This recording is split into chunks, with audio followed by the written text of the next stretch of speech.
in South Africa and more broadly, sub-Saharan Africa is growing. Whatever your interest in the game, there are communities you can be a part of.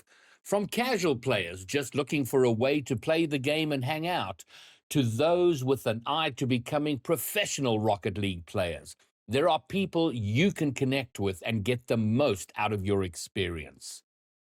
Schools Rocket League is exploding with more and more teams signing up for competitive leagues. To explore these communities and connect with them, visit acgl.gg/RLCS.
Yesterday in RLCS SSA Open 5, we started as usual in the lower bracket with Rounds and E1 fighting for a top 6 position. The experience of Tweaks and Twinzer wasn't enough to overcome the team that had only come once in the top 8 appearance before this weekend, as Rounds outsped and outthought E1. In Series 2 was Deathcloud Esport, a roster which has made top 4 in every Open since they formed. They clashed with Synthesis, who have struggled to push further than top 8. It was a fitting encounter which went the distance. Synthesis brought their demo game and ultimately overcame.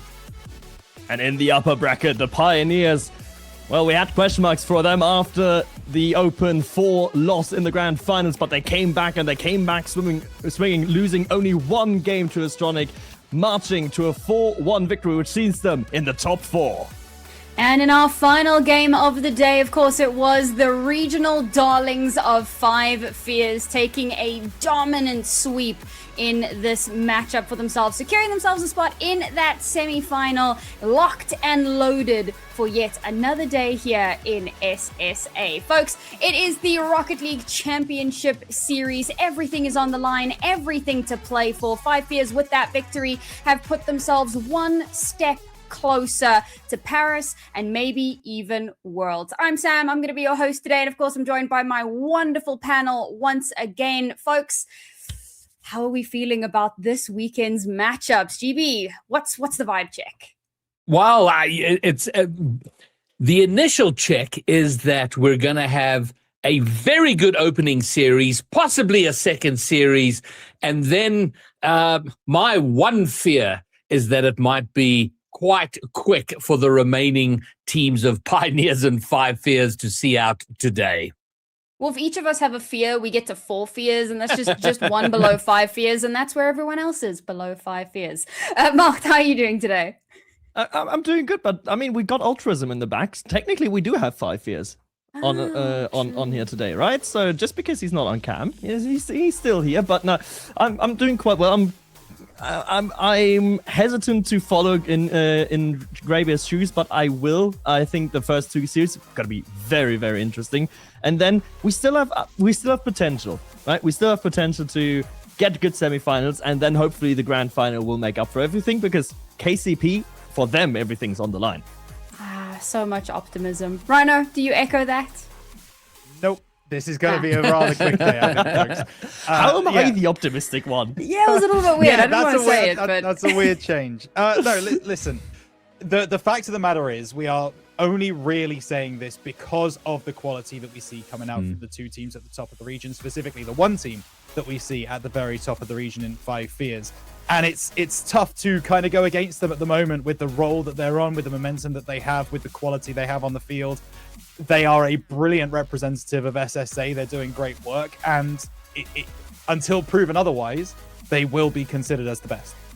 Well, we'll determine that for 100% certain all the way at the end of the day. But until then, we have a whole schedule to get through. So why don't we take a look and see what games are going to be waiting before us as we make our way through this day. And yes, as mentioned, we've got a few bangers coming up. We kick things off with Astronic taking on Rounds. And of course, this is going to be an interesting one because Rounds have shown quite a resurgence for themselves, but Astronic maintain that impressive performance. Synthesis and Bro Crocros, that feels like a difficult one to call. What are you guys feeling about these upcoming matches, GB?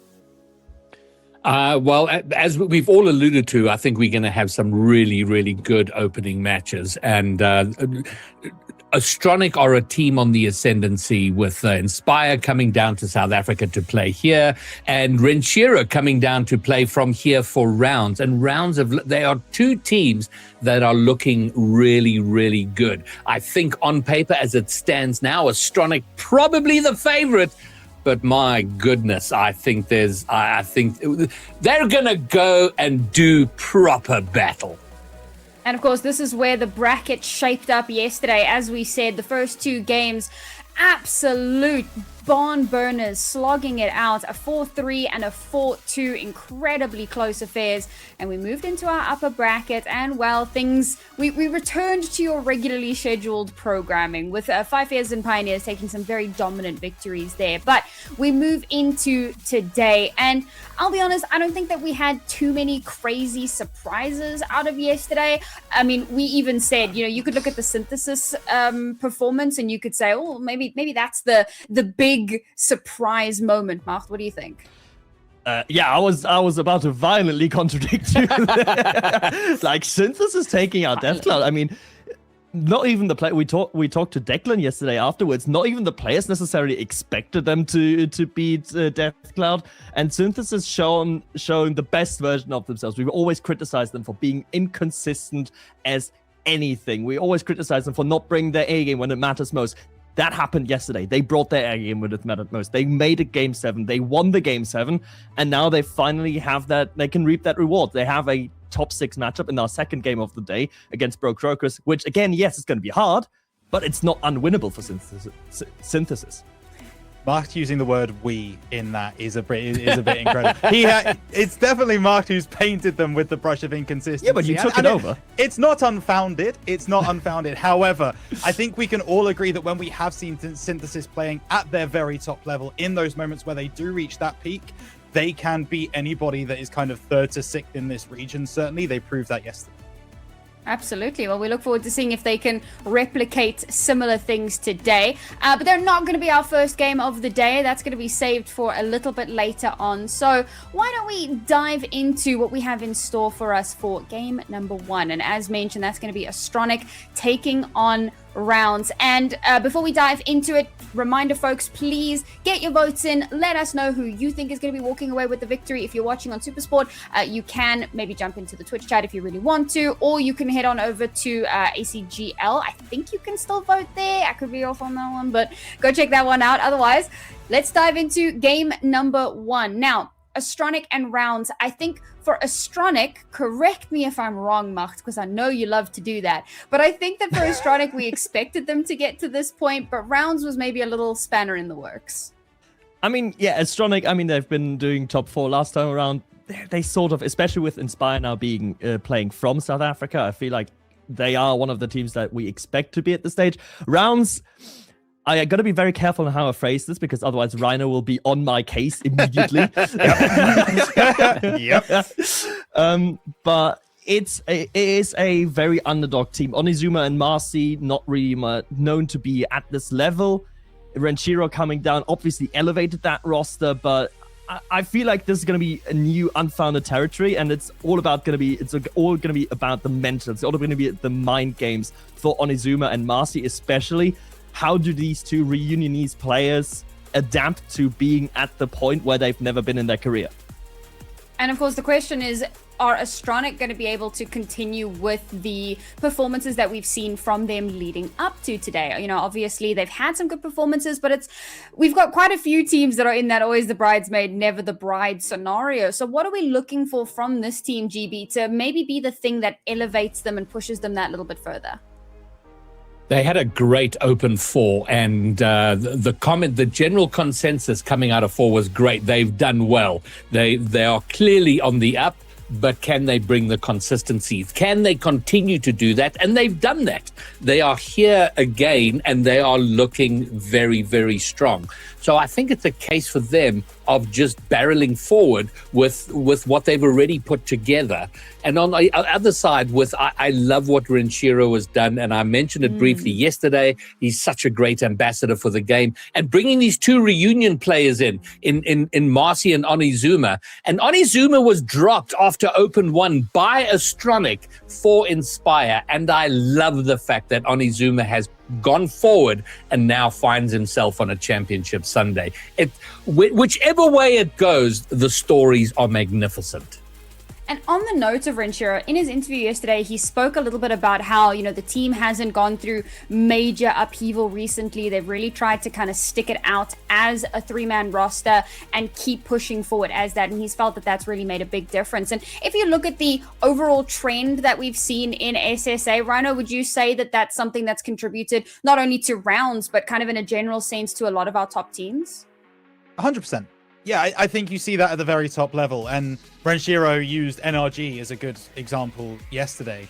And he's exactly right. As soon as you start to not second guess what your teammates are going to do and understand where they are at any point in the field, it makes a whole lot of difference. That's why we see cores of 2 specific players often sticking together in SSA and trying to build in a third. That's always kind of been the formula here in this region. And Browns are kind of building something from the ground up. None of these 3 players played with each other before starting this project, but now they are probably seen as one of the most cohesive units.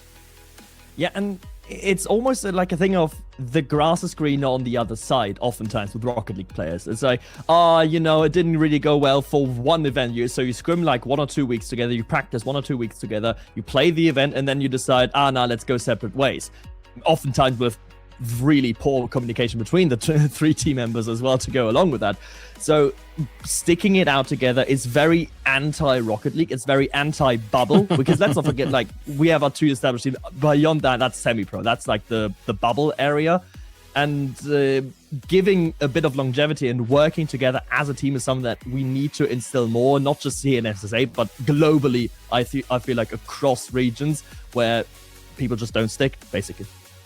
Yeah, it does make a big difference. Now, as we know, this is the kind of do or die situation for these teams. Losing here means that they will be out and they'll have to come back in Open 6 to try again. Meanwhile, the winners will move forward and secure themselves a spot in the semifinals against the 2 titans of our region. So that brings me to, what on earth do you guys think is going to happen? Put your money where your mouths are. GB, we've got a little bit of time here, so you can expound a little bit, but what is your prediction for today?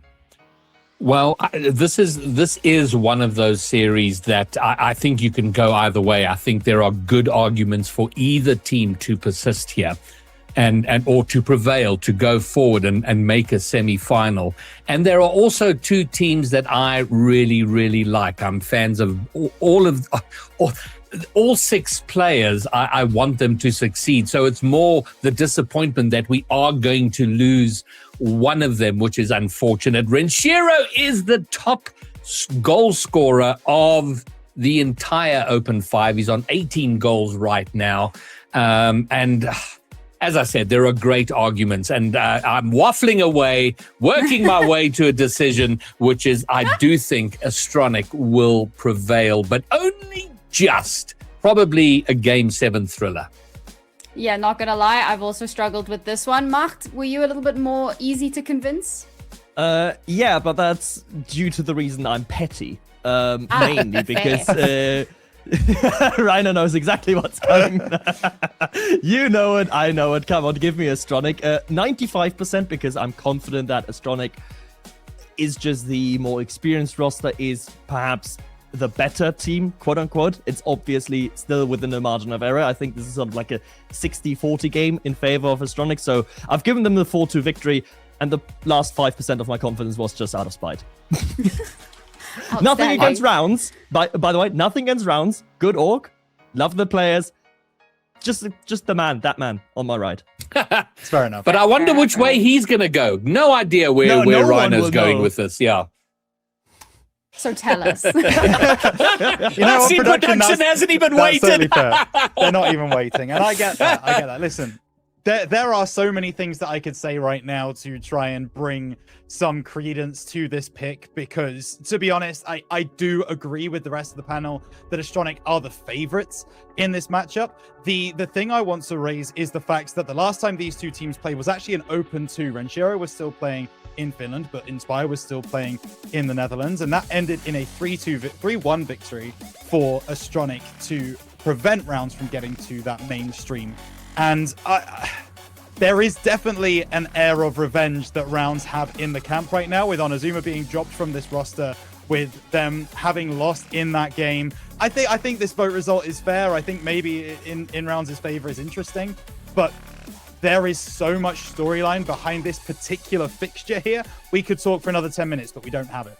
Unfortunately not. And I'm also going to be in the Astronic camp. As much as I love the power of Renshiro and what he brought to the table yesterday, I think that Astronic have proven themselves consistently. And as we know, consistency is king. But it's all now tied down onto the pitch as the teams make their way to that kickoff line. They will be the ones who ultimately determine which one of them works their way up to that semi-final. Championship Sunday kicks off with the relegation match, where Astronic and Rounds face elimination. They both had a good run through the Swiss stage, but the group stages diverged the path for these two challengers. Regardless of the journey though, they meet the same point. Astronic has made it all the way to the top 4 before, so they know these paths well, but they could stumble upon an unexpected round object if they are not cautious. Starting with our day of potential upsets is myself, Altruism, alongside the ever-eloquent Mockfish. Much talk has been happening on the pre-show between these two, and I feel like I've got to pick your brains about it, Alt, as well, because we were all very much like, yeah, Astronic could be like the small favorite. What's your initial idea coming into this? Is it going to be the Finnish sniper? Is Renshiro going to be enough of a difference maker here for rounds? You know what? I still believe that Astronic is the favorite, but Renshiro is a man who can make miracles happen out of nowhere. If you believe in Renshiro, he can come through, and we saw it time and time again yesterday. It just worries me that the rest of rounds is not quite there with them. If they had 3 Renshiros on the pitch and the team is there to back up Renshiro, well, it can work. But that only takes you so far in this competition, Mark. Yeah, especially with the level of play being so much higher now at this stage. It's a best of 7 though, so these teams have a lot of time to feel out each other, get to know each other on the day. And let's see who has the better start, and it's going to be Rounds. Onizuma with the 1-0 for Rounds. It was such a nice little patient play. Both teams were feeling each other out, and then Renshiro out of that corner just makes a good aggressive challenge, pops it out, and Onizuma has been so vigilant in that second man position for so many of these players. And right there to take a nice snipe. Rounds going to be there to put paid to any of the doubters, and of course, Renshiro to start this, now facing a little bit more danger on the other side. Skill Steal evens it up. And there is the experience. There is the veteran, Skill Steal. After a great 50-50 from, well, the opposite end of that Astronic roster, devoured the youngster. Good clairvoyance there from Skill Steal, though, to see the 50 happening, jump on it, and be there when it mattered most. 1-0 in favor of Astronic. And about the fact that he gets 2 50s there. He actually waits for the second one. He's just such a nice stalwart there. And Skill Steal will always be looking and lurking. Sometimes cuts those rotations a little bit short and gets his team into some trouble, but such a nice aggressive player, and going to be able to put in a shot from halfway. Renshiro! Oh my goodness, Astronic left flat-footed. There he is, the much talked about Finn, the flying Finn in this case. Long range effort, and no one from Astronic back home to caress the ball into safety. 2-1. Rounds immediately fire back, and with that, the honors is once again on Astronic, and they do come forward. Force own goal. Inspire equalizes. We've had a minute and a half of this game, and it has just been punch and then get punched back. It's a really nice turn in at the end there by Inspire to be able to get it past the diving defender just a little bit faster. But it's all aggression, all gas, no brakes, as a good friend of mine would say, it seems right now. Well, it's been chill for the first 40 seconds. The second 40 seconds of this game have been utter chaos, and let's see if what the next part rather of that trilogy will provide to us, shall we? With Inspire taking everything forward and following it up himself, and Runshiro 50-50 into the corner. Skill Seal following it up. Nothing of great danger happening here. Rounds able to keep it in the safe spot of the corner. Nice bit of challenge onto the backboard and then gets the demo afterwards. Devour continues to be an aggressor there. Skill's still going to follow it up with the demo of their own, but the ball's still in the position of Mars. He can't get it past Inspire. Next shot to the top right. No one there to block it. Of course, it's going to be Renshiro. Excuse me, what happened there? Let's look at Devour. Oh, he's going for the 100 boost because he's missed every single small pad on his rotation back.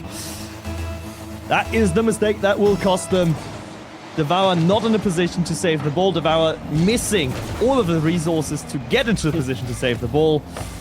And from that, the snowball, it just tumbled down. Nice little fake there from Inspire. Going to all the way is the Dutchman, but not quite the shot off target. And once again, Rounds is being ever so punishing with the long-range efforts. Okay, both these teams are playing to win and not playing not to lose, if that makes sense, right? They're putting all their efforts into creating these opportunities, and they're testing the boundaries. I kind of like that. And game number one, we often see teams reluctant to step out, pace it back and then step it up as they need to. I kind of like this motif being presented by these two teams, but Astronic, they need to respect the distance shots that Rounds is putting in. It's a relatively easy one to fix for Astronic, though. Simply keep your third man deeper, and also don't do that. Double commit could be costly, will be costly. Shot on target saved by Inspire. Marcy, second go at it, followed up by Onizuma, but inadvertently helps out his opponent. The double commit, though, between Skill Seal and Inspire. Skill Seal twice now, not respecting Inspire's touch. Something that Astronic definitely has to be wary of. A bit more settled now. 2 goals between this when all the dust is settled, and still Devour playing mind games with his opponent. Such a nice creative nuance to his playstyle. We're going for a bit of a pinch there, optimistic. I think that's the thing. Astronic's still very much optimistic into this game. They pull 2 off the ground right now and have a little bit of an opening. Shuts down immediately, and counterattack is now on for Rounds. We've seen how dangerous Rounds is with these counterattacks on Renshiro. Devour 1v1, both on 0 boost. Renshiro can make miracles happen, though. As you mentioned, it's not going to be enough. Astronic slashed the lead in half. It's only 1 goal between them. And again, it's stretching your team to its absolute limits there. You can see how close that was to a save, bouncing down with some pace, but it goes the wrong angle, goes back in there, and as we head towards that final minute, just a single goal between it. 7 on the board already, and Renshiro gonna put an 8. Let's look at that replay again. What happened here after the kickoff? Marcy, good 50-50. It's a great fake even from the young Reunionese player. And then Renshiro in the perfect position to follow. 5-3, easy goals here for Rounds all game long. Astronic, on the other hand, has to work a little bit more, but that comes with a implicit benefit, is that, well, it's Astronic's game to lose. If Astronic don't make the mistakes, Rounds has 1 goal tops to Astronic's 3. Yeah, right now the fact that there's 2 goals in it, we're down to the final minute, normally that seems like an almost insurmountable lead, but in this game it just seems like a couple more inevitable goals. Which way round it goes, though, is the big question. Marcy going to be able to put in a 6th here for Rounds. That is going to be devastating, and suddenly Astronic lose a lot of confidence as to whether they can actually bring this back. punish game from Rounds is just on overdrive at this point in time. It is incredible to see with how much they're able to create and especially convert with how little they actually have in offense. They don't have pressure times. They don't have pressure phases. They just come up, drive down, pass, shoot, goal. They don't need them. They don't need multiple waves of attack right now. It's just get the ball into a good position. That was such a nice bump by Marzi, and then the completely perpendicular pass back to Zuma, finish it off. Even Renshiro was waiting there in case it came in a little bit quicker. But Rounds overwhelming Astronic, it seems, in every one of these players. There's always another person joined into the attack, and Astronic gonna look for something in the dying seconds. It feels like Astronic simply not there yet. Oh, yep. Not there yet in the slightest. That is not the matchup that we all been talking about. That is not what we saw coming. Renshiro's going to put in, I believe, his 5th goal of the game. 8-3, an absolute thrashing that somehow still doesn't feel like a thrashing, Alt. You know what this feels like? This feels like Astronic has currently been in ranked play before this as a team, or even casual play, and playing at a completely different level right there. And now they're coming up against a synergistic opponent who's able to punish every mistake, because that's what it feels like. When Astronic makes no mistakes, they look unstoppable. They're able to put in beautiful shot time and time again, at least for the 40 seconds near the beginning of the match. Otherwise, you make one big mistake, and there were some doozies. I don't know if that's too harsh. I'm using the PG language. There were some doozies of mistakes there a couple of times in the background. I mean, Renshiro crossing the 1K mark. Just, come on. Without an overtime. Without an overtime. An overtime. Right? I just want to really quickly say that. That is absolutely... Yeah, that's just absurd. Really quickly, that's just absurd. But anyway, we're not going to see them all on the replays. Game? That's the problem right now. Is what I am liking to see is where Astronic, their goals look good, but it's constantly this. It's the pass towards the center, the shot afterwards, the pass, the shot, the pass, the shot. We haven't even seen a backboard read yet. Yeah, because mostly they've been missed, which is also part of the truth. But yeah, definitely a very, very interesting one for Astronic. And we've seen they all just left the lobby afterwards at the very end. We can see that. And now it's actually, I didn't expect it to be this early, but this early on in the series, it's already the time for Goyo, their coach, to really earn his place now, because what that team needs is a complete mental reset. Yeah, let's change our mentality coming into this. Let's give our opponents some respect. I mean, we talked about how unique that dynamic was, how aggressive that was for a game number 1 of a 7-game series. It's almost startling, but a hell of a lot of fun to watch. I'm going to say that much. But it is a team that just kind of needs to settle. These players are better than this. This is Astronic, who we said were coming in as the favorites, who've seen top 4. You don't be missing simple backboard reads. You don't be leaving cross-court shots to get into the back of your net. It's just... We'll see a different Astronic coming out of this, I'm sure. I don't know what their excuse is, but technical issues. Okay, so someone's not happy. Skill's not happy. There we go. In particular, it seems to be having technical issues, but they've been worked out. Skillsealer's back. Let's see everything working, and it does. Oh no! But just not for Astronic. And that came off Skillsteal's car there. He had this after the kickoff, decides to go aggressive, and ensure the speed at which he turns that Reed to be able to dunk that out instead of going for the direct challenge, puts it into the back of the net. So Astronic suddenly again back on the defensive line, and Renshiro, who now officially has the highest score for any game in the Open so far, looks to carry it on. It seems like Astronic just woke up with the wrong foot today, as far as the series is concerned, as far as maybe their days are concerned. Let's see if they can do something with it. Onizuma to the skies he goes. Onizuma pass 1, pass 2. Skillseal can't get it, but neither does Onizuma. The open net being the ultimate opponent there in the end for Rounds. No, you don't miss that shot in front of your net if you're skill steal. There's just something not clicking. And this is the big problem, is with them being reliant on such a chaotic and unpredictable gameplay, they need to be reading their shots perfectly. Their teammates are waiting and ready to adapt for when they make some sort of connection. When you just miss it completely, they get kind of sold down the river. But a little bit of a stabilization after some tense moments. Skill steal looking for a bit of an attack right now. Should be handily dealt with by Marzi and his, and sends down as we hit a more neutral second minute. We met the man with the big chance. He's just gonna lob it into the area of danger, but Inspire's got no problems whatsoever to deal with it. So maybe Skillsy can find something. Skillsy is the player that most needs something to go his way. Devour, though. We're gonna hit into the crossbar at pace. And the Stronic slowly but surely trying to build up some pressure.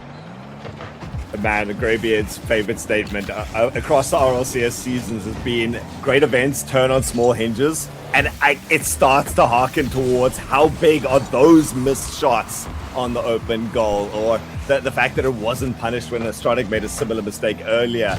Those are the sort of things that can change how a whole series pans out. We're still only a goal down in this one, and a little bit of aggression now. Skill Steal has some opening. Inspire's got a demo on the back line. Devour looking for something, but beaten around the outside and has to back up now. Devour with the card change as well into the Nomsta, I believe it's called. Same hitbox, just different feel to it. Devour moving forward, trying to pass it to Inspire. Too much power on the initial touch-up. Skillsy has to cover for them, and does so effectively, forcing up a high shot. Devour can collect on the backboard, and now slowly but surely Astronic is taking baby step after baby step to get back into the series. They know that first game was absolutely atrocious, and they know they have to keep it close here. Maybe they will. Inspire with the equalizer. Wow, that was the lowest flying jet I've ever seen, but a nice read off a difficult corner from Skill Steal. Gets the 50 in. Marzi just a little half a second late on the rotation back there. Good punish from Astronic, and this game's starting to feel more like the matchup that we were expecting. Closely forward matchup, and now we perhaps see a few irregularities with Rounds' approach from game one, where they were just there to punish the mistakes, and the mistakes, they were plentiful. But what happens to your offense, Rounds, if Astronic doesn't offer you these mistakes? That is the big question. Can you actually work around your opponent? They certainly try to. Shot on target. It's going to be to the side. Renshiro's second effort. No problems for Devour. Marzi can pass it down into the center. Where's Renshiro? He's waiting. He's not really sure. Turning back rather than challenging, and then coming in like a flying rocket, because Inspire had absolutely no interest to go anywhere near that ball. Where's Renshiro was pretty much all Onizuma was thinking at that stage. I need to buy time. I need to intercept this with no boost, no resources. Gets a miraculous 50. And Renshiro, out of an angle that should flummox most physicists, we see Astronic being the one to be a little dimmer by the end of it. And Browns now again, one goal up in this, a minute and a half still to go. Astronic with only the real goal to their name. But nice challenge coming forward. Once more the pressure being placed by Rounds. I mean, you're a resident physics teacher, Mike, so have you been flummoxed by that goal? I wouldn't be able to replicate it in a lab, shall we say. But not personally. Well, let's see. But again, though, it's a goal that came because Inspire simply couldn't be bothered to go for the ball. He didn't expect Renshiro to be there so quickly. The communication on Astronic simply not at the level where it's required to warn your opponent to warn your teammate of an opponent rushing in. Astronic, another mistake added to their repertoire. Rounds doing a lot of work to just see the mistakes happening right in front and just play to the reality of the situation. And that is something that a lot of teams can be bogged down by, where like, oh, he shouldn't have challenged, or why is he going for that? No, you play to the reality of the situation. You don't play to the optimal. And that is where Rounds really shows their class today. Absolutely. Great pass towards the center. Shot by Inspire. As game number 2 not over quite yet. As finally see Astronic give Rounds a taste of their own medicine, using some synergy that Rounds has been executing so perfectly, as you summed up. managing to link up to be able to draw the 16 seconds left, at least one more goal in this. Do we find another kickoff goal from Rounds? Oh. Well, that certainly looks like a free double tap for Renshiro. No, Devour can rise to the occasion on Izuma. He's going to take that shot away from Marzi initially, but it doesn't matter. The own goal, it's a goal anyway. And it's going to be a heartbreak for Astronic. And every one of these touches was dangerous. Everyone was lofting it towards each other. I mean, Onizuma again being the instigator, the playmaker to be able to set that up for Marzi. And most soft, delicate tap, it was actually off center, and Astronic managing to get themselves a breath of life just before the death. And Spire tries once more with that flip, not managing to keep it up though, and Rounds clean it up in regulation. Suddenly, the dynamic, the entire feeling of the series feels very different now, Mark.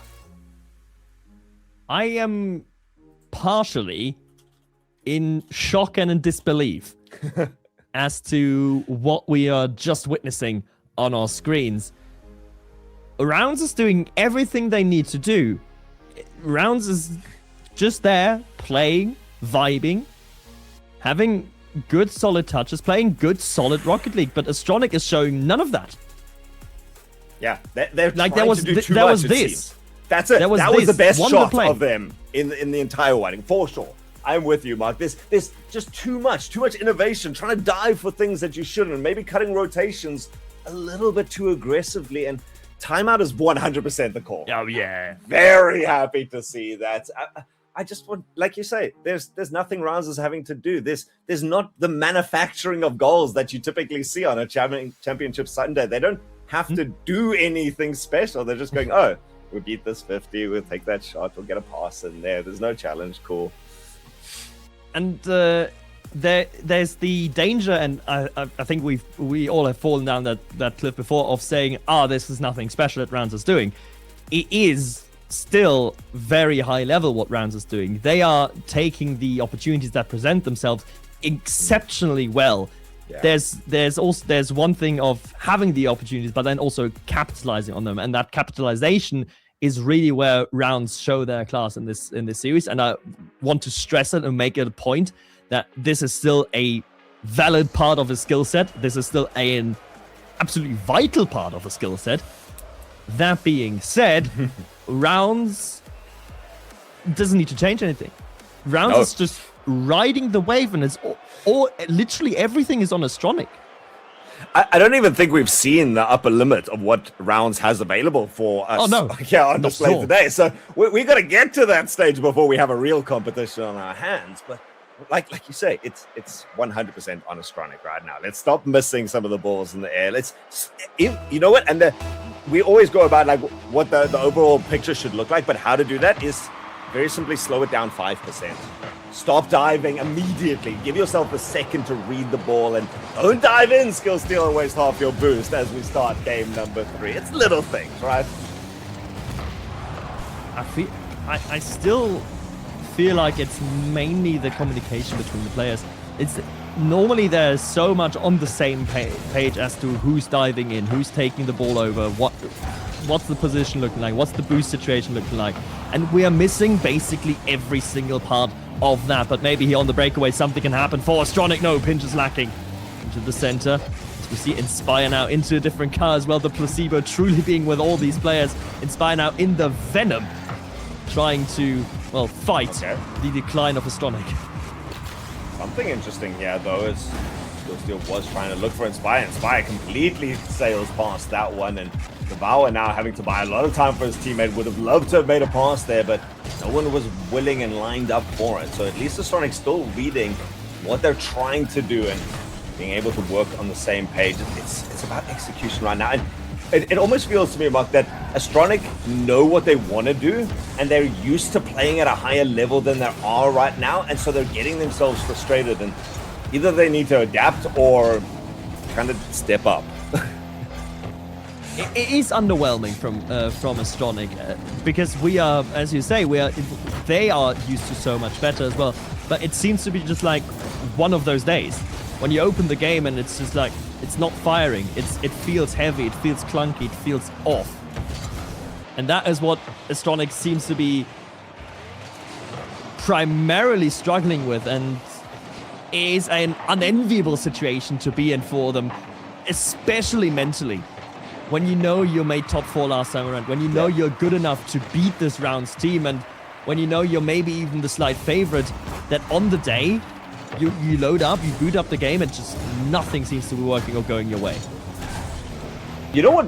Considering that Rounds is doing such a consistent job of this and frustrating their opponents, maybe this is just an incredibly unique matchup between them, where Rounds tends to be a more patient team. They're ready to sit still for a longer period of time, and I would love to get some stats for the next one as to the difference in average speed and average boost between these two teams, because Rounds are sitting, they're waiting, the ball drops down, there's a missed jump, or someone dives in aggressively, they just wait. There's some fakes that have been so subtle in here that we haven't really been commenting on them, but it's just, you know, a second to the ball, but first to the touch, if that makes sense. And every single time it's a mistake that is so deadly in the Astronic defense. On Azuma and Marcy, that double commit should have killed the attack, but Inspire's touch is just woeful at best. Yeah. I mean, you can't afford to do that in front of your net. It doesn't matter how many defenders you have waiting there, and Astronic once more suffer themselves into a chase. A nice pass towards the center, but it was halfway between a shot and directly at the goalkeeper. Now Skillsteal gonna have another foray here, tries for the pinch, but shut down, and Onizuma actually helped out by Inspire on that one, sends it towards the blue net once more. Astronic yet to take a real shot in this game, I think.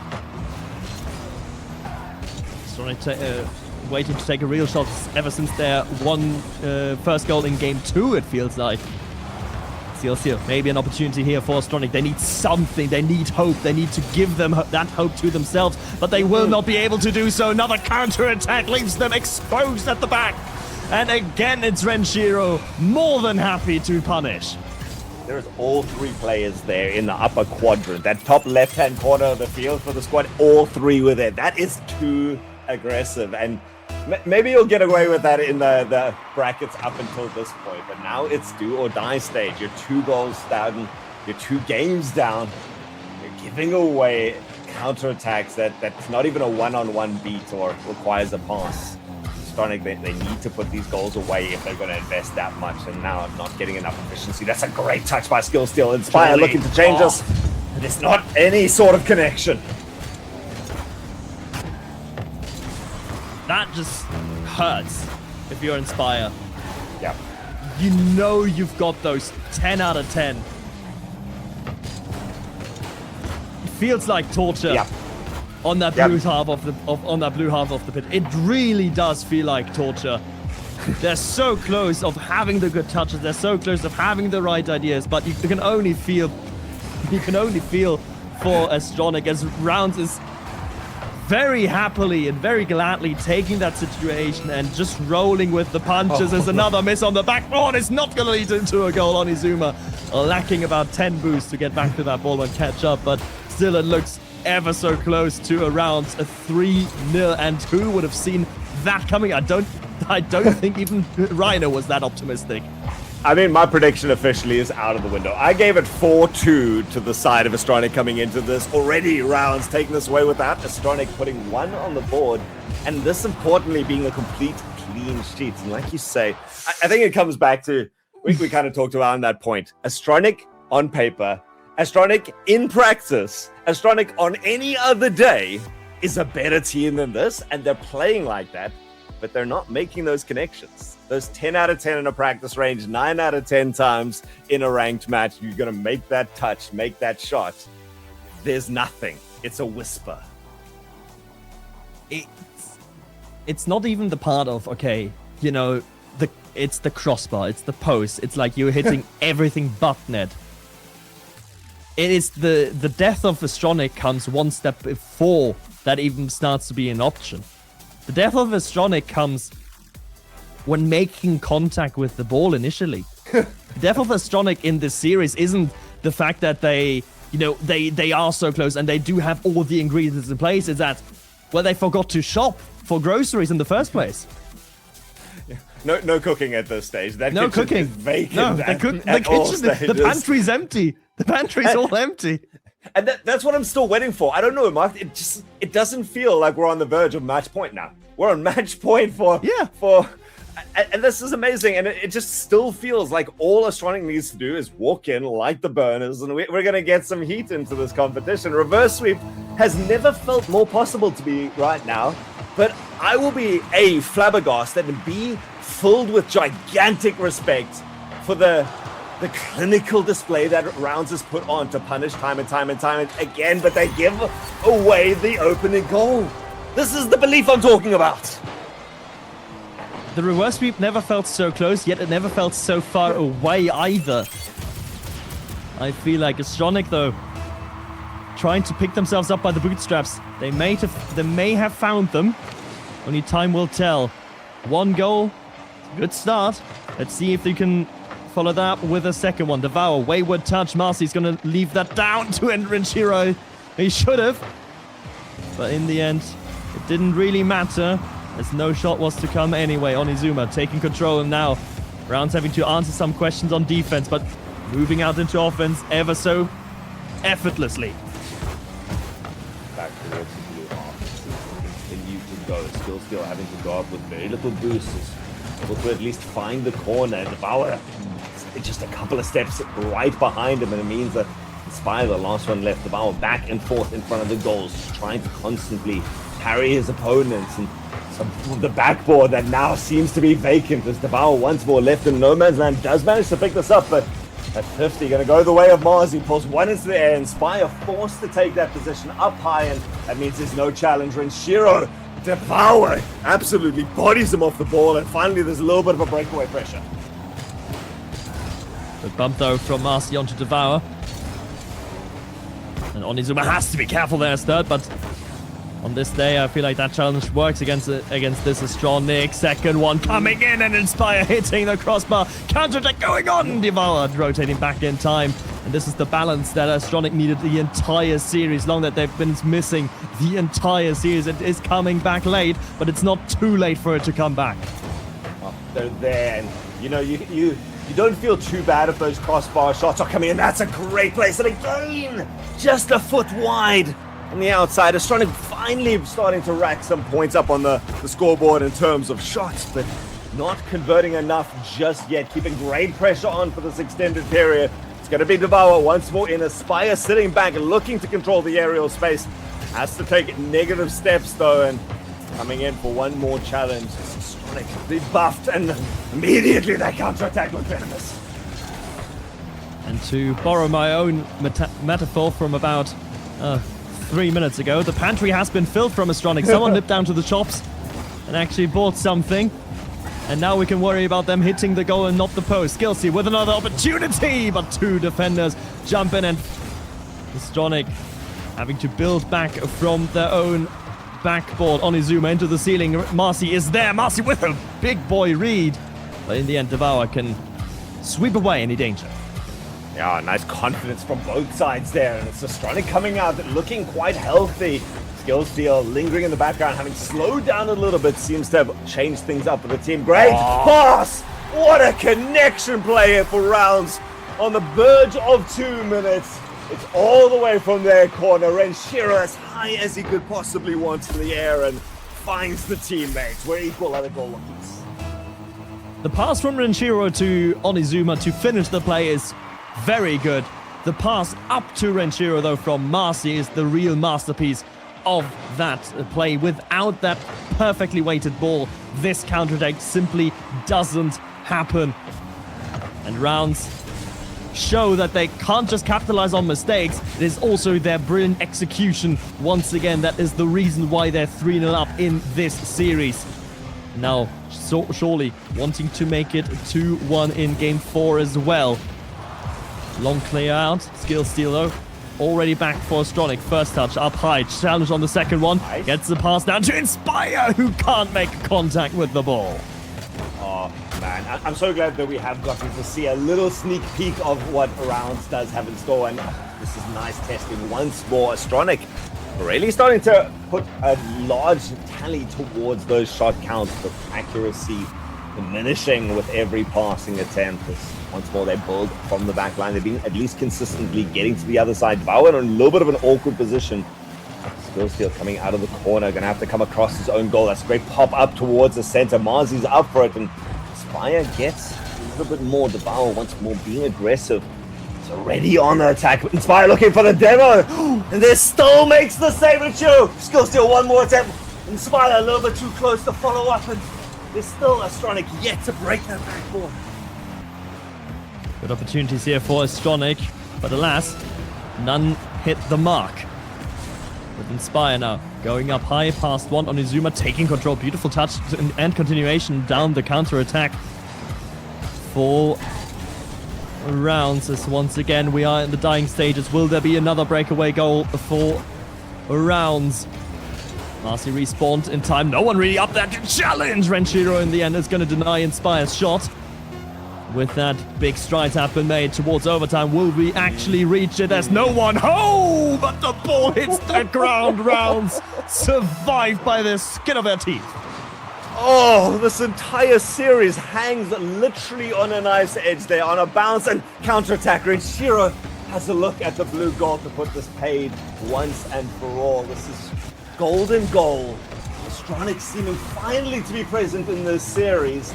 Rounds, though, only a single mistake required to be able to eliminate a contender who was going for that top 3, top 4 position in the region. And finally, the tense moments now with every passing second. Let's not forget, this is the first top 6 for both Onizuma and for Marzi. Could be the first top 4 for them if they win this overtime. Onizuma, does he have the read? Does enough. Marzi just ushers the ball wide as well. And now it's time to get some resources, get some boost on the side of Rounds. Marzi, good fake. Renshiro taking over. 1v2 situation for the Finn. And Devour will make sure that the Flying Finn will not find another goal. The best goal scorer of this open qualifier is Renshiro. And he will be needed on defense, though. A magnificent save. Astronic have taken now, 5 shots in the last 30 seconds that all were so good, so potent. Some great follow-up and combo plays and unexpected pressure from the midfield, and all of which could have decided this, but they've been turned aside time and time again by Rounds, and Rounds always don't just put it out of the goals. They turn into a counter-attack, and Astronic have to build from behind, once more taking up possession. Gonna get another foray, another salvo, parried once more, and Renshiro decides to deflect it up for 1, 2, gets it past 3, and Rounds gonna do it in a sweep! Renshiro decides to take the ball and to be the best player on the pitch. Pass 1, pass 2, 50-50 through skill steal.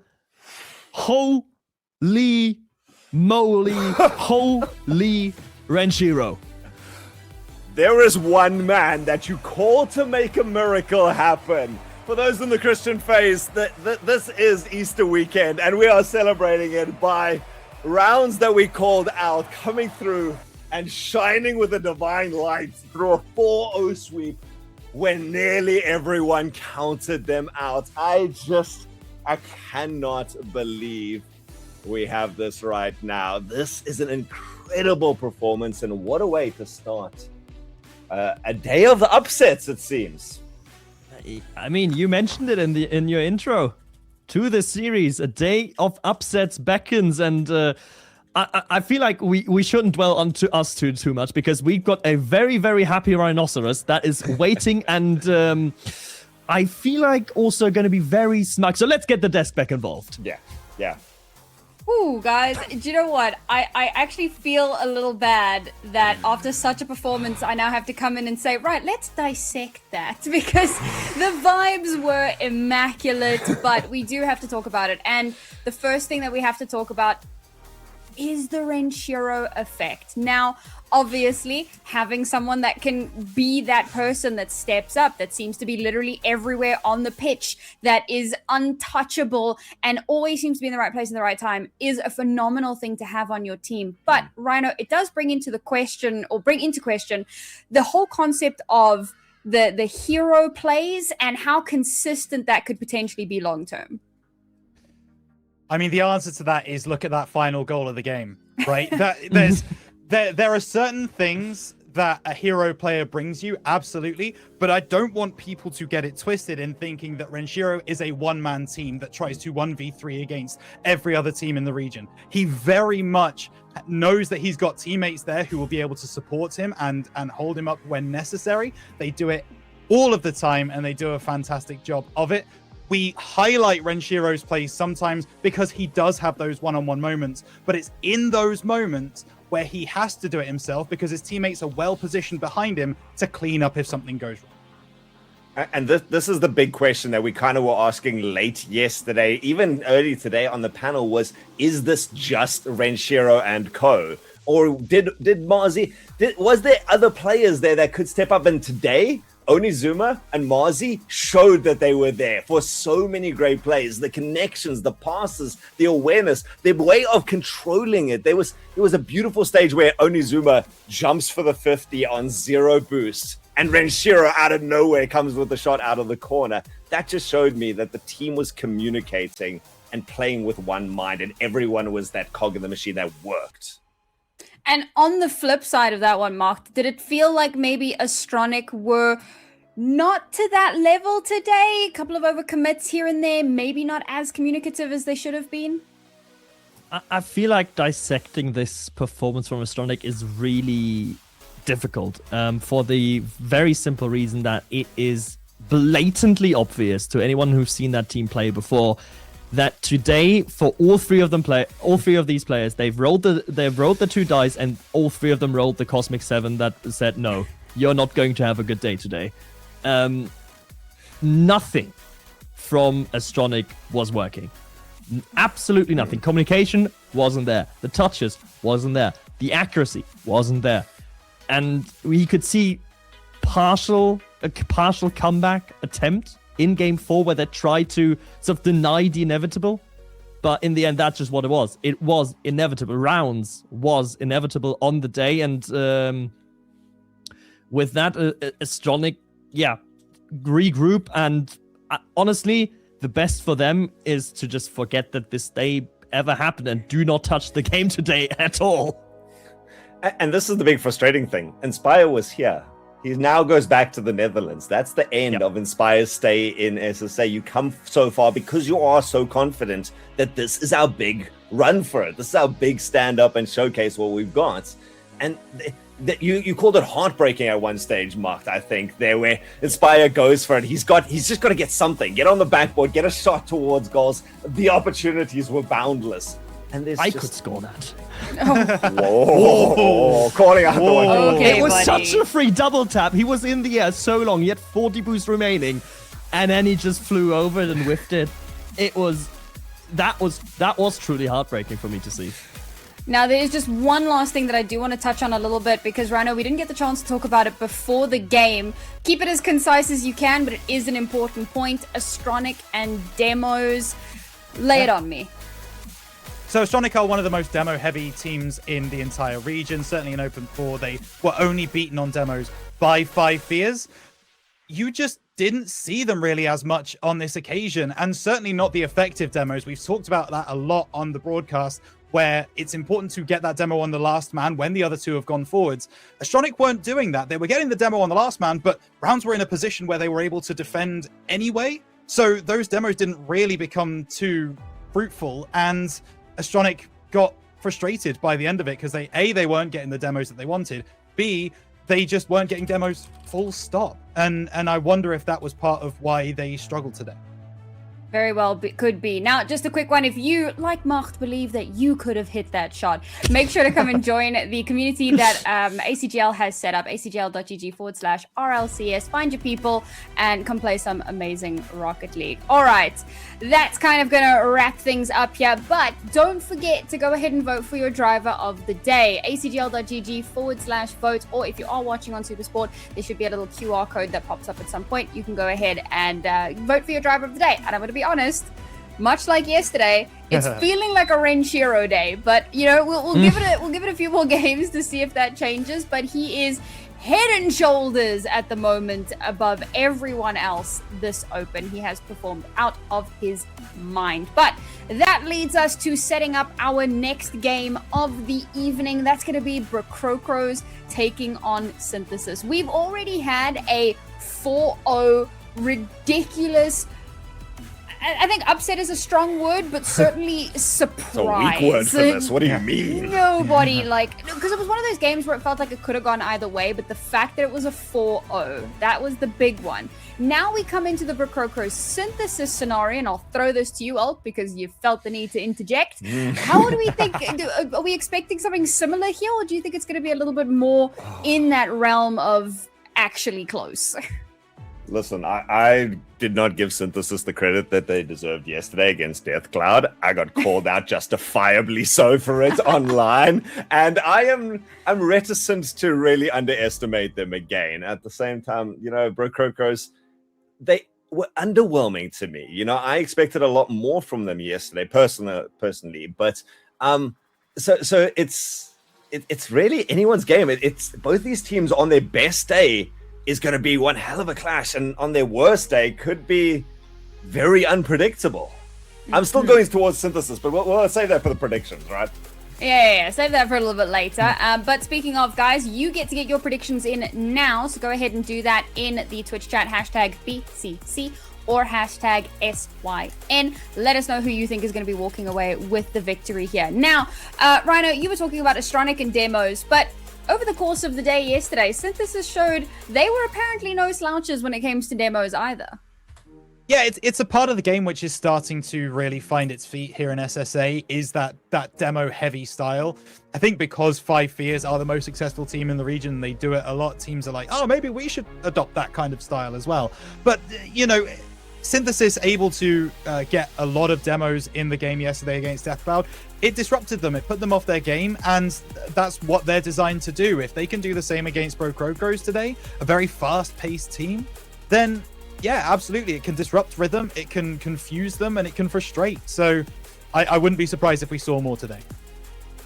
Now, this has been a really interesting talking point because Brocrocros have been pretty consistently in that top 3-4 situation for the last little while, whereas Synthesis are on this incredible hot streak. But it was pointed out that maybe Brocrocros were looking a little bit less to form yesterday. So, Mark, in your opinion, what is going to be the big linchpin for Brocrocros here to be able to walk away with the victory? First of all, I hope when they woke up and rolled their dice of how today's going to go, they didn't get the same set that Astronic got, because otherwise, oh boy, we're in for a doozy. But I think yesterday it's always difficult to say when a team plays 5 Fears, because 5 Fears are just that good, right? You almost expect 5 Fears to 4-0 basically anyone but Pioneers. So I'm not necessarily willing to pass judgment on getting swept by 5 Fears. And also, against 5 Fears, you can try out stuff, right? You can just take that as a quote-unquote scrim and just try out different ideas that you have that might work against other opponents. So that's what I'm going to jot down yesterday's performance from Brocrocros. So today's going to be the real test, and it's going to be against a Synthesis that has zero expectations, and as Declan said yesterday, zero pressure. So I feel like Brocrocros, after losing in Game 7 last time around to Astronic to not make top 4, I feel like the pressure's very much on them. Well, this is going to be an interesting one, because if Synthesis do manage to clinch the victory here, they will be going up against Pioneers for a rematch of Open 3 semifinals. So it will be very exciting if they do manage to make it. But let's find out if you guys think they can actually make it. Rhino, we'll kick off with you. What is your prediction for this game?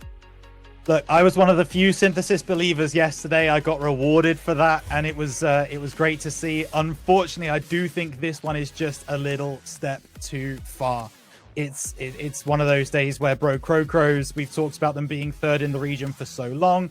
I think they are going to continue on that form, and I've got Brocrocros. Okay, Mark, what about you? Rarely does a player interview give me confidence enough to actually go with them. But Declan yesterday, I don't know what it was with his interview yesterday, but having beaten Death Cloud in Game 7 sort of, I feel like that can unleash Synthesis. So I'm going to go with Synthesis, but I think they are still the underdog in this matchup. I think if they win, it's going to be another Game 7. And if they win, they need to play as well as they have yesterday. Not just one of their cylinders firing, all 3 of their cylinders have to be firing, have to be communicating, have to be at the peak to even stand a chance of beating Brocrocos. Okay, Alt, you're a little bit of a tiebreaker at the moment. Where are you leaning? And that's the hard part, because when I looked at this matchup earlier, I was going, okay, I'm super confident in Synthesis, weirdly enough, going here. Completely forgetting that Brocrocos has always been kind of in that third run. Just after, my feelings after yesterday was that Synthesis just played so well. So here's how it's going to run down. If one team fires and the other one doesn't, this is going to be a clean sweep. This is going to be a no contest, one-sided victory. But if both of these teams come out at their absolute best, I do think Brocrocos take it, but my heart is still with Synthesis. I think we're going to Game 7, but Synthesis surprised me yesterday. So I'm doing a gray-beard flippy-floppy. Final answer, 4-3 Synthesis. Wow. Altruism with the hard-hitting analysis of if one team plays better than the other one, they will win. Thank you. No, if one team doesn't step up, there's a difference. We just saw what happens though when one team decides to not play. There you go. There you go. So in 4K for all of us, I don't know, depending on your resolution, what do I know? What I do know is that my prediction is also that it's going to be an all-out blow for blow fest. Again, I am predicting that 7-gamer, but I'm still leaning in favor of Brocrocos because of the history that they have brought. So a very, very split desk at the moment. Let's see what Twitch chat had to say about it. Ooh. Oh, fans are here. 78% In my head, favor. that makes sense. In my head, that It makes does, Well, but you also... voted Brocrocos, so it would. sense. Yeah, that's But true. even to Mark and I, this I was is gonna say, making even to sense. these two, it I'm should also make agreeing sense. with Like- it. It's a little bit too much though, I feel like 78% is like, if it's 65, yeah, I see it. 78, that's too much. Yeah, like 6, 7, somewhere there. Fair enough. All right, Nope, let's nope, dive nope. into let's dive into our second game of the day. Both of these two teams fighting it out for a spot in the semifinals. Neither one is a stranger to a semifinals positioning, but it would be a huge victory for Synthesis to nab it here for the first time in a hot minute. After a full 7-game series yesterday against some of the big boys in the region, Synthesis returns to the pitch against deflated, demoralized Brocrocos following their sweeping loss against 5 Fears. We have often referred to BCC as the locked-in third-place team in the region, but with multiple contenders knocking on the door, it has never felt as in jeopardy as right now. Who will earn a date with Pioneers? Altruism with myself, Rhino, to take you through it. The youngsters, Daps and Declan, have finally started to join the ranks of the serious competitors of SSA. Jeff, Stake on the other side. Similar story to get to this, and the international exposure that these Europeans as large have brought to the region has certainly brought to life a lot of our youngsters. So a great contest right now, a lot at stake, and Declan going to be the first one within 14 seconds to find the back of the net. Yeah, that's a great play from Meshin, but Jeff, you've got to ask questions on the goal line. Unfortunate backflips, maybe Ravi trying to make up for his teammates' misstep. But it doesn't happen for him. Synthesis lead, and they might actually get a second here. Dap's not able to get around Stake after he picked up the 100 boost. He's going to try and build now from the back for Brocrocos. And I mentioned earlier that they were a little bit demoralized, beaten and bruised from yesterday's game. And after going 1-0 down early in this one, well, that might continue. An opportunity for a second, not going to find. A bit more stabilized, more of what we expect from a game number one. And Jeff has been someone that, whenever he takes to the walls, I keep a wary eye out, because he's able to put in such nice shots and quick little attempts to start plays off for the Brocrocos. Ravi so consistently behind there. Synthesis taking a couple of steps back, but deflecting, parrying what they need to, and both teams still searching for any sort of burst opportunity. He has a decent approach coming in there from, I think that was Daps. It was. Yeah, Daps through the middle, but just a simple shot on net should always be saved by the likes of Brocrocos. A put middle, there's a chance here for Stake. Double commit from Synthesis. Can BCC capitalize on this? No, Declan saves it away, but Ravi still has possession, looks for the pass back. He's not going to find his teammate. So Stake, once again, the back marker for BCC, looks to go the distance off the ceiling. He's got a teammate to his left. Won't need to use him. Double commit on the goal line from Synthesis, but it will still make the save. That's a great double 50 coming out there at the end as Brokoko still looked to put on pressure. It required a lot for Synthesis to rebuff that previous attempt, and BCC not deterred just yet. Straight away, Ravi back into the air, gets one touch around one.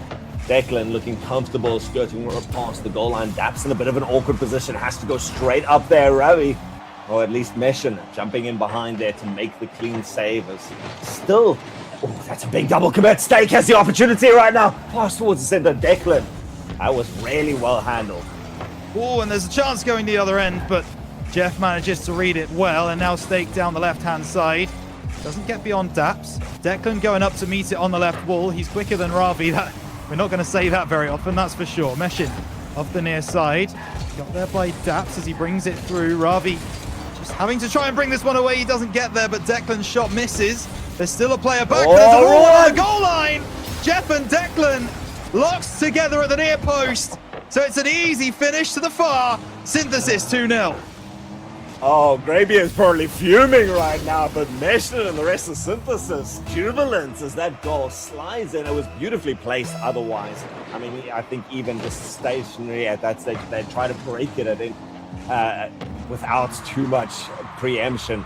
There was no chance to get to that. Synthesis looking powerful halfway through the game, up now by 2. There's disarray in the defense. BCC yet to capitalize on it yet, and somehow Synthesis again making it difficult for themselves, but managing to do the job nonetheless. They're going to do it one more time. Carry too far by Stake there as the jump was up. Yeah, and it feels like Brokokos are making some really good opportunities, but they're not necessarily taking them. It's that final touch, that final shot that just isn't going their way right now. Stake with a good 50 in the midfield. 1 minute 50 still to find 2 goals. Not out of the question, but the way Synthesis have defended has been very, very admirable. Declan with an interception. It will be brought back by Ravi, and actually he's going to go for that 50, just isn't able to make it.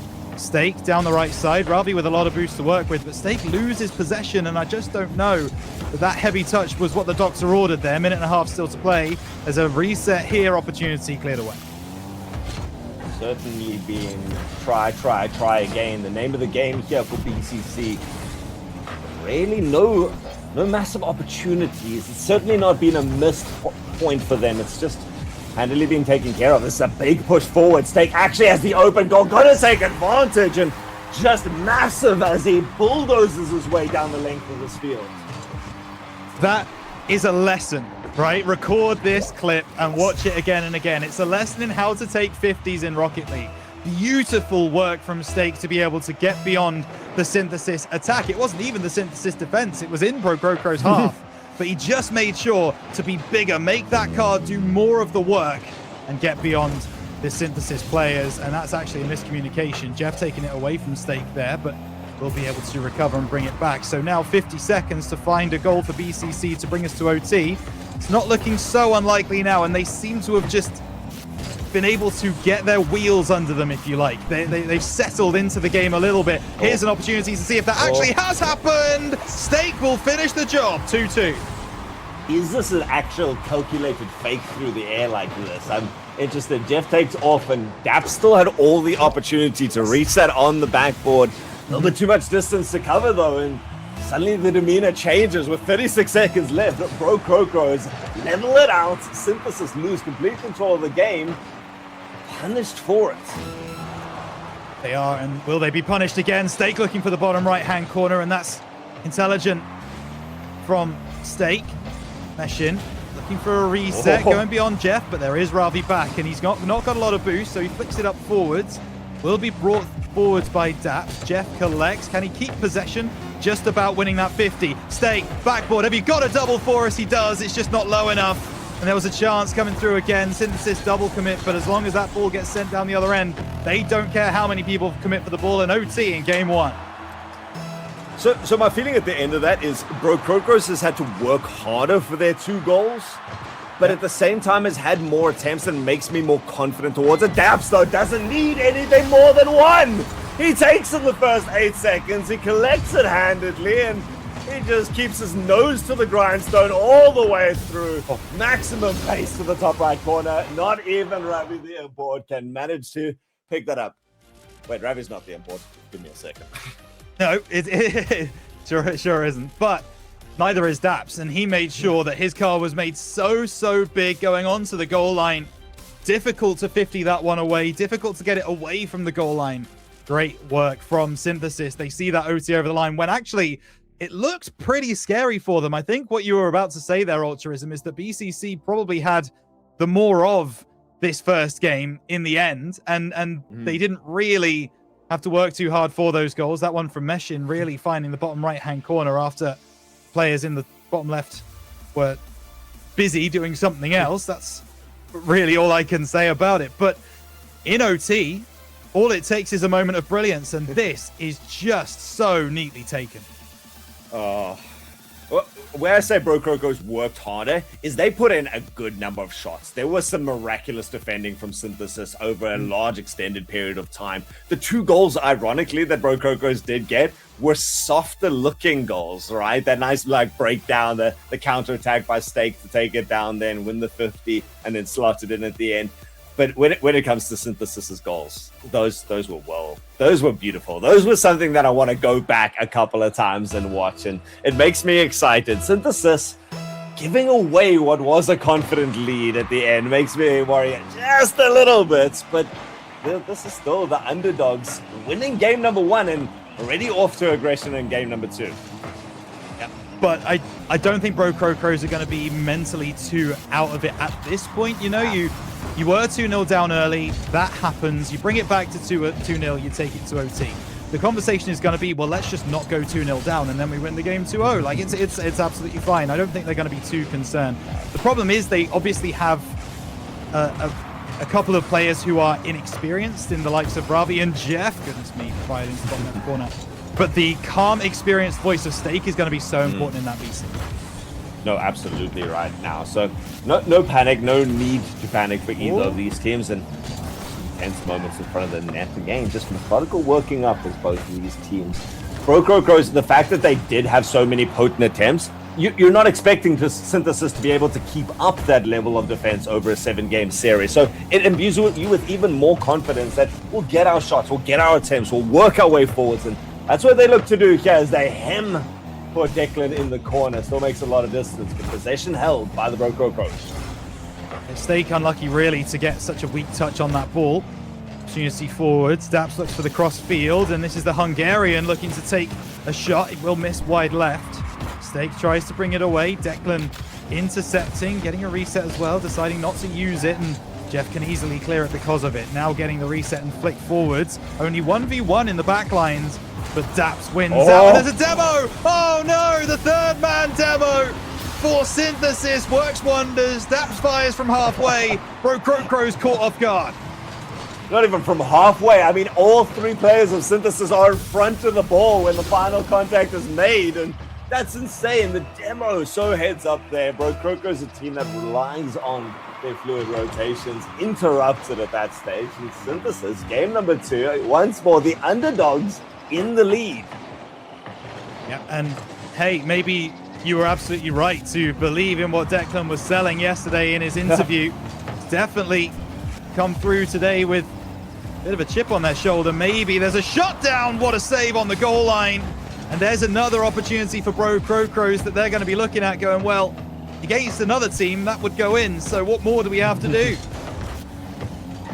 What more do we have to do? And the longer this series goes on, I think the more Bro Crocos is going to answer that question. What they need now is the break. They need 1 or 2 of these shots to go in, and for things that you plan so meticulously to just work for once.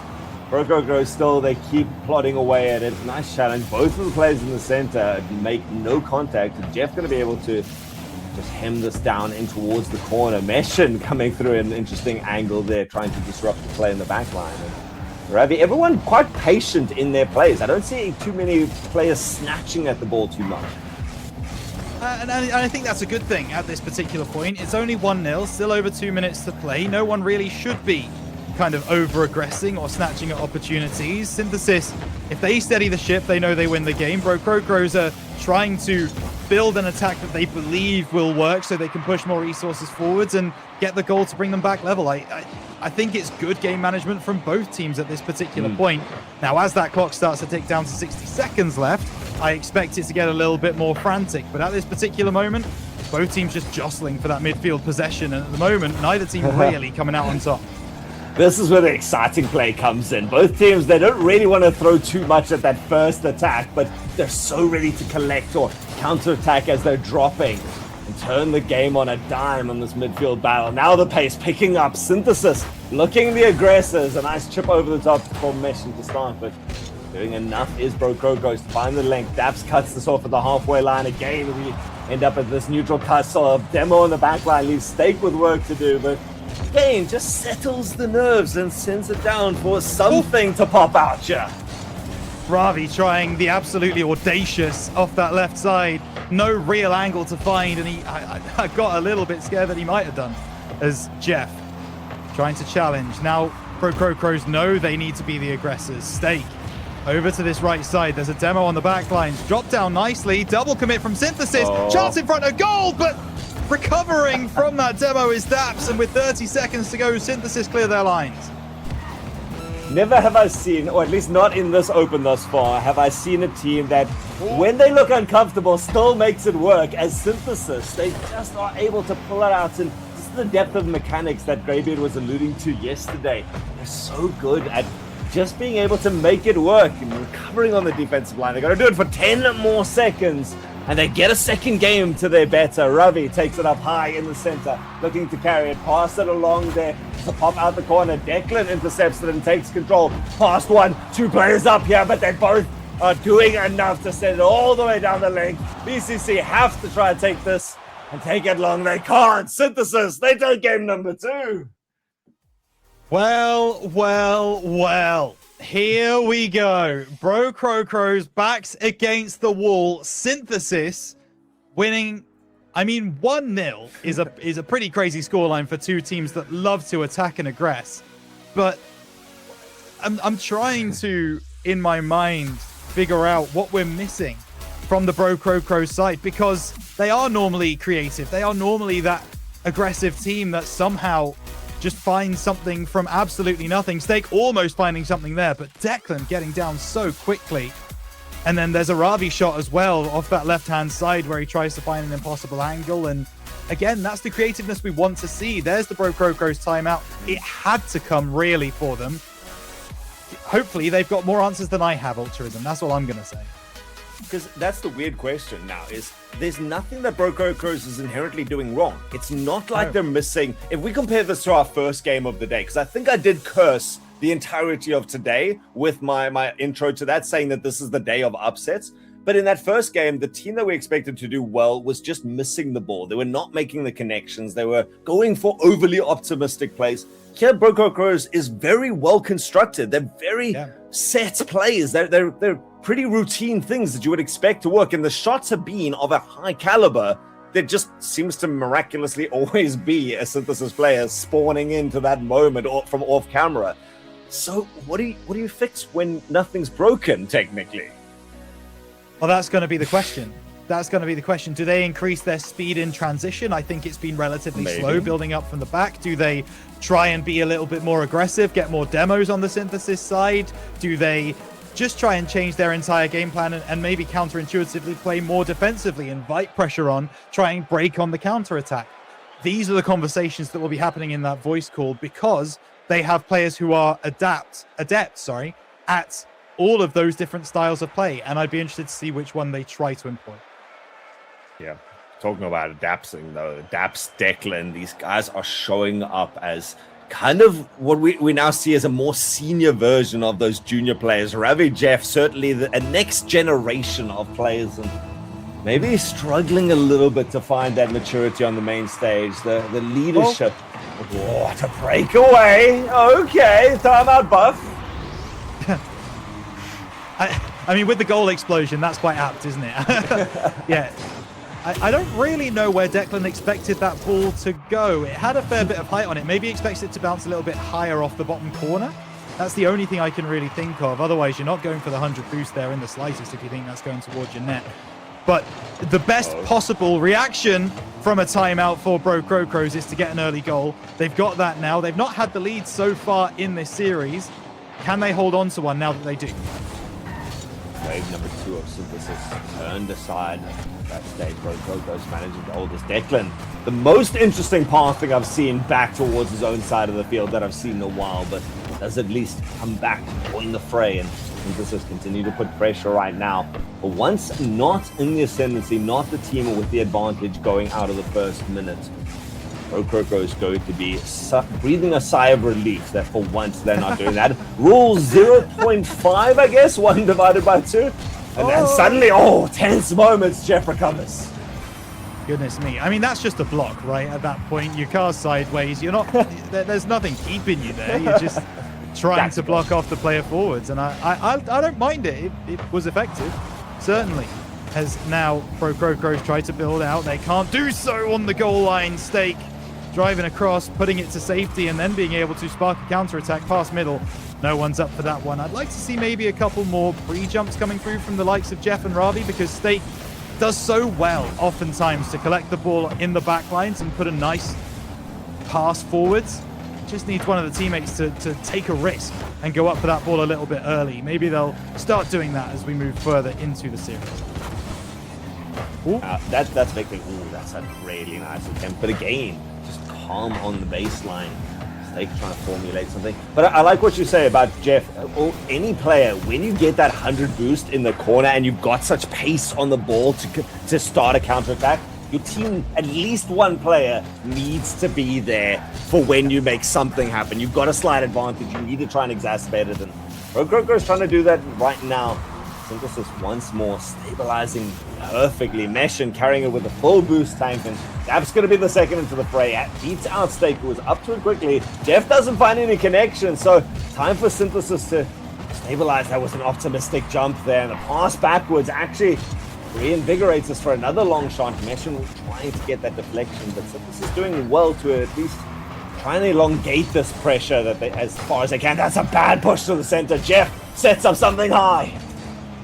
Yeah, Jeff just wanted to get his car over that ball, really take a shot rather than put it on the backboard, but isn't able to bring that ball down. And now Bro Crocros, all three of them back on defense. Jeff needs to get around this press, doesn't do so. Ravi pushes it forwards, and here is Stake now. He wins the 50 once again in the air or on the ground. Stake is just a 50 machine in this series. A double commit from Synthesis. They're starting to look a little frayed at the edges. 2 minutes still to play. Bro Crocros would like a cushion if they can find one, but at the moment, Synthesis standing tall. Yeah, 1 goal. It's easy enough for Synthesis, who has got 2 games behind them already, knowing that even if they just need to force overtime, that's an awkward pinch back towards your own net. So well dealt with by Ravi, but all he can do is buy time in the corner. Jeff now somewhat awkwardly on the side. 2 players committed now on the left, and still Synthesis who emerge victorious, carried long and dispossessed, so it is going to be an easy catch for Ravi. Decision to Stake. Jeff was already pushed up. This could be a transition, doesn't bother going up for it. 2 players though from Synthesis do, and there's now a big overlap here for BCC. Yeah, there is, but the 50 on the back wall, not one. Stake still comes through, wins that one out, passes to the back post. Jeff makes contact, but it's not towards the net. Declan, pass middle. Unfortunate from Meshin that he side flips there. And now the shot on. Jeff just about in position to make that save. If the ball's a little bit higher, I think we're looking at 1-1. We are looking at 1-1 right now. Stake and Ravioli looking at each other like the Spider-Man meme. You go for it. No, you go for it. Synthesis, they've got their equalizer. Meshin has been such a creative nuisance. He's been lingering in the shadows constantly, and that time jumps out of nowhere. Batman to the rescue here for Synthesis and snatches one back. And they managed to do it in the last minute. Oh my god, they're going to do a second. Declan carrying it a long way, but it's the demo coming out of Gaps that really is the highlight of this play. Again, Stake the last one and removed from the ground the 10 falls. And that surprises me a little bit from Stake. I understand that he's probably going to be on ball cam there. He doesn't see the player coming across to get the demo. But that's something that Synthesis have done since minute 1 of this series. They will demo you if they get the opportunity. If there is a player in your half and they believe that it will give them an opportunity, they will go for that demo. And Stake just not live to the danger. And now with 30 seconds to go, Bro Crocros after the timeout. They've been 1-0 up for basically the whole game. And now suddenly facing 2-1 and a 3-0 loss. It doesn't matter now. Jeff able to connect with that cross. And with 20 seconds left, it's 2-2. Man, Jeff is so nice to rely on with that hubris of youth, being able to jump in the air and go for those shots with no hesitation. It's so quick. And any sort of pinch out of the corner, that's what Jeff is waiting for. Brings it back in what was suddenly a dire situation. Suddenly nerves settle. Game number 3, once more, completely up for grabs. Like you say, I mean, it kind of felt like that the whole way through. The BCC was feeling a lot more comfortable. Now suddenly ekes out an overtime unless they can do something here. Ravi starts it. No, Daps just wants this done. He certainly does. And OT again. Our first OT of this game was over pretty quickly with Synthesis taking home the win. Bro Crocros do not want a repeat of that. Jeff looking for the pass. Daps cuts it off well. Stake marshaled on that halfway line as he so often is. Now Ravi popping it forwards. Daps has to deal with it. Doesn't really catch it. Not a lot of resources for the side of Synthesis. Is that going to come home to roost? Backboard hit. No, Ravi can't go. Ravi knows better than to test the counterattack capabilities of Synthesis. They're investing what they can, but not what they have. And I like that in this dire overtime.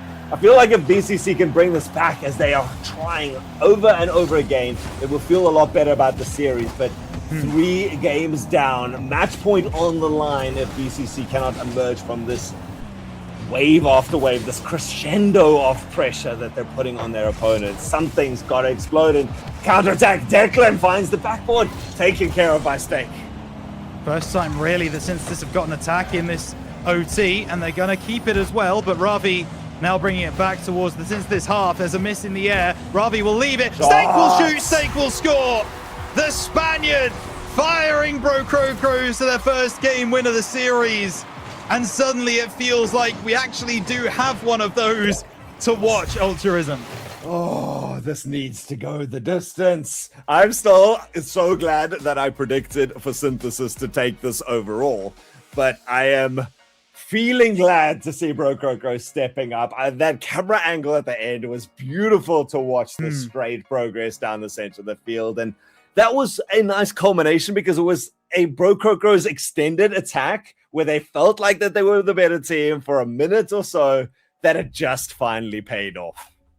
Yeah, it certainly did. I mean, Bro Crocros, you just felt had control of this game until this complete capitulation with a minute to go, dropping 2 goals pretty quickly. They stabilized, got that goal for OT, and then they did seem to have OT in the palm of their hands for a little while there. And I mean, the call-off from Stake is perfect. Ravi knows to respect it. He knows the Stake is going to be there and take the shot.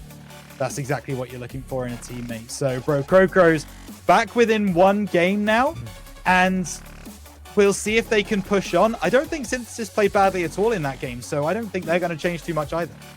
They were still there pretty consistently with their defense, as scattered and shaky as it looked at times. You know, they were the double commits. They were the let's pull out what was not in the textbook to make this answer fit kind of thing. But it worked, just not quite enough. That little flurry of goals back and forth towards the end of the game is its own little highlight video that we'll have to dissect for next week or something. But overall, I do feel like the upside down is starting to break apart a little bit. What was looming as a repeat, I've got the trauma of that first series, so I'm glad it's not going to be a sweep, shall we say.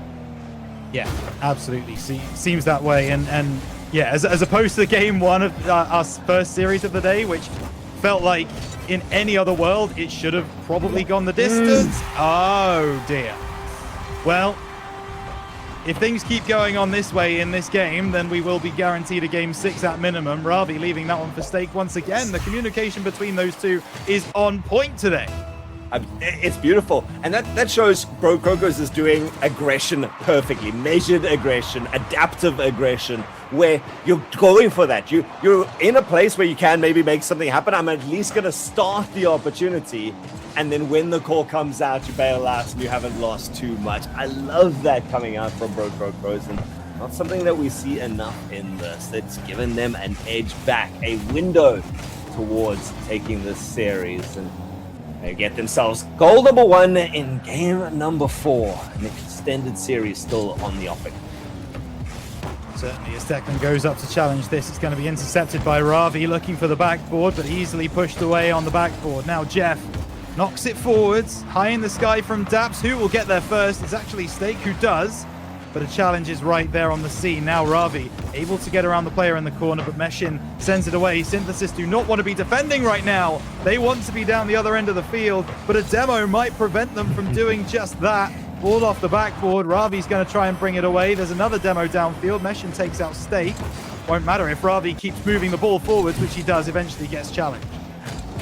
You know, this is the other thing about the Synthesis defense is being pushed hard to a full extent now, but they always seem to manufacture some sort of counter-attack opportunity. So BCC ever vigilant to never overinvest, it seems, and keeping people like Ravi and Stake taking turns on their backline. Great attempt once more to counter the pressure out. A little bit of an extended stay here in the blue half. Cut short there with a nice challenge, but Synthesis finally, interesting turn aside. Daplin says he wants to take a shot. Yeah, I think it makes sense. I believe he's being communicated that there are no Bro Krokos players going for that challenge, so he can leave it and have to give someone else a better clearance attempt. Again, good communication coming out from Synthesis. Ball played forwards here for Bro Krokos, and goes back to what I said in the last game. Being 1-0 up is never enough. 2 goals is so easy to find in such little time. The Krokos will want that cushion. It's just when they feel the need to press the gas pedal, it's gonna be now after Meshin dunks on them from the heavens.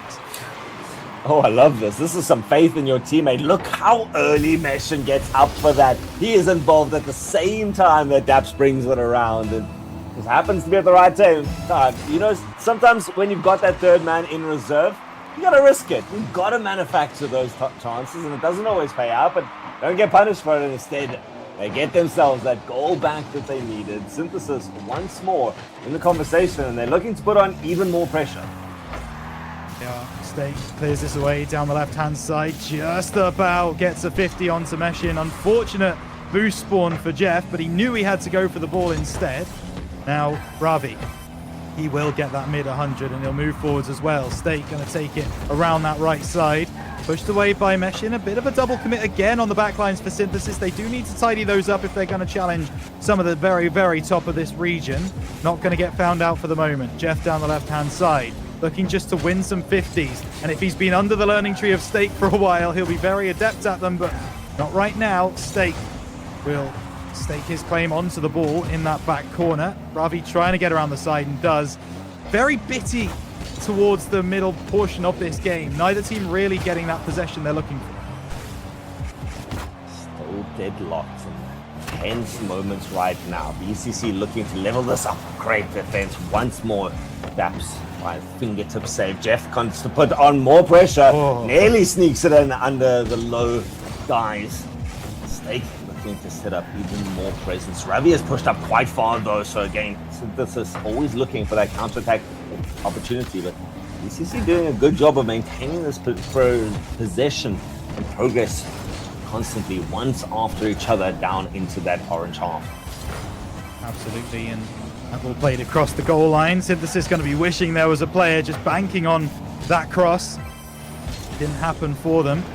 Moving backwards, dangerous from Stake, but he still finds a clearance. Nice double from Declan. Moving into the corner, he can't get the extra touch, so now trying to bring this away is Ravi. Jeff instead now next up to move it away, and with 20 seconds to go, Synthesis could look to end it right here and right now. Declan backboard, Marshall by Stake, gonna look to unleash Jeff down that left side, but it's too far ahead of him. Ravi comes through as the next man up, and that's not a brilliant clearance, but it's going to work out in the end.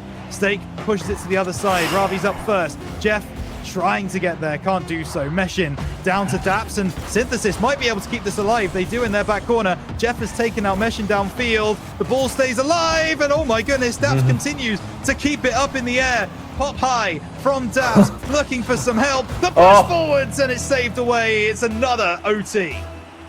Man, this game especially has been dominated by two key themes to me, Rhino, is that verticality and temperament. I have to be my summary words, because how high that ball was played for the last 30 seconds, it felt like, I don't know how many of those seconds were overtime was already waiting and looming, but again, once more, so high in the air the ball remains. The temperament in terms of how calm these players seem to be. They're approaching challenges well. They're still looking for these innovative little creative plays. A little bit of a double commit there opens up the opportunity for Synthesis to take the series one step closer to shutting it out. And Brococo's working with almost no resource in the backline. Great handoff from Jeff to Ravi, once more showcasing the clear communications. A team that has composure. Yeah, and Declan just finding something with absolutely nothing in the tank. Daps moving forwards. Ravi and Stake both on the backboard to try and push this away. And I think that's maybe one of the responses they've had to the way that Synthesis keep demoing their back markers is, well, we'll just put two back there. So if one gets demoed, the other can make the save. And it seems to be working for them for the moment. Jeff not quite reading that one as well as he would like. So Ravi next up. Bit of a heavy touch, won't matter. Still takes a shot, ball in the corner after the save. Ravi not reading it off the corner, but neither was Meshin. There's a chance here, but Meshin clearing away, and about a minute and a half played of OT. I mean, this is a chess match at this point between these two teams, Ultrarism. It's who is going to make that move to checkmate the other. Oh man, and this is calculated, this is precise. There have been almost no real unforced errors, and really nice little attempt there, Ravi! Just over the top! Just over the top! Oh, nearly sneaks it in for Brococos to settle this now. Jeff still looking around, tries to get the pass back in. Suddenly these chess moves pick up in furiosity as neither team again give any ground. This is popped towards the center. Stake takes care of it. Yeah, check certainly being taken a couple of times, but still waiting for the mate as Jeff flies through the sky. Ravi will move forwards down this right-hand side. He knows he has to play this 50. He keeps possession. Stake there to support. Down that right wing. Trying to find the cross into the middle. He has done, but Declan reads it well off the backboard. Not the best clearance coming through from Synthesis, so pressure now on the backlines. Backboard found. Opportunity. Oh, hits the left-hand post, and Ravi tries to keep the play alive. Oh, that ball popping out of the corner a couple of times. This time off the backboard, looking for the double. Cleared to the side by Meshin. It's still Brococos doing the elephant share of the work and taking wave after wave of attacks. An Armageddon that Synthesis is survived by now. Once more, Stake with the flip reset and the highest level of mechanics being brought to the fore. It seems the pass towards the center just out of reach of Declan as Synthesis wants to showcase some of their own armory. So many demos across the field, brought forwards by Stake. Now Jeff out of the corner, looking for that second touch. He doesn't read it. Ravi steps high. Is he going to regret that? He will be favorite to get back, and he does get there. But I mean, if that shot was on target, real danger, and that's going to be a wake-up call for Ravioli. Stake doesn't win the 50. Ball over to that right-hand side, intercepted by Synthesis, and you just get the feeling that both teams have decided to step up the pace a little bit in this OT. 3.5 minutes gone, and danger on both sides. Long shot from Stake. He's got Jeff to help. Oh, he doesn't get there. Stake's still trying to catch up to the play. Can't do so.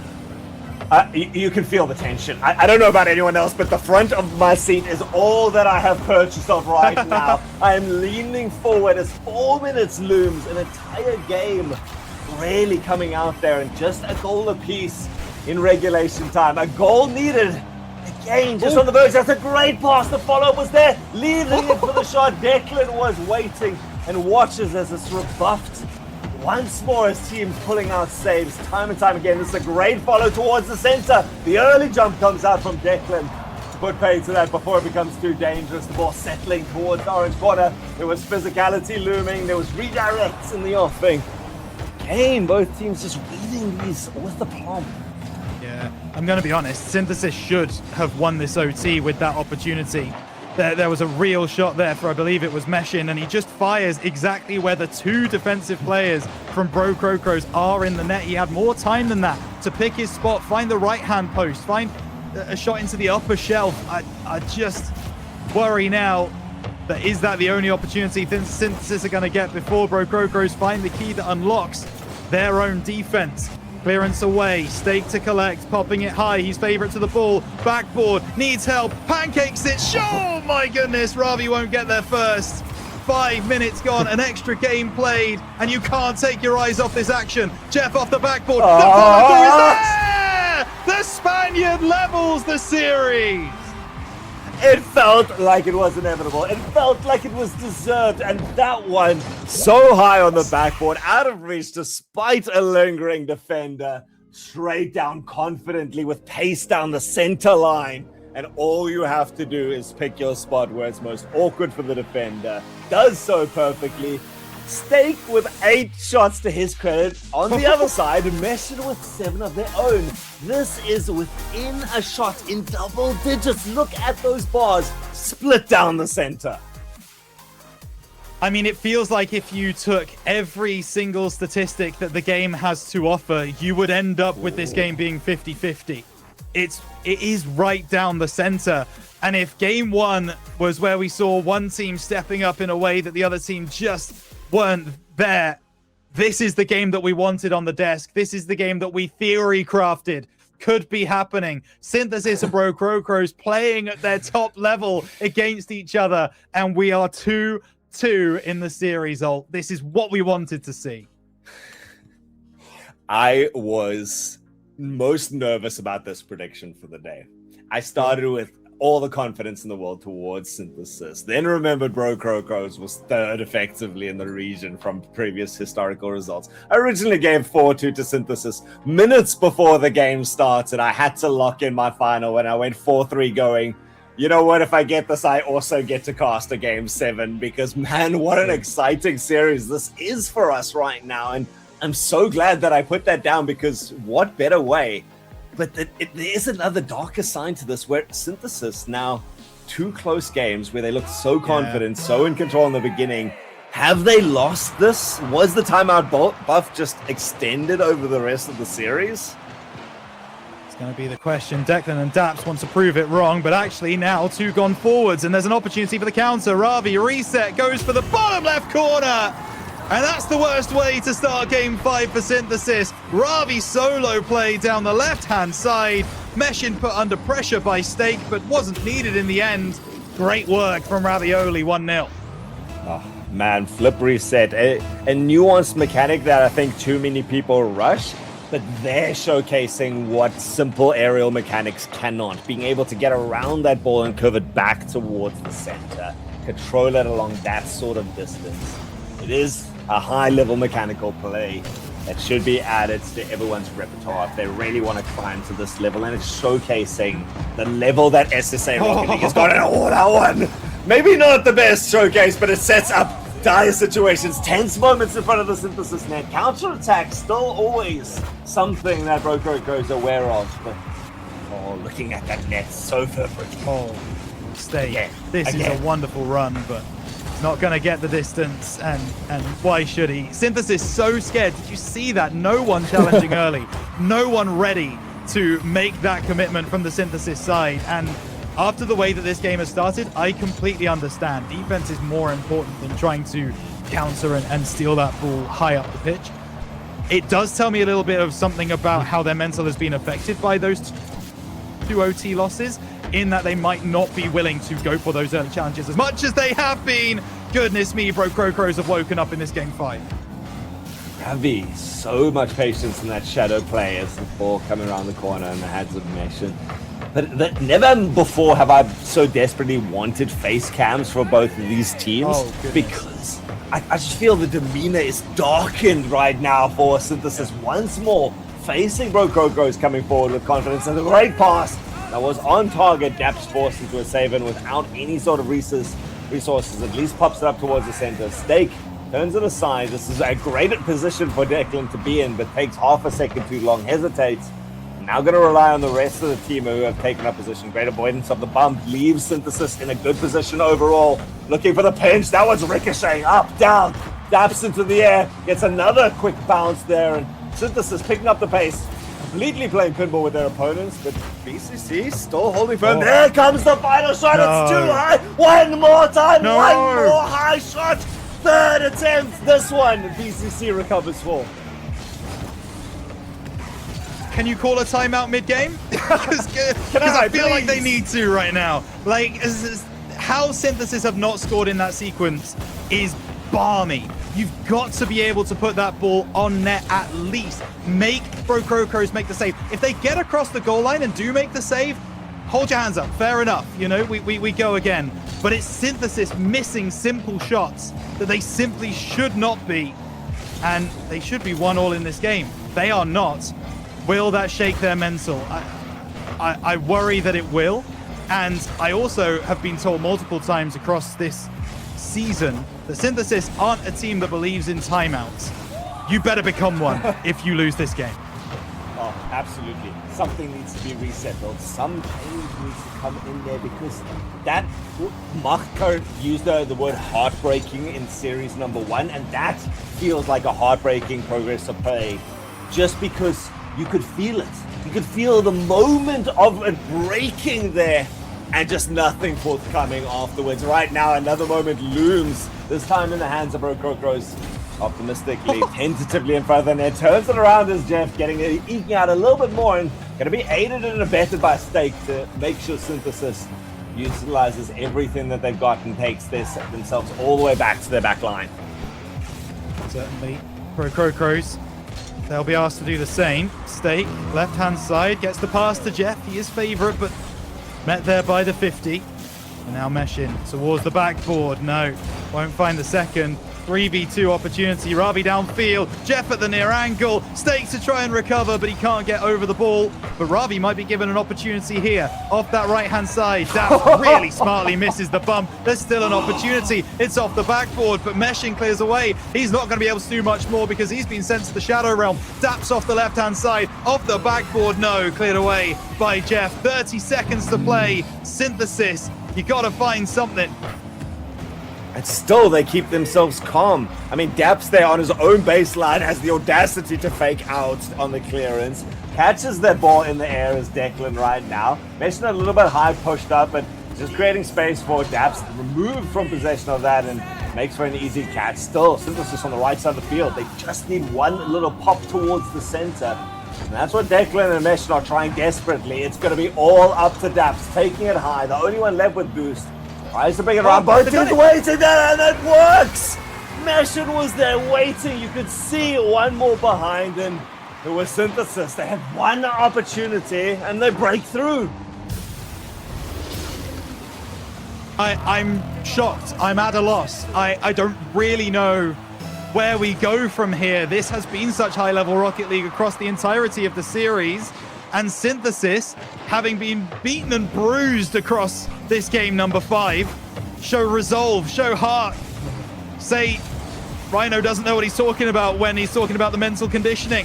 And suddenly, with 20 seconds played in OT, Synthesis, I actually think, look the favourites to win the game. They certainly do. If Declan can find a pass here, no, Stake clears away.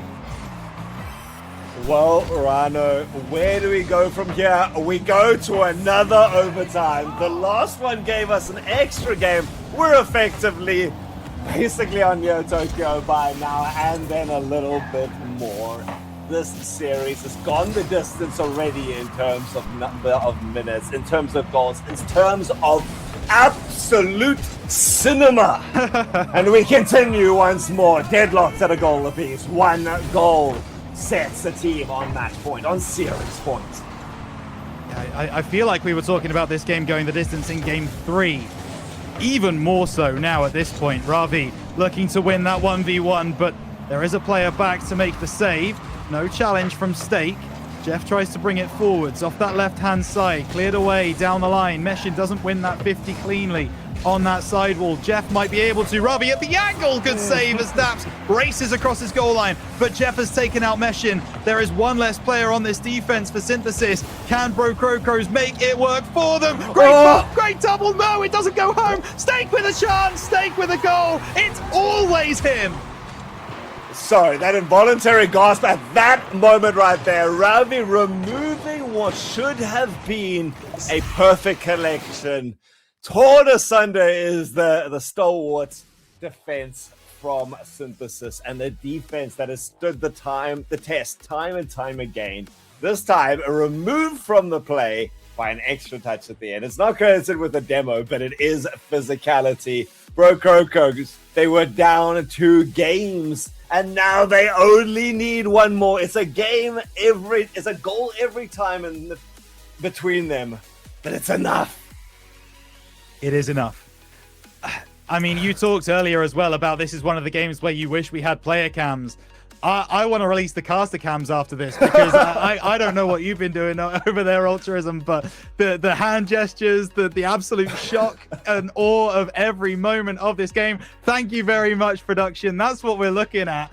It is absolute cinema, and that is a genuine reaction from during the game because it just feels like every inch matters, every 50 matters. It's so important to this entire series. Bro Crocos have a chance to go the distance, but there is a timeout for Synthesis. Recreation of the last basically 10-15 minutes of my life has just been this. When I say I'm on the edge of my seat, I am barely breathing. I'm holding it for that shot that's coming through. And again, such beautiful construction and methodology coming out from both of these teams. I used the word temperament earlier, and it's not one that I bring into casting a lot, but it seems so fitting right now because, again, timeout for a team that never takes timeout shows how considerate and calculated these players are approaching this matchup with. There is no rushing. There is still fake out plays. There is, really soft, delicate finesse touches that are trying to eke out as much as possible. It's not rushed. This is a beautiful level of Rocket League, I have to say, Rhino. Oh, it is. Neo Tokyo, the destroyer of dreams, at times feels like a field which has so much riding on it right now.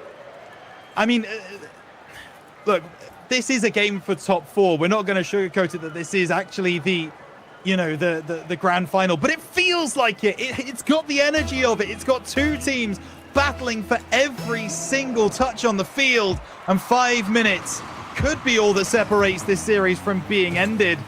Ultraism, I just get the impression that maybe just maybe we were denied a Champions Field yesterday in Game 1. We had one in Game 2. Can Synthesis go the distance again?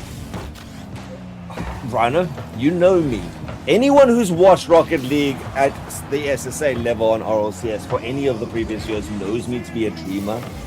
But there's something that's just sitting wrong with me right now with Synthesis. I've doubted them before, and I was ecstatic to see them coming through with such a good performance in the first 2 games. And I do feel that most of the credit has to be to BCC for how they've stepped up their gameplay. But Synthesis missing a couple of those opportunities that they had in the bag makes me worried that we're not going to see game number 7. But still, I have to believe. I have to be hopeful.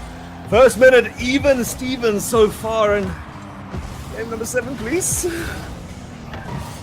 We are literally begging right now. We're on our knees for a game 7 because I just want to watch more high-level Rocket League. That's what we're here for, isn't it, at the end of the day, Ultraism? That's the job description. And we are getting it in spades right now. Jeff keeping possession and not able to keep it for very long, though. Stake just about getting the better of that exchange. And now a double commit on the goal line is eventually going to give Ravi some space to move down the right side. Reset. Well, he just always seems to have something up his sleeve whenever you feel like there's players in front of him. He finds a way around them. Great bump from Ravi as well to keep the aggression for BCC. I think that's what's important. I think what's important for both us as casters and for the players right now, breathe. 3 minutes is a long time right now. We're no longer in do-or-die single-goal territory. It's time for these players to now focus on trying to settle this. They cannot afford to burn themselves out right now. I mean, this is the beginning of a long day. And of course, you want to give it your all to make it through the series, but make sure to keep those communication channels open. Don't try and wrench the game onto your shoulders if you're a Synthesis player especially. And if you're Rlcs, I think keep with the tried and true formula. You got to say, it's worked for you the last 3 games. You keep it going. That will have been the conversation in that timeout, I have no doubt. It's just, guys, they've taken a timeout to try and steady their ship. We don't need to change anything regarding what we're doing right now. It is working. Yes, the games are close, but Rlcs have won 3 on the spin, and it's been off the back of this man. The experienced Spaniard for Rlcs might have given them the goal that gives them a top 4 placement. This 1-2 play, this synergy between Steak and Ravi, it needs to be studied for scientific prosperity, because that sort of delicate touch from a youngster like Ravi shows a flavor that I cannot wait to see more of. And the fact that this is a team that we've seen say, you know what, we're gonna run this out for a couple of weeks. We're gonna make sure we give it a tried and true method. They're starting to find their stride. And it's such a cool part of Rocket League and SSA, and I do think it could potentially carry them a long way into this competition. We say that this team, Rlcs, is fighting it out for that 3rd spot, maybe even starting to challenge for 2nd. And they played like this, Rhino. I don't know, maybe even someone like the Pioneers needs to start looking over their shoulders. I hope they are, because that is next on the list for whoever wins this series at the moment. Does look for all the world that it's going to be Rlcs. Pass just about strong enough to get back to Ravi. And now Meshin clearing the distance. Jeff pushes it to the corner. Just over a minute to play. When does Synthesis press the panic button? When do they push their resources forwards? When do we see a 3-man attack from Synthesis? It's going to have to be soon. Declan might make it so that they don't need to. It's only 1 man required. And it's Declan to find the leveler. It needed to be soon. Your wish is granted, sir. The genie of Declan comes out there and, as calm as you would like, pulls off one of the greatest mechanical stunts we have seen in this matchup thus far. Brings it out from across there with his own double touch. And Synthesis, again, with calm demeanor, put this level, again, quick onto the attack once more. Ooh, that's pitching awkwardly towards their net. Dav's going to be able to pick that up, but Steak, present. Oh, what a... How dead do you want that ball? Yeah, that's a catch that Dabs wasn't expecting, I think. Wanted to just push that ball back into the corner. In the end, it just stopped, and wow, Rlcs still moving forwards off the back of it. Jeff sees a player far post. He gets it past 1, but Meshin does really well to push it over to the other side. Jeff stays with the play. Double commit from Synthesis. They make their way down that right-hand side. There's not the bump on the backboard, though. Ravi stands tall. 15 seconds of regulation. Another OT looms. I saw that bump. I swear, in my mind, that had already completed, and that would have been a goal. That was such beautiful vision.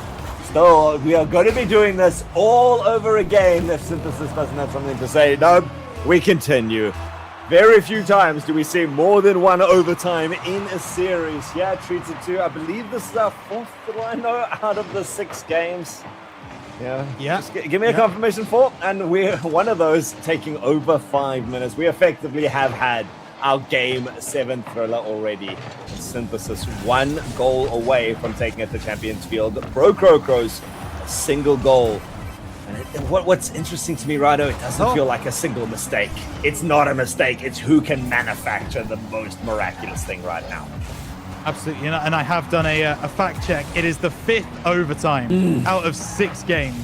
And the other game was a 1-0 win on Forbidden Temple. This has been the closest series we may have ever seen, oh my goodness, on an SSA main broadcast. But for the moment, it is going the way of Rlcs. If they can find that extra goal, find that golden goal, they will take the series. They will go on to play Pioneers in an hour or so. If Synthesis find it, then we run it back. A fresh 5 minutes on the clock. We look for another OT! It doesn't matter! Ravioli wants to stop the series here and now! Another solo play from the young South African. And that is 2-1 Bro Crows. They win 4-2. By the end there, it felt like Synthesis had to do it on some sort of counterattack opportunity because Bro Crows, they looked to be in possession of pressure, of the game for 30 seconds, 40 seconds at a time. They just took that ball and hammered it at the backboard as many times as was needed. And they were frustrated game 1 and 2, but they still continued with those opportunities. And now by the end of the series, we ask the question, could Synthesis's defense stand resolute, stand all the way through the series? And no, it takes 6 games to crumble, but 4 on the trot fall into the hands of Bro Crows.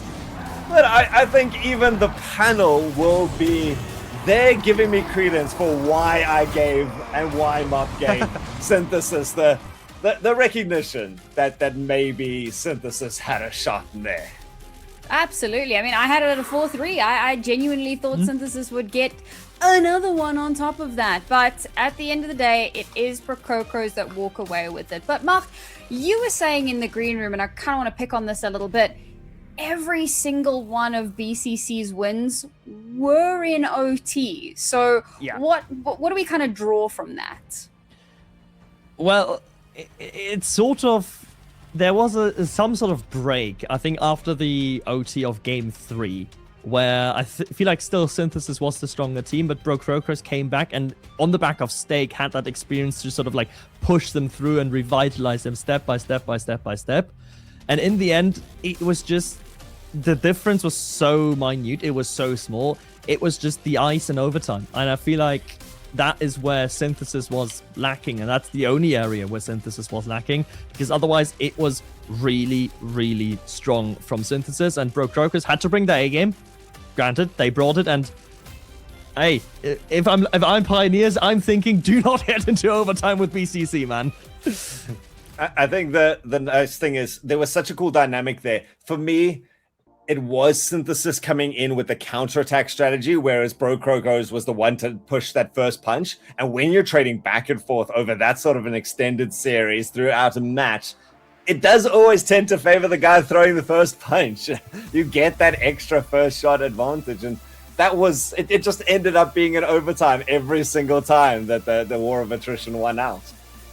Well, I mean, when you consider that Synthesis got the first punch twice, but were unable to kind of follow through, unfortunately. Rhino, what would you say was the big thing that once we got into Game 3 was the major issue for Synthesis? Oh my goodness. There was no major issue. Let's clarify that right now. There was nothing that you could see in the Synthesis gameplay that you were like, oh, that stands out as a glaring problem in their setup. They did just get caught out by a couple of really good, well-constructed Bro Crocos plays. And when that happens, sometimes you've just got to hold your hands up, get back in the lab, try and go again. Like, I really cannot in my head give you a really solid answer, which is both beneficial for Synthesis and also detracts from them a little bit, because it's like you did the best that you could and it still wasn't enough on the day. I feel like looking back at it and trying to think about it methodically, the main thing, and I think it gets encapsulated by that last goal from Bro Crocos in Game 6, that overtime winner, is Meshen was so close to the save. And it was a shot that, quite frankly, I felt like looking at it in real time, he should have been saving.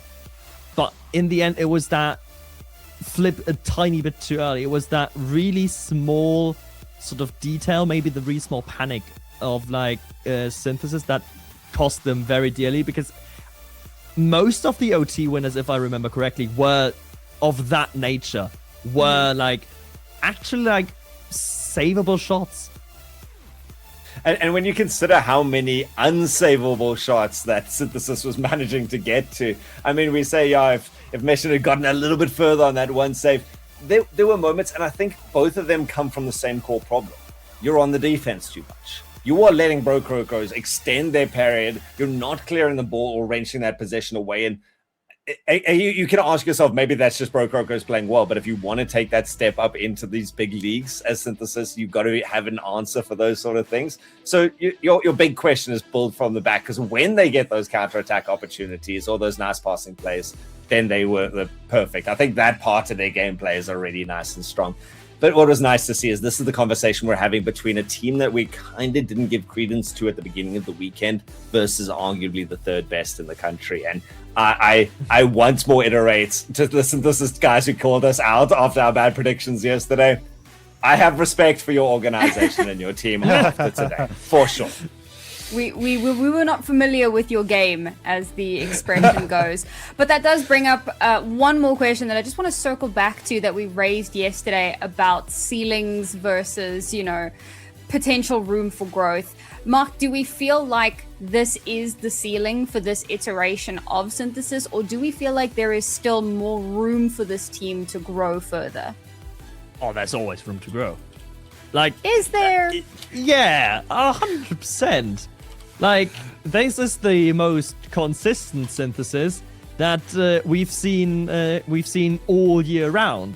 So clearly there is still room to grow, and now to hit those peaks consistently one after each other and move the peak up, and up, and move the floor up, and up. So I feel like Synthesis is still on a very good trajectory. Unfortunately, they only have one event left to do anything and to get that top 4 for them. Exactly. Well, one left for Rlcs. Of course, there is more Rocket League throughout the year to participate in, but absolutely right. As far as Paris and Worlds go, this is that one last opportunity. Reminder, folks, you too can get involved in all of these opportunities and so many more if you come and join the ACGL Rocket League community that has been set up. The link and the QR code is there on your screen. And just a quick reminder, you can go ahead and vote for your driver of the day. Call it bias, call it what you will. Renshiro still has my vote, but feel free to go ahead and let us know who your driver is. And of course, we will announce that at the end of the day. Now, let's move on to our next matchup because it is a semi-final, and as much hype and pomp and circumstance as a semi-final deserves, let's temper things a little bit here, Rhino, because it's 5 fears and it's rounds, and rounds have looked good, but it's 5 fears. Yeah, that's the problem. that's the big problem with that, is rounds against pretty much anybody else in this region. I could spin some tale, tell you this is the best that rounds have looked in their entire history here in SSA, that they are going strength to strength and they're looking like they are a real contender. But it's 5 fears, and 5 fears do not look like they're going to lose anytime soon. Not even a series, just a game. They don't look like they're going to lose a game anytime soon. Rounds are going to have got up very, very early in the morning, and 5 fears are going to have to get up very, very, very late in order for any shenanigans to be happening here. And I mean, we've spoken... Oh, sorry, go ahead. I missed that. My apologies. I think if there was ever a rounds team that did wake up early and get a good strong cup of coffee behind them, it is this team today. We saw them on a great streak this morning. I would love to see rounds take a game or 5 fears, but this team came together. It's not just the Renshiro effect anymore, but it's 5 fears. I have to agree with that point a little bit. I think that's become our new catchphrase for the weekend, but it's 5 fears. And on that note, we spoke at length about Renshiro and what he's brought to this team, but a player that we would be remiss not to talk about, Mark, is Guns, because he has gone from strength to strength. I don't know what was in the water in Boston, but he came back and chose to be the best player in the region. Oh, thanks for stealing what I said earlier in the green room verbatim. Thank you so much, because I was definitely going to say that. He genuinely did. It is lovely to see. It is heartwarming to see even that a player who has, before the season we asked, okay, we had our 4 best players. How are they going to split up? Local players. How are they going to split up? We had Guns and Snowy, and we had big question marks about those two together. But really, that's a story from haters to lovers that really cannot be put into words. Someone needs to make a movie out of it for sure. And Guns uses that newfound power of friendship and really is now the heir to SSA. He is now the heir to South Africa, it sort of feels like. And he's learning at the hands of the original king of the region. And there is some... it is a fairy tale, and I, as a German, can appreciate a good fairy tale. It's great. Welcome to my cat. Sorry, apologies. Guns really epitomized potential for me, and the fact you can go one of two ways. You can either let that get to your head when you start to make it in the big leagues, or you can take those opportunities and grow from them and let that unlock you. CPZ as coach, Snowy as an older brother figure to you, international experience. That's all the steps that Guns has really taken and drawn from as much as possible, and that's what I love to see. All right, well, Twitch chat, the vote was up and available. If you haven't gotten into it yet, you've still got a couple minutes to go. So let us know who you think is taking this series. Hashtag 5F or hashtag RNDS. Get your votes in there. And that's going to bring us to our predictions. We'll keep it relatively quick on this one. We'll kick off with you, Rhino. Who do you think is taking this one? Yeah, favoritism can only get you so far. A team stream bias can only go to a certain level. And if I was to call for rounds on this one, then I think I would be branded as crazy. You already are, mate. Well, this is true. You know, this is to allay some of those those allegations. I'm going to go with 5 fears. No production. Don't even think about Can't it. troll, brother. I understand that I probably should, but realistically, it's going to be 5 fears. Okay, Macht? I mean, we talked about rounds having to wake up early and having some good and strong coffee. I mean, Ranchero is Finnish. The Finns are known for loving their strong coffee in the morning. But I feel like with the amount of caffeine he would need, he would not be with us right now. So it is good. And rounds are playing really well today. Punish game against Astronic was off the charts. But it is 5 fears. So yeah, 5 fears. But it is 5 fears. Alt, are you on the same train?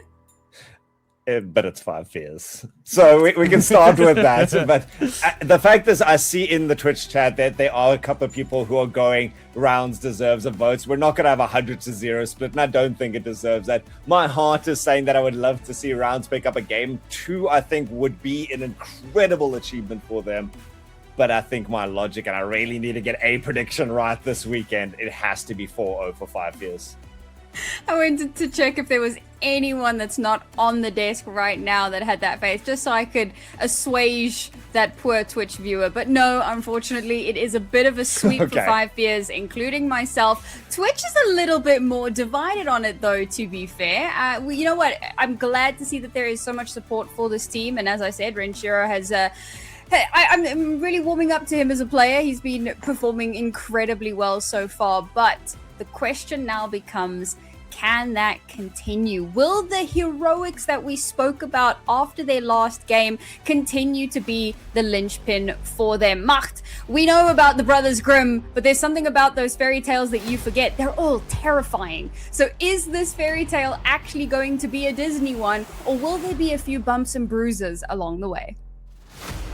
The terrible fairy tale, the terrible witch that is 5 fears, has taken the stage, and Pyro, the resident American team, rounds is good, but it is 5 fears.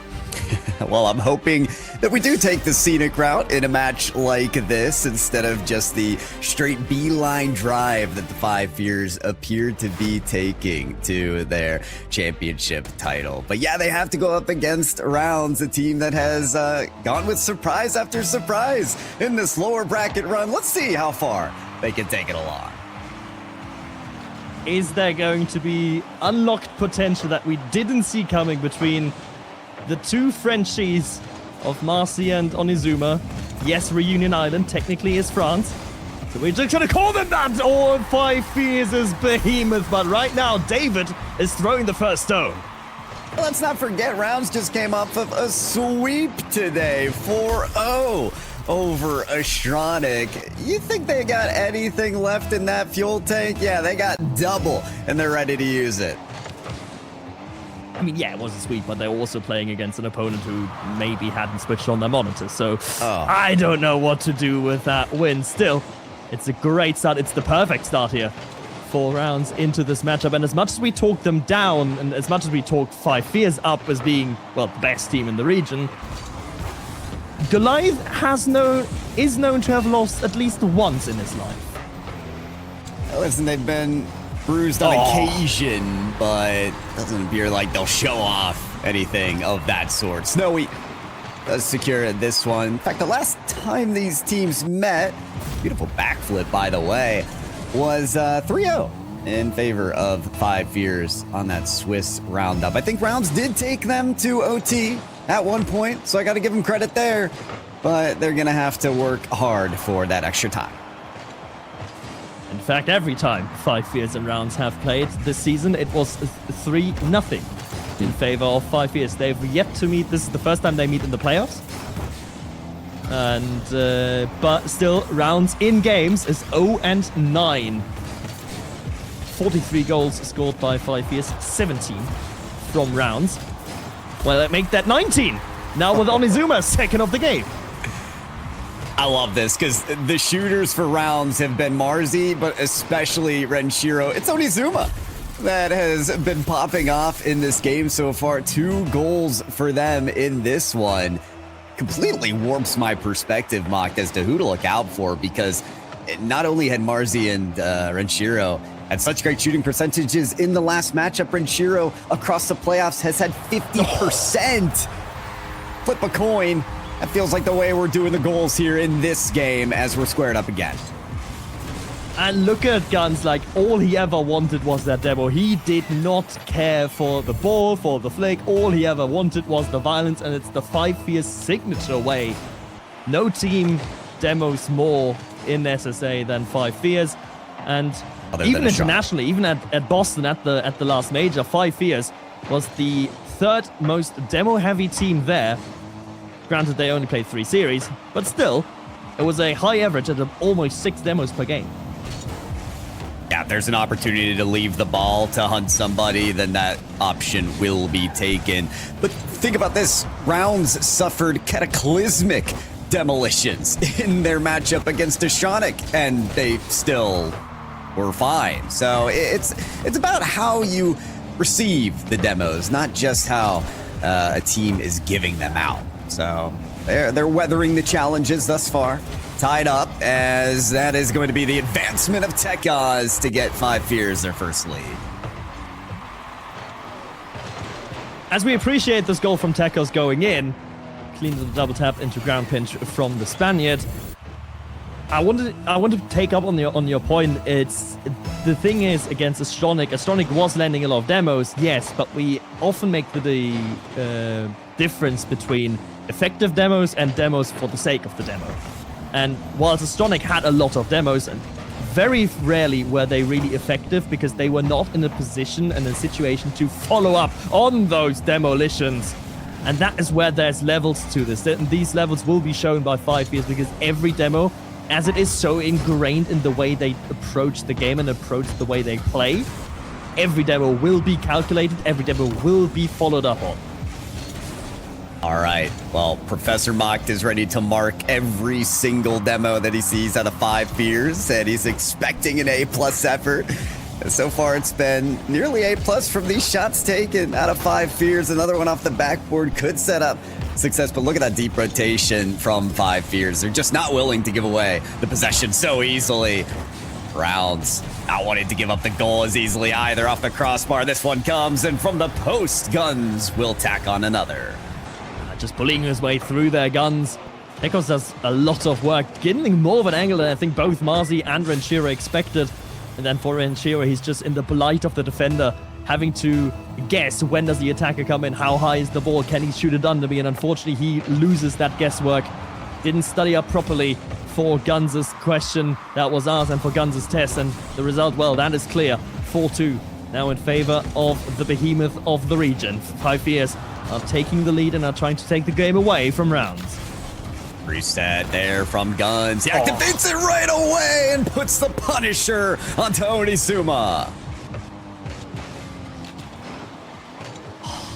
Just enjoy it.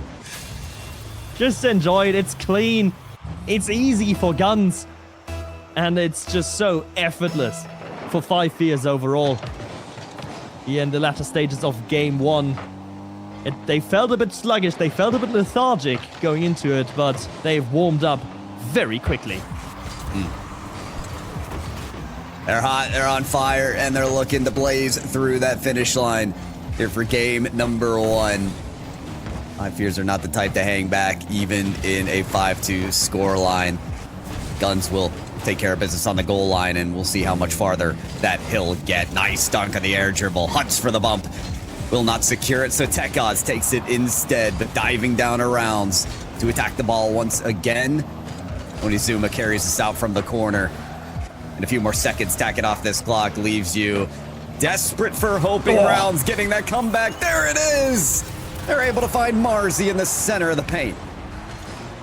One of the saves of all time, one of the fantastic saves of all time is not going to be enough as Snowy and Tekos cannot find the pinch on the save. The ball just dribbles into the box where Marzi has got no issues finding the back of the net. 5-3, kickoff goals, perhaps an opportunity here for Rounds.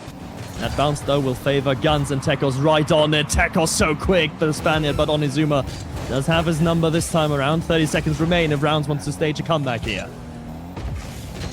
Gonna be Marzi to run out of boost there. Guns on the half-court line, leaves it on a redirect path. What a shot from Onizuma, the demolition as well. 2 contests for the shot. Neither can put it on target quickly enough. This one's barred down. Still on the goal line. Put in by Marzi. Rounds have a chance. 9 seconds remain. The ball edging closer, closer, closer until Marzi comes in and puts in the final inches of that ball into the net. 5-4. Will we see some kickoff shenanigans? Will we see a strategy? No, standard kickoff required and applied from Rounds. As Onizuma now has to keep the ball airborne. Snowy to Tekos. It's going to be 6 in the end. 10 goals in game number 1, but 5 years, end of the better. They do have a knack for doing this. I remember, I think it was against the Brocrocros in their sweep yesterday. They were winning 4-1. Brocrocros bought it 4-3.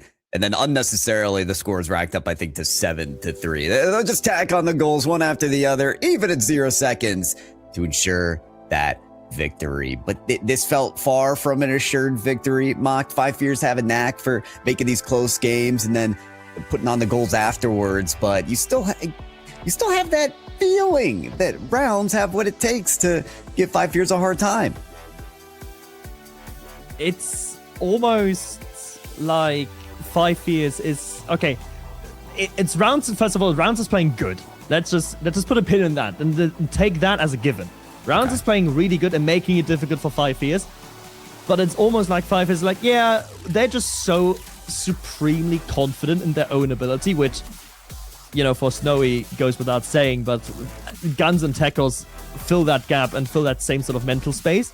They're so confident that even if they concede 2 goals in the dying stages on that last kickoff, I don't think in their mind it was ever on that they would concede the equalizer. I genuinely don't think they spent even a microsecond on that thought. That's fair.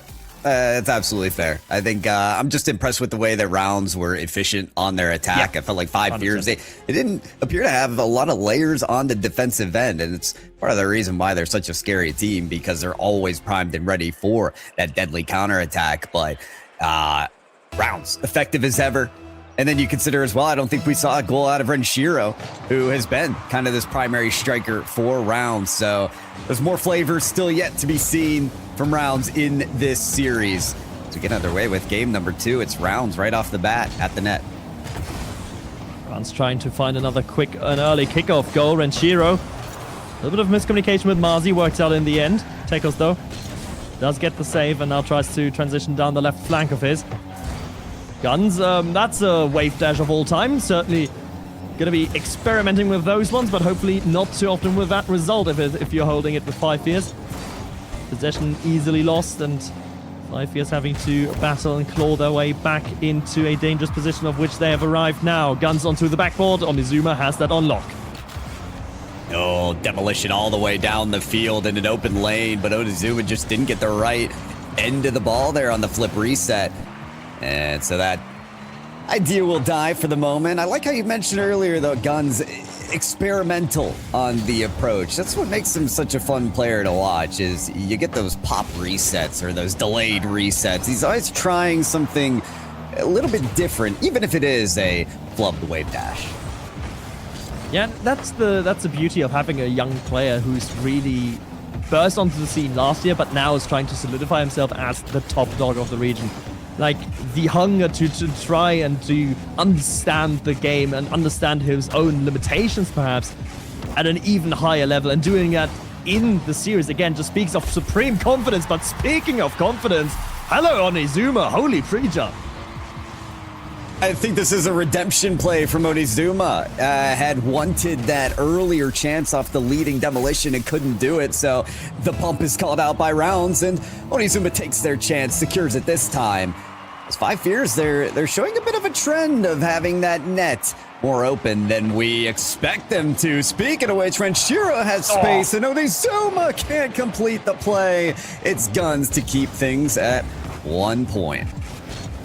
And Renshiro did exactly the right thing. He faked the first shot, he faked the fast shot, but unfortunately for him, Tekos just had him read all the way through. And does he have this one? No, Onizuma Guns this time on the line.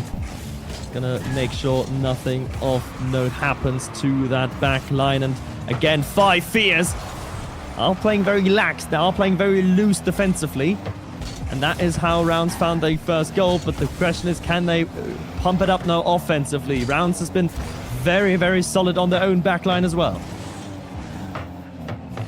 Gotta maintain it. So do 5 Fears. Their backline could use some improvements. Guns is thinking about the other end of the field, though. On attack are 5 Fears. Diving into that one, I believe was Snowy. Guns sends Onizuma to the scrapyard. This one hit up high by Tekos. As Guns in the wing, waiting if the pass comes along, but that one's along the wall instead. Guns still picks up the ball.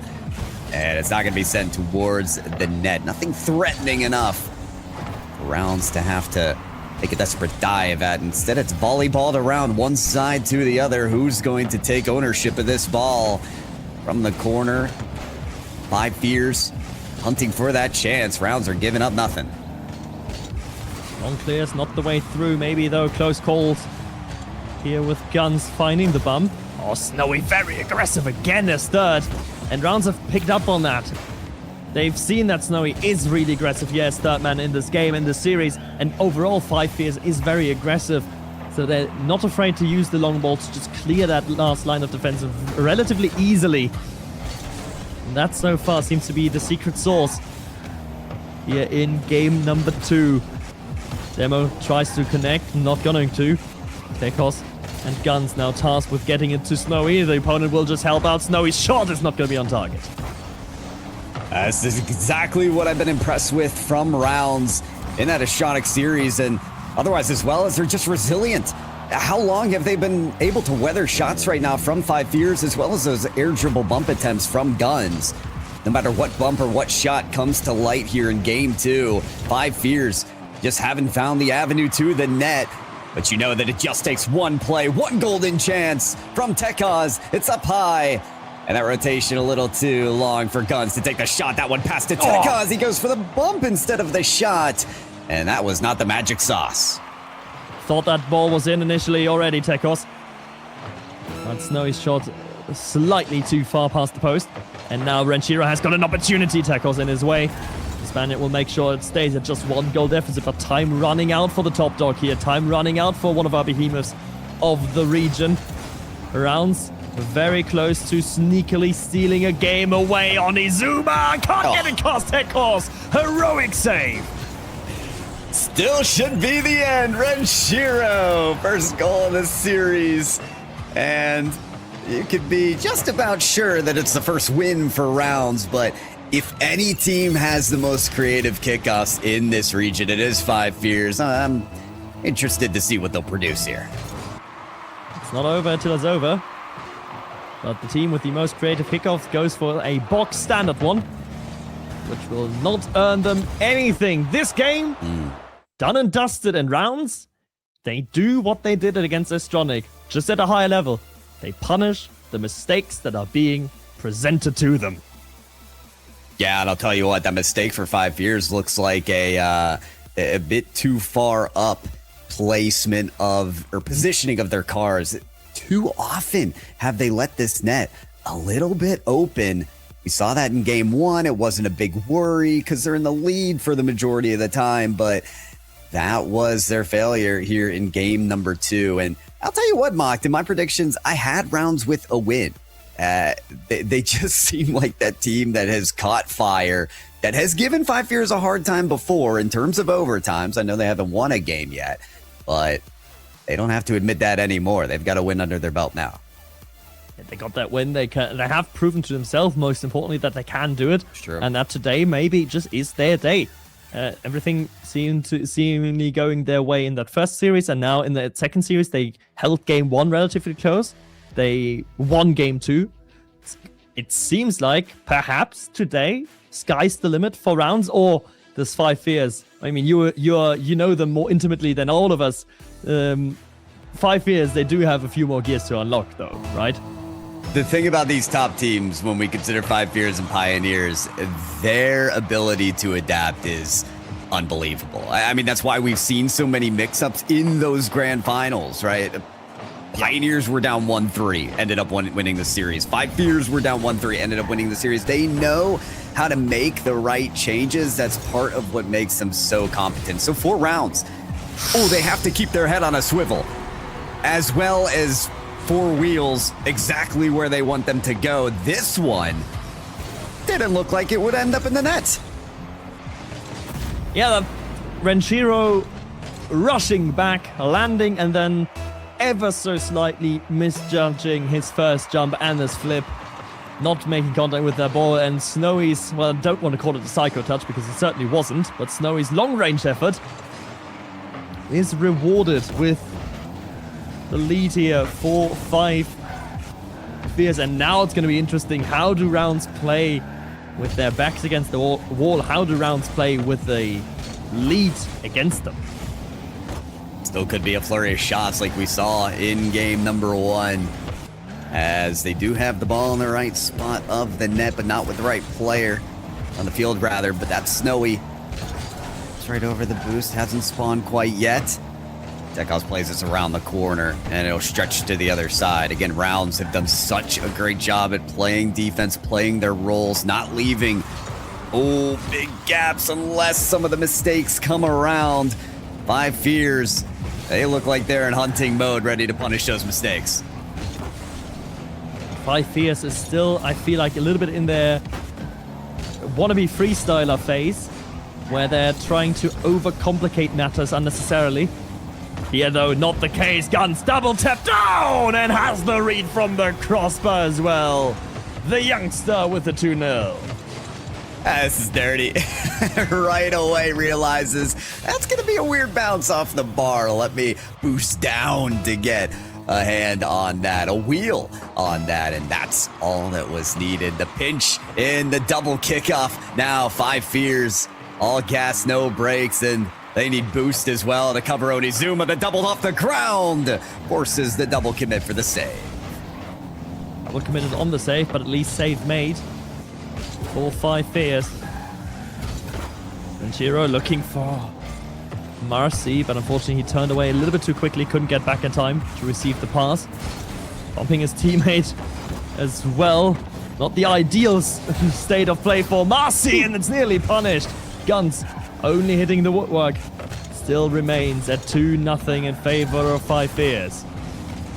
It does feel like rounds need some kind of break here, because they seem to be a little bit out of lockstep, bumping each other, landing on each other. It's just a little bit messy from them, which is not what we've seen at the start of the series. Five Fears are taking advantage of it. Landing on each other and then giving up space. Marcy and Renshiro. Synchronous rotation into the corner. Unfortunately, this isn't the Olympics. There is no category for it. And the only reward you will receive is pain, aka a third goal in the back of your net. And it's Five Fears taking control, taking ownership of the series. I mean, it looked nice, you know. It was artistically pleasing. Little hand holding here as they'll look to divvy up the resources on the next effort. In the meantime, Onizuma trying to make 5 Fears' backboard his own, but ends up getting denied. Marzi, the late touch on that one, and again, a double effort from Rounds. They will concede off of it. Guns, I did not expect him to be ready for that shot. Neither did I. I thought he buggered off to the mid boost, but no, he just turned upfield because he's got complete and utter trust in his teammates that even though it looked dicey, even though it looked awkward, he knew Tekos would get the pass to him.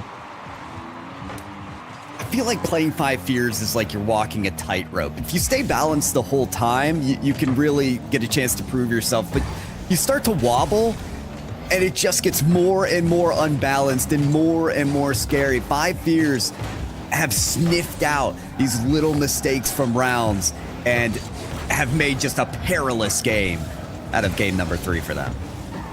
Yeah, I mean, to add on that, it almost feels like the more you think and the less you play, what an angle from Tekos. Holy. Yeah. But like the more you don't play on autopilot against 5 Fears, the worse you actually do because you start to think, and thinking induces a possibility for 5 Fears to outthink you.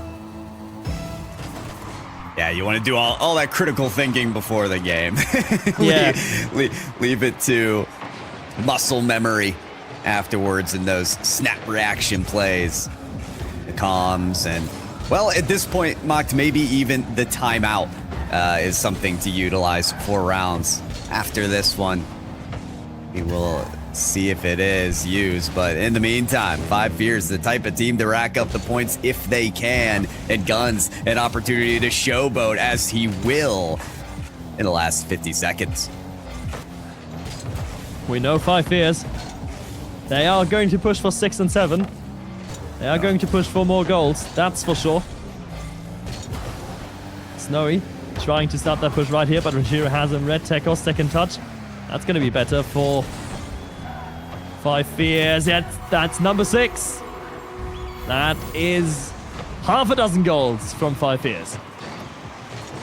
Oh boy, and Snowy fighting for that quarter boost as well. I mean, giving this team no breathing room. This is what it looks like to suffocate against your opponent. Every time you think you have respite, you can grab a quarter boost. You haven't been bumping your teammates or double committing with them. Guess what? You're fighting your opponents for those same resources now.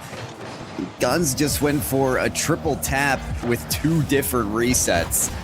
Couldn't quite get the angle around. This one gets sent away, and 5 Fears final 10 seconds. They will hunt for a 7th. Guns gets the fake, passes the first, gets the dunk on the second. He's so good at taking this ball from one side of the field to the other, but this one's boomed across. Rounds will put an end to the misery as 5 Fears have managed to get a strong response against them. As strong is definitely one word to use, and it seems like we can have 2 versions of 5 Fears. One that scores 6 goals a game, and the other that scores 0 goals a game. Because that's the only 2 things we've seen thus far from 5 Fears here in this series against Rounds. But this third game has been the clearest one yet, and that is a worrying sign, I think, for Rounds. I think we knew coming into this that there were many realities to be seen in this series. There was this game 3 where 5 Fears just pummel their way into the championship of the day. But then there's the Rounds that we've seen all day who have taken care of business in this championship weekend, fought toe-to-toe even against the toughest teams. But like we said earlier, Mock, do you slip up early in a game and 5 Fears, they're not going to take the inch. They're going to take the mile. They're going to make you pay. I feel like there's no team that you really want to go behind in general. You don't want to be behind in the series, in a game, like at all. But if there was one team you especially don't want to be trailing, it's 5 Fears. Because that team will just use that snowball and run it down Mount Everest. They will not stop. Ever. Well, you'd think that they'd stumble, fall, and catch their breath. And what I mean by that is take a timeout. But no, forget the timeout. Forget the deficit. Ranshiro is back to work. It's a fair few fortuitous 50s bounces going their way, but rounds, hey, if it goes your way, it goes your way. Take it, and certainly don't leave it on the plate. 4-5 fears to capitalize up on 1-0. Now in favor of rounds. Tekos, great redirect and great little pass there with Snowy. But in the end, it is still a lead for rounds. Immediately I knew Tekos was exiting the net, and I was like, give me that redirect. So close, but rounds, I mean, yes, their form was scoring in game one, but their greatest highlight in this series has been their defense. So they muster up the courage to once again put a stop to 5 fears. And an otherwise great mechanical play to get a goal. This one, stalwart along the goal line are rounds. They continue to keep this away, even if the saves seem impossible. Save, dunk, but still the ball will not cross that line.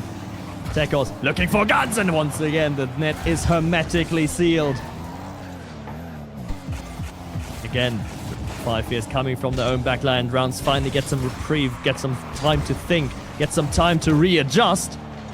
But that time will be brief as 5 fears is back to their old antics of being on attack.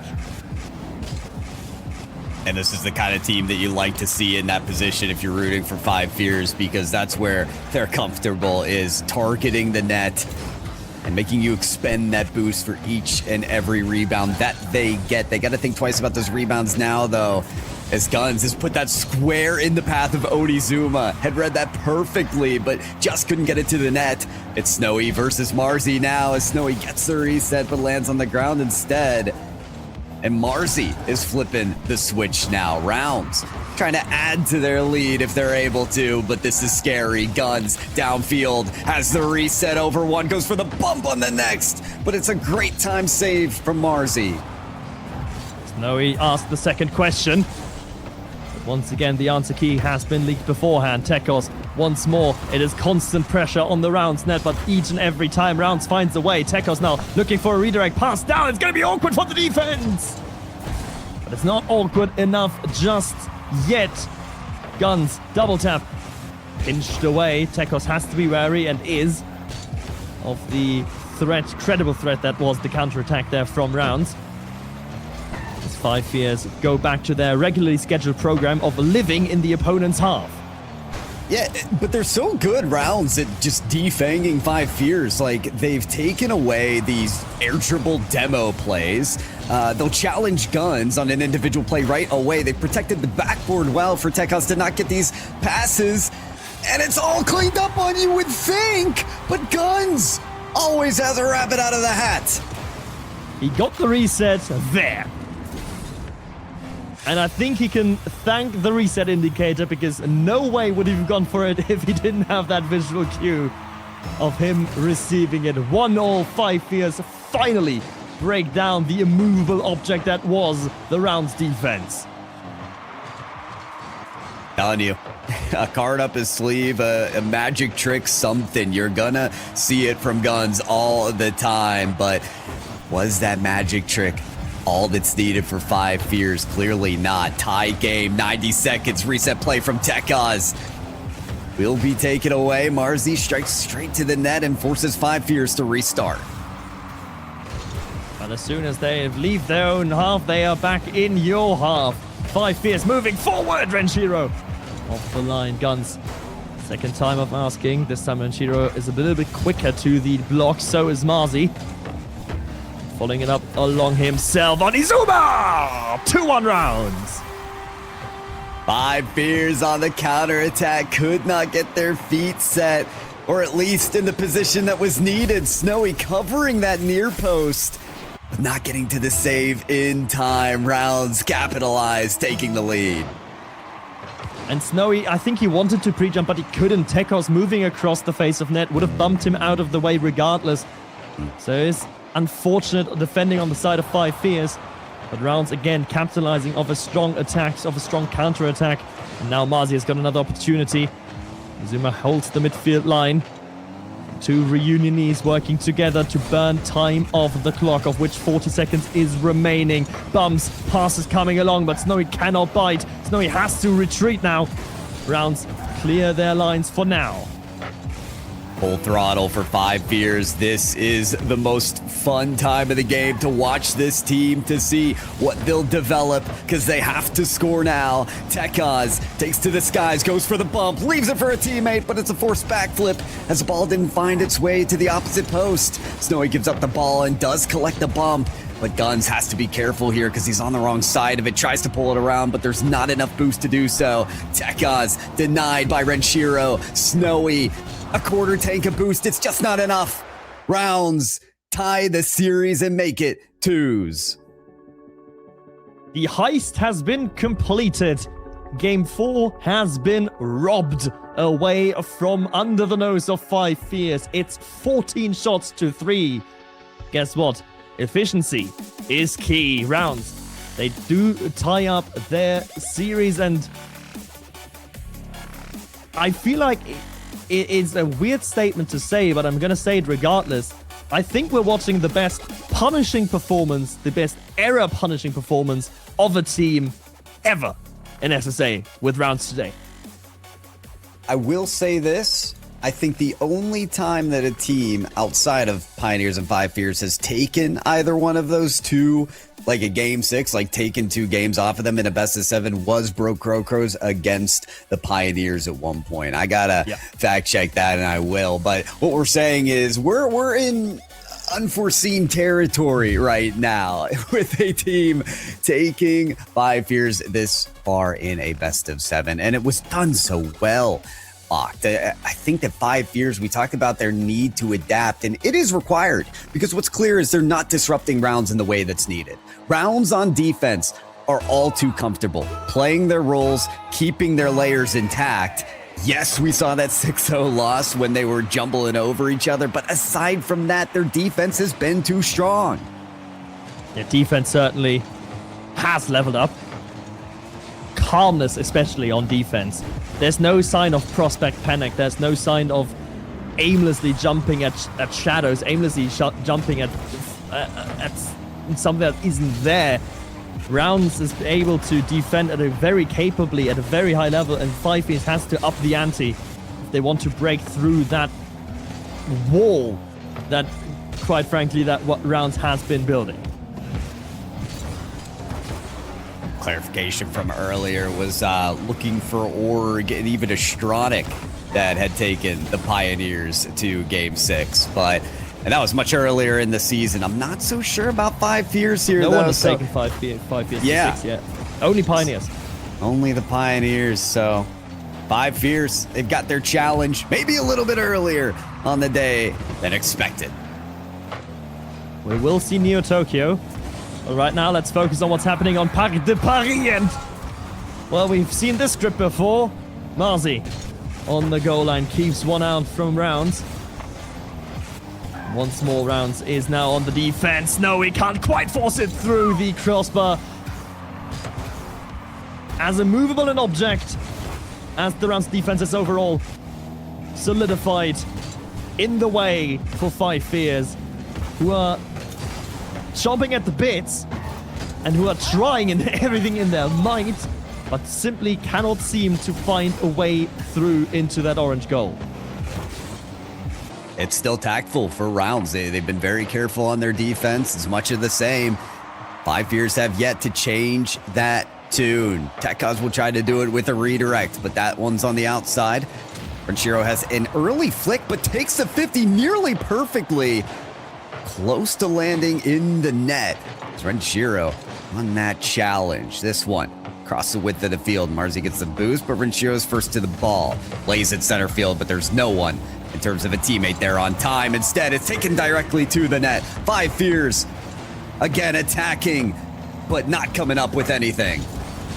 Oh, that's a brilliant shot, though. From Snowy. Sniped it in. 102 kph. The power is good, but the accuracy on that shot. Back post over Marzi. No chance he was ever going to get to that. And it's 5 Fears crucially scoring the first goal of the game.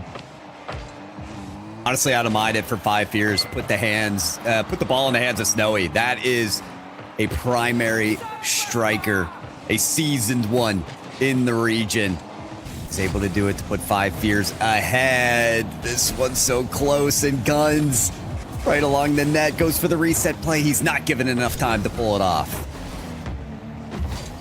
A good 50-50. Maybe now the counterattack on Izuma. Good 50 from him as well. And there's a demo coming through, but luckily for 5 Fears, Guns was able to recover to the ball and just in time. And now it's time for Rounds to set up shop in the blue half. Something we've yet to see basically for the entire duration of the series. And something that we will still be seeking after this game on Parc de Paris. Marcy's shot is not going to trouble Guns in the sliders, and that could have pinched anywhere. It could have pinched in the net, but it didn't, crucially for Rounds. Crucial indeed. Crossbar, the posts have done quite a bit of work so far and maybe need it again. This one will find Snowy. The demo's there on Renshiro. Marcy is beaten. Tekos just one more defender to take it past, and that's exactly what he does.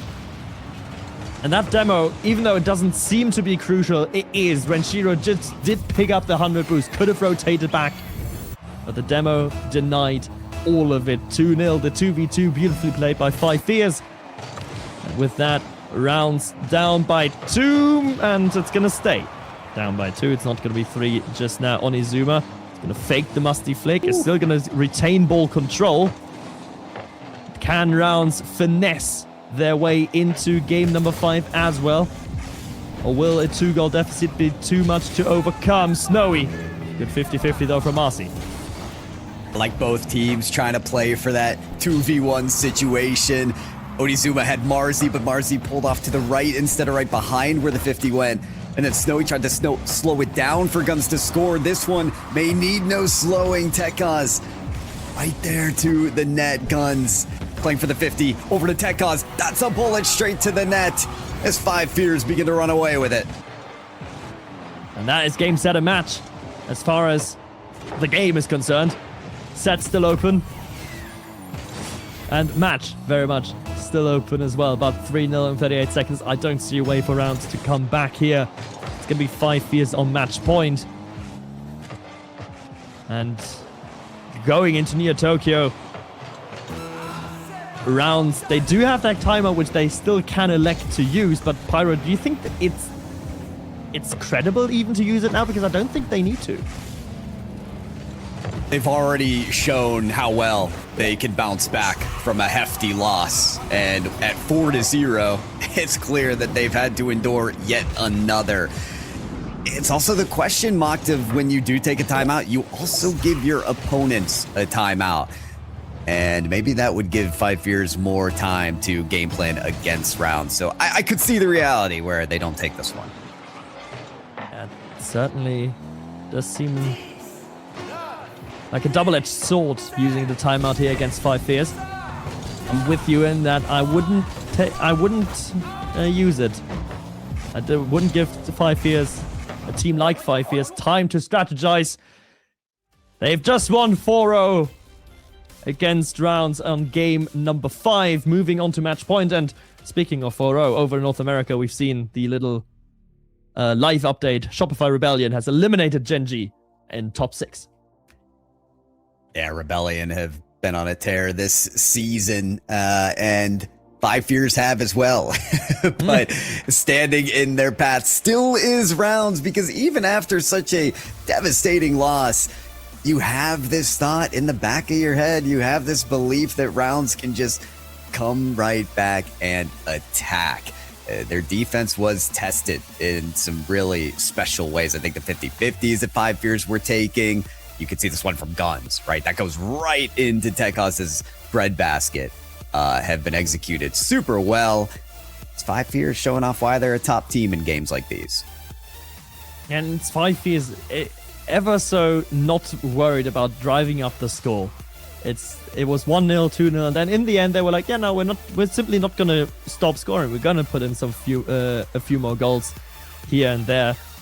And once again, I feel like with Rounds now indeed taking the timeout against both of our advice, so to say, is so instrumental for Rounds to be scoring the first goal.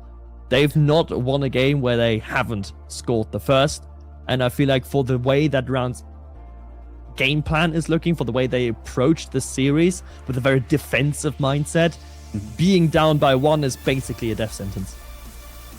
Yeah, it's no surprise, at least if you've been watching this series, some of the stats that I'll pull here. Rounds averaging 7 saves a game. Meanwhile, it's 5 Fears with half of that, 3.5. You flip that to shots. 5 Fears are averaging 12 shots a game. It's under 6 for Rounds. That's really not the game plan that needs to be changed, right? We've talked about how Rounds have endured on defense, but I couldn't agree more. Getting that tone set by maybe having some defense at the start, but ultimately scoring first may be required for them to hang in there. You also, the benefit of scoring that opening goal 4 Rounds is you can induce the overcommit onto 5 Fears. Because at some point they will need to open up. Oh, what a stop from Ranchero. Unfortunately, it's not enough, though. Let's look at that, though, in the replay. Tekos' double is beautiful. The stop from Ranchero is magnificent. And then it just comes. Yeah, you literally can't ask for more from Renshiro. That is a terrifying thing to play against. That lightning fast double tap from Tekos. Rounds needed layers on their defense, and in that moment, they didn't have it. Layers not being found. And now Rounds have to do something that they haven't been able to do this entire series. A win whilst trailing 5 Fears. First order of business, get the equalizer. But Guns is going to make that very difficult for you. Yeah, Rounds need to shake the idea as well about giving up a lot of goals here in 5 Fears' last wins. They've won 6-0 and 4-0. They were not just shutout wins, but heavy-handed wins. And for Rounds, maybe just 1 goal will give them that idea that they're in it. That one for 5 Fears, you'd think if they had a second stab at it, would go in. Maybe 5 Fears needs to be a bit more creative as well. A lot of goal line saves where misdirection could be used. Something like this that we've just seen, or just kick the goalie in the face. That also works. What I was saying a couple games ago is that it's clear that Rounds, they're comfortable on defense, right? There hasn't been enough to disrupt them, and I would say that bump, coupled with the first goal off of that double tap from Tekos to push the defense back, has been very effective in that regard. Oh, great 50 from Tekos here. Guns is going to be quickest to that ball. I'll tell you what, it might have been detrimental in the end. Marcy's touch is heavy-handed. Nizuma's got another idea. Redirect from Marcy, not connecting Renshiro. That's halving the lead at least.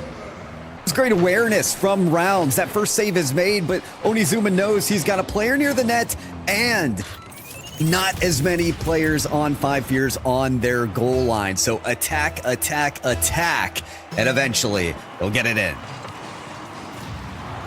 Zuma with the follow on the kickoff. No danger there from Tekos' control. And Rounds has to build once again. Guns not challenged at all, but ushered into a position where he couldn't emit any danger. Tekos, though, looking for the back post. By that far side, it was covered eventually. And Rounds once again on the spot where they found themselves so much, but this time no saves found. Tekos finds it in. 3-1 for 5 Fears.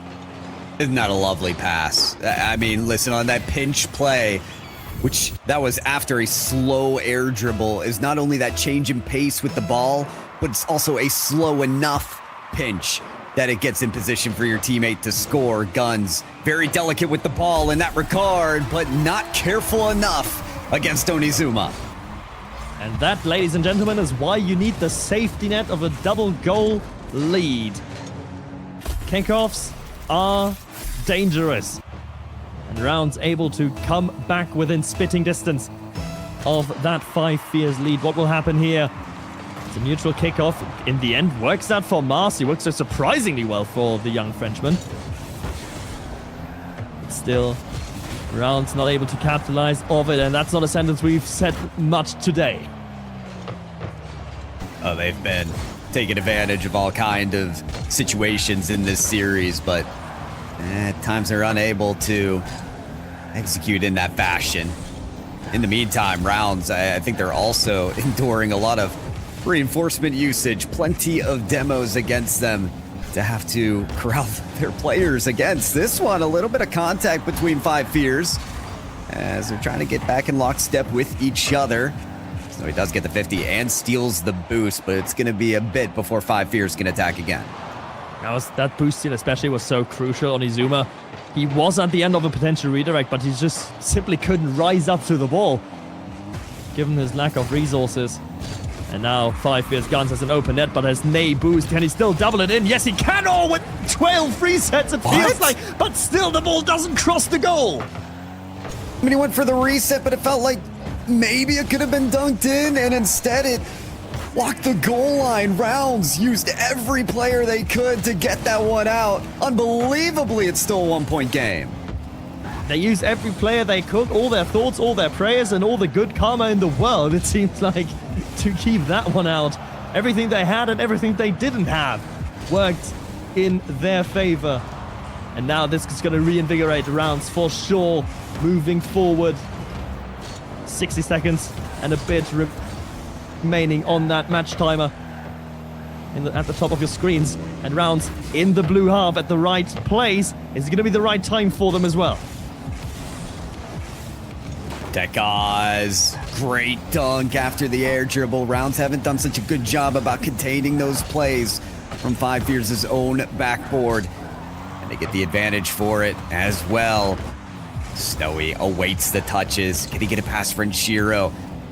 Eventually, yes. Onizuma gets the kickback. But Rounds, we've talked about their comfort on defense. They have no more time to play defense. 30 seconds or this ball game's over. And now this is the downfall of the Rounds tactic. All of their goals, most of their goals have come from quick jabs, quick counterattacks. And this is Five Fears turtling in and trying to just get it over the line. Renshiro to the backboard, Guns is there. Ushers it into the corner, finds a brilliant 50-50 and will drive the nail in the coffin. It's 4 for Five Fears, and it's grand final for Five Fears. Well, they gave him a battle. They did not make it easy by any stretch of the imagination. And it doesn't look like they're going to hand it to them as smoothly either, as we get one of those painted splash goal explosions. Another look. It's an ugly shade of green. You know what? I didn't mind it personally. I'm just not a splash goal explosion fan. But I wonder, Mokta, I mean, digging into the technicality of this. Okay, I didn't know if maybe there was a DC before that final goal to be called back. But yeah, we have the result right there in front of you. It's Five Fears with a 4-2 series win. They're moving on to the finals. I feel like that was just a premature ejection of the game from Onizuma. Happens to the best of us, but Five Fears does in the end confirm their victory. And I mean, let's not forget and give credit where credit's due. Rounds, and we talked about it at the start of this game 6, there's no one that has ever, apart from Pioneers, taken 5 years to Neo Tokyo. So that is an achievement in and of itself. I mean, we remember hearing from Rounds after Open 4, they were delighted, overjoyed to have made a top 8 with all the investment done with this team. And you can tell that the investment is paying off. So many teams in this region wish that they could push a team like Five Fears to Game 6. It's not a result you're happy with. You still feel like with that game nearly tied with the last minute remaining in Game 6 that it was within reach, but it's a result that I think in hindsight they'll be quite proud of. Yeah, I mean, overall, they can be really proud of their performance on the day. They, no matter how badly the Astronic played, they completely trounced them in the first series, and that's still something that you have to cleanly do. And then they they played 5 Fears. They gave them an honest fight, and especially on defense. Yes, they've been pushed back, and yes, Game 3 was daylight robbery. Was it Game 3 or was it Game 4? I'm sorry. Game 4 that was the daylight robbery. Still, Game 3 was 6-0. yeah, Game 4, the one that Rounds won to equalize the series, that was daylight robbery. But still, that is a good performance, especially defensively from Rounds, and that is something they can build up. It is indeed. I want to hear from the desk whether they think that series was robbed, or what's your thoughts on that one at the end of the day was, Sam? Honestly, I am just over the moon that we have seen such a strong performance from Rounds, bearing in mind that throughout most of the day, we've kind of been on that give and take when it comes to Rounds of like, they're looking really good, but their opposition's really strong. Renshiro is amazing, but they're playing against these guys. And it's been this hard tempering of all of our expectations, and of course they blew all of that out of the water.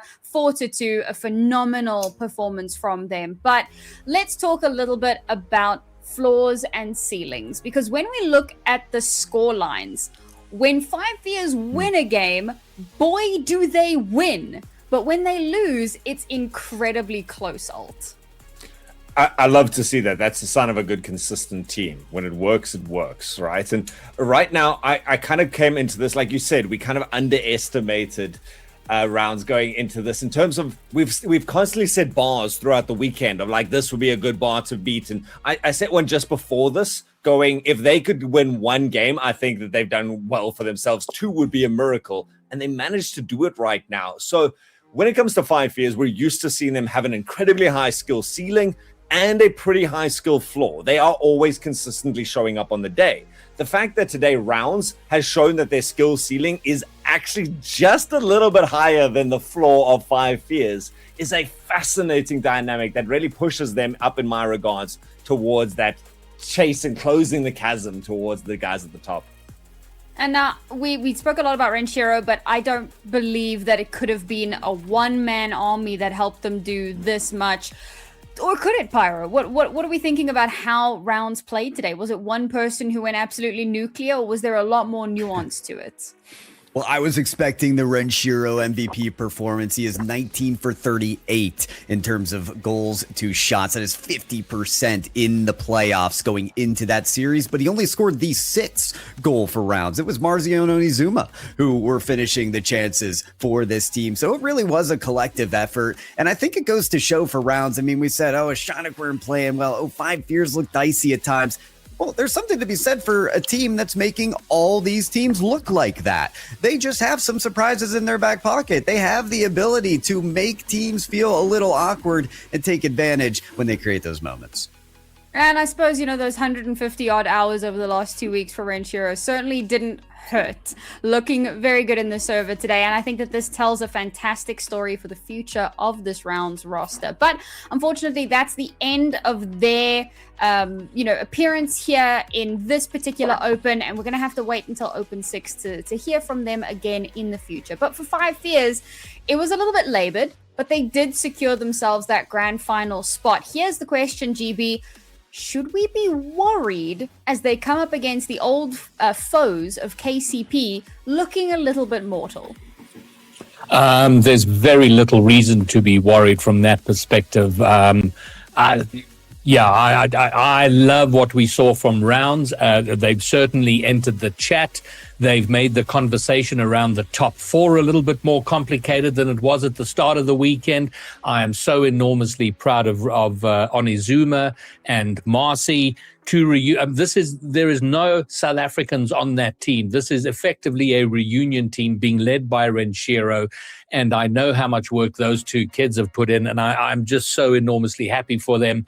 And for the broader picture, the long-term picture of SSA Rocket League, seeing these youngsters starting to get this deep experience is so good. And now I've waxed lyrical off your question, but the simple answer being, despite what we saw there and how happy I am for Rounds, I am at this point not concerned about 5 Fears. Well, I suppose the answers to those questions and many others will be answered on the other side of our next semi-final. So reminder, folks, if you want to get involved and come join in all of the action that does take place here in SSA Rocket League, then make sure to go check out acgl.gg/RLCS, where you can come join the community, find your tribe, find your people, and just really get involved and muck in a little bit. It's where all the fun is at. Now, let's kind of pivot away and start talking about that next. Oh, before we do that, sorry, driver of the day. That's an important one because maybe Renshiro's crown has been knocked off given the performance that we saw from his teammates and from some other players throughout the day here. I think some of the desks were talking about Ravi and Steak and the performances that they were putting up earlier today. So what we think doesn't matter. You guys go ahead, get your votes in, tell us who your driver of the day is, and we'll announce that a little bit later on. All right, now we can start looking into that very next semi-final. And once again, I call upon you, Twitch, to tell us who you think is going to be winning this next game. Hashtag BCC or hashtag KCP. Tell us who you think will be winning out and booking their spot in the grand final. Now, I think that this is an important game, Pyro, because this is where we get the temperature check on KCP for today. We've got the temp check on 5 Fears. Now we need to see how our walking wounded team is doing. It's absolutely true. Listen, I think they sort of passed a temp check yesterday, too, in their matchup against Astronic, getting that 4-1 victory. They have stumbled against that team before, so that was an important point. Hey, you're in playoffs. This is a event where you can't have those same missteps like in Open 4 when they started in the lower bracket. Instead, they look to be on form, but I agree with you. Against a solid team like Brocrocros, they want to continue to look on form as they look to that next step. I know we've had some really solid performances. I'm really trying to single out drivers as much as possible because as important as team performance is, having those players that step up when you need them most makes a big difference. And I think that, we talk about Sweaty and To Die For, and obviously they are household names. They must be mentioned. But Lewis P has also been a bit of a linchpin on this roster. Yeah, when he steps up, this team does a lot better. He creates a lot of offensive opportunities for the side, and even though his shooting percentage is not as high, I mean, he does work around everywhere. You can see him with that 0.81, highest assists in the lobby, and that kind of tells the story for him. I like this comparison. In fact, these are the two characters, so let's stick here for a second. The demos are higher than normal, the assists are higher than normal, and then everything else is pretty much on par with the rest of his team at least. But it's that core position in the center that Lewis P works around, and that gives Sweaty the freedom to be a little bit more chaotic, and that's been a little bit quiet for me lately. To Die For has been doing a much better job in the third role, but then can be activated when Lewis P or Sweaty drops back when they're reading the game nicely. Now, obviously, these star performers that get these crazy shots and crazy setups are super important. But let's talk supportive line here, GB. Who are our two kind of really important supportive players on the two teams that are going to be setting up the rest of the team for success? I think we've reached the point, and certainly with these two teams, anybody in the top 4, I think the idea of supportive players kind of falls apart in as much as individual mechanical brilliance sort of falls away. It's kind of how this team meshes. And if I look at KCP, Lewis P, To Die For, Sweaty, individually 3 unbelievable players. Lewis P, no question, has been off the boil the last few regionals. And Sweaty, last Open, didn't feature in the top 10 of any significant stat. And for me, it's all 3 of them kind of need to come online, because if they do, they will mesh as a team. There was a little bit of a comment yesterday, their 4-1 win over Astronic. It sort of felt like it wasn't as convincing as it should have been. And I'm kind of feeling like a temperature check on KCP. They need to get out there and sweep this and make a dramatic statement for that grand final. At the same time, though, Brocrocros will be doing everything they can to spoil that party, because they are looking good as a unit, far more than they did in Open 4. Pro Crocos was really good at the attack against Synthesis, and that's something that I think they're going to want to pull into this. I think it's going to be a little harder to get those extended periods of pressure against someone like KCP, but KCP needs to be careful about being trapped in their own half. Absolutely. All right, well, that brings us to the really important part of our desk where I ask you guys your predictions. Keep it relatively snappy. I don't think there's any other way for this to go, to be perfectly honest. GB, let's start with you. What's your prediction? I love an upset, and Ultrasm. We love the upsets, the underdog story. However, I am not ready. I am not willing for Paris and Worlds to be decided today. It needs to go down to the wire in open number 6, and for that reason, I need and want KCP to come out and make a statement and sweep here for nothing. Okay, Pyro, what do you think? Listen, even back in Open 4 when Pioneers had to start in the lower bracket, we still got 5 Fierce Pioneers in the grand finals. Who am I to bet against Destiny? Give me Pioneers moving on to the championship. Oh, okay. I mean, come on, Mr. Hopeful himself, Alt. What are we thinking? I want, just for the plot, we need Pioneers to go through to the grand finals so that we can look towards open number 6 with a little bit more bated breath. And like Greybeard says, this needs to be a little bit more of a statement. I think Bro Crocos would be expected to probably pick up a game, so I'm going to give this a 4-1 scoreline, and I think better than that would be bad for KCP more than it would be like exorbitantly great for Bro Crocos. They've still got that potential.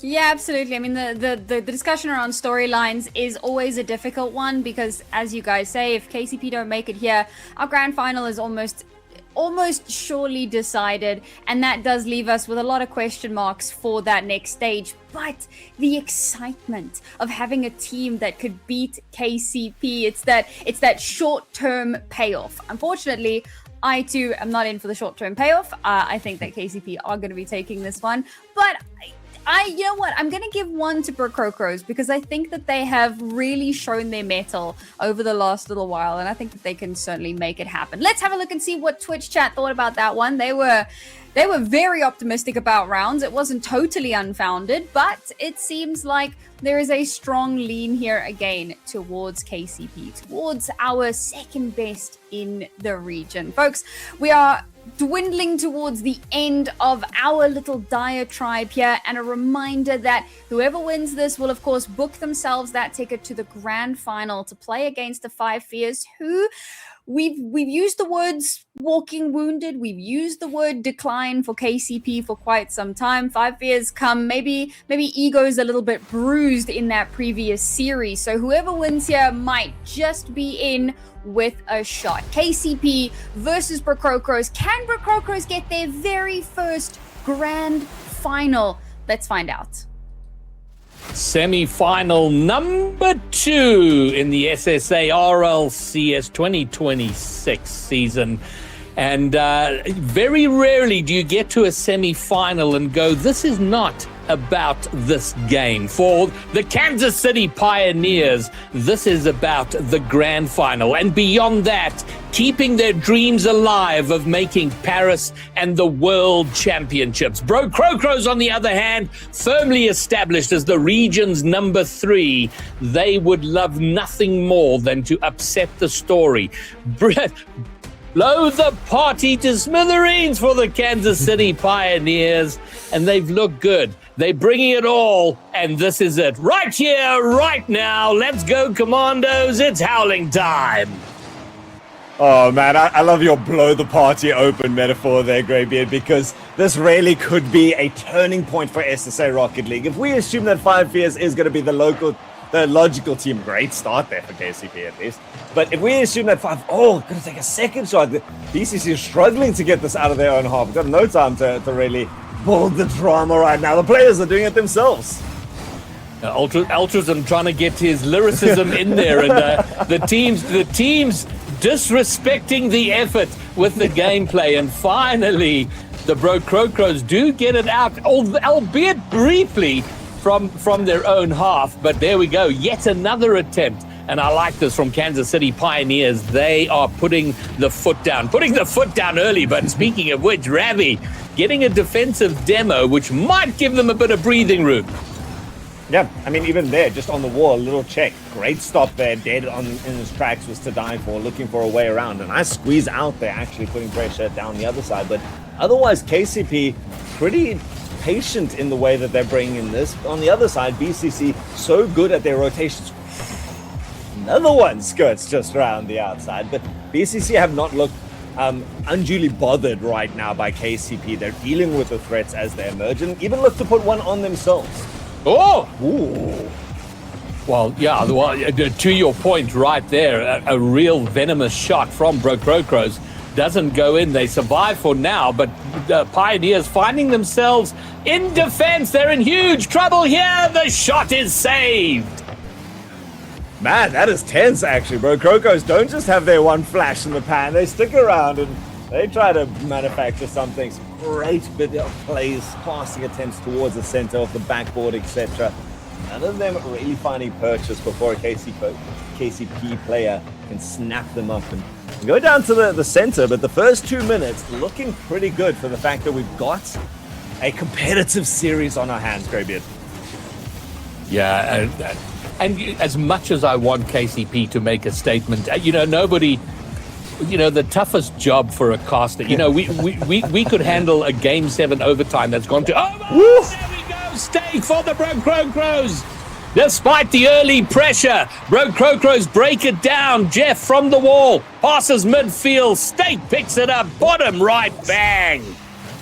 That is amazing. The first time I saw Brocrocros, I think it was this weekend, maybe just earlier today, I said Jeff is someone to watch when he goes up onto the wall because he makes shots, he makes passes from nowhere, and he can get such distance off those as well.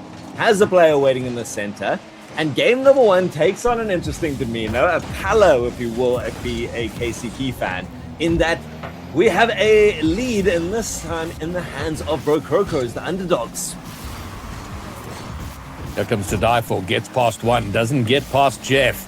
Jeff has made a bit of a hash of that. That might put them in strife. Here comes Lewis P. Flip reset, gets it over one, but Ravi in defense will send it right back from whence it came.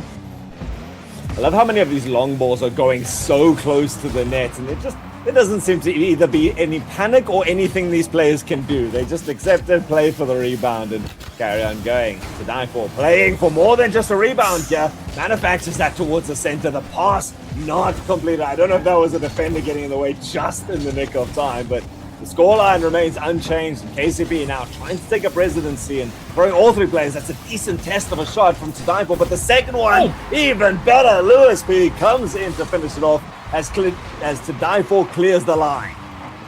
Yeah, and it comes in good time here because they were building pressure like they did in the opening minute of this game, for which they had zero fruit. But and that becomes a massive frustration on its own over time. So good to see their pressure paying off. They've leveled the game. Good kickoff for them. Sweaty, harassing, causing trouble. Lewis P off the back wall. To die for gets there, but not in a way that he can shoot. And Brocrocros, not unusually for this game. What's it defending to do? And Lewis P commits an assault on the goal line. Oh man, eyes on the sky if you're the defenders right now. If you got ball cam turned on and no sign of the impending torpedo that comes and removes you. Lewis P picks up a second. What a beautiful, again, innovation. It's not always about getting the ball in as hard and as fast as you can. It's about making sure it just beats the defender. And there's no defender, then it becomes a lot easier. KCP take the lead once more into the assault and trying to find something high off the backboard. It's a great pass down to die for. Continues the pressure. Yeah, this is good. And the importance of all three Pioneers players kind of being at their best, or at least far better than they have been, is to die for. As great as he is, he's never struck me as a carry type player. He needs to feed off good energy. And if Lewis P and Sweaty get close to their best, to die for is going to be electrifyingly dangerous. Here he is. Looks, he gets the flip reset, pops it up, looks for the bump, doesn't get it. But KCP, for the most part, are having possession and enjoying the bulk of the pressure. Absolutely, and I think that kind of unlocks the secret skill of Tadaipo. He likes to go back and fill up his boost tank completely, and when he's got the space then to try and take a long jaunt across the field, He can do a lot mechanically, and that's what Sweaty and Lewis P have been able to do so far. Quick breakaway. This is actually going to come down. Oh my god, how many more times today are we going to see a last-ditch effort? Beautiful little pop up there, and then Ravi optimistically taking to the sky, slamming it down, and we have a level game on the brink of overtime for game 1. So Ultrasm, I know the answer Ravi will give if we ask, oh, this might be in regulation. No. KCP in trouble.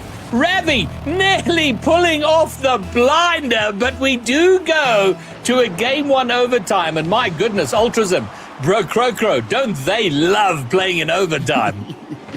They've done it enough times today and shown that they've got the fortitude to hold it the long way. I think they are going to be set. Oh, it doesn't last that long. They could have finished it. They should have finished it in regulation, because no quarter given here by KCP at the end. It's a great touchdown. I mean, could have even tried to force that angle themselves, but way easier shot at the end for Sweaty.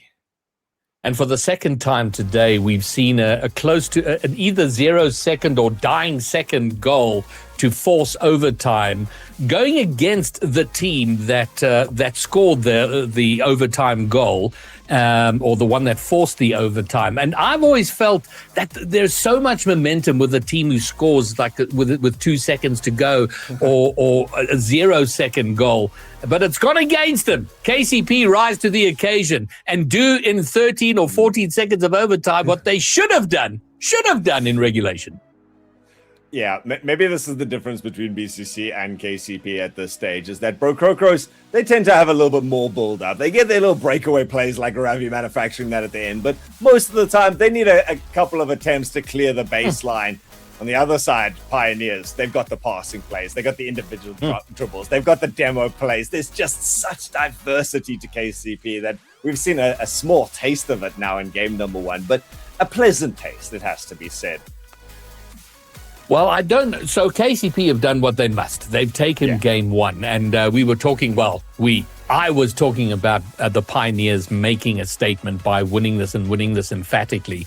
And I wouldn't say that they won that first game emphatically, but they've certainly built a foundation for the series on which they can build, and we'll see how they do that.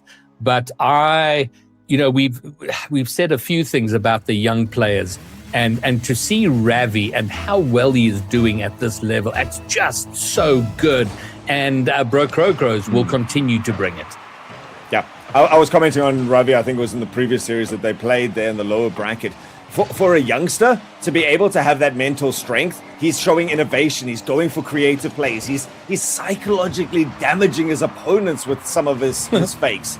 And it's great to see someone with that level of confidence to step up into this sort of arena and keep that mentality. But here we are, game number 2. Bro Crocro is going to have more, and of course, dispirited, I think, that they didn't manage to pull game number 1. It was a great opportunity for them, but maybe encouraged the fact that they got so close. They've done well in the opening of this game. They've had the best of it in the opening 40 seconds or so of this game. That shot gonna hit the top right corner. They've had the bulk of the pressure, similar to the opening of Pioneers in game 1, getting nothing for their efforts. Oh, this is big trouble. No, I think there's going to be time. Pioneers a bit too low on boost to make an effective play from the corner. What? Stake with the double. Stake with the goal. Bro grows 1-0. That is disgusting. Ravi's clear was perfect, straight down the center of the field, but the fact that Stake turns that ball, basically like almost psychos it towards the backboard and then finishes it off with 0 boost. You could just see he was hoping, praying that ball was coming down in the right place, but Lewis being going to put it immediately to bed. Counter-attack off the kickoff and slices and dices his way through the back line. And on no boost, he was so quick to chip that up for himself perfectly and smash it home. And the retreating defender for Bro Crocros could only help to push it into the net. And just like that, Pioneers have leveled up the game off the kickoff. Here comes Sweaty. 1 to beat! 2 to beat! Sweaty! Oh, it's back-to-back kickoff goals! I mean, we say it's so seldomly defined a goal by a single player's mechanics, But that was one of the lowest flip resets that I've seen in a while, below the crossbar of the goals, and gets it up over the defender. I don't know if it just BCC wasn't able to read that or it was just sold out at the end, but that was a beautiful attempt from Sweaty and gets rewarded for it. KCP now immediately again turn the tempo of this entire series to favor them. And I don't even think it counts as an aerial goal, because at no point did the ball go above the crossbar. It was all just low flying acrobatics, and it works out magnificently. Maybe another turn. Lewis P. We'll be speaking about him. It's up. What a save from State to be right where the ball was. He had to pick his spot, the only spot the ball could be at, and make sure he was there. I mean, to die for was already there. That was the big problem, and they're going to linger around right now as KCP. But yeah, KCP showing that confidence to stick even under the toes of their opposition. And all BCC can do is try and jump and match them at any stage, but doing a great job of that. In fact, matching them all the way down to their side of the field. And this one chipped back a little bit as the die for lingering high. Could be connecting with Lewis P out of nowhere. Lewis P decides to take it himself and muscles it through into a pass attempt.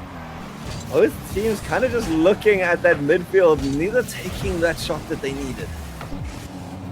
And despite the close score line, KCP have looked very good in this game. It feels like they're getting better and better, although they can't. That might fall apart if they keep not hitting the net with their shots. Woo! Oh, the face was just.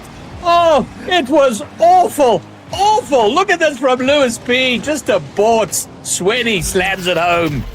Oh, goodness. Ravi, for all your wisdom and experience that you managed to gain in your short time here in the Pro League, I think that's going to be a memory that's burned in for a while. Lewis P just pulling him up onto that side wall and jumping it out, leaving that. It's the communication from a senior team. And KCP is still offering a couple of vacant threats here and thereabouts.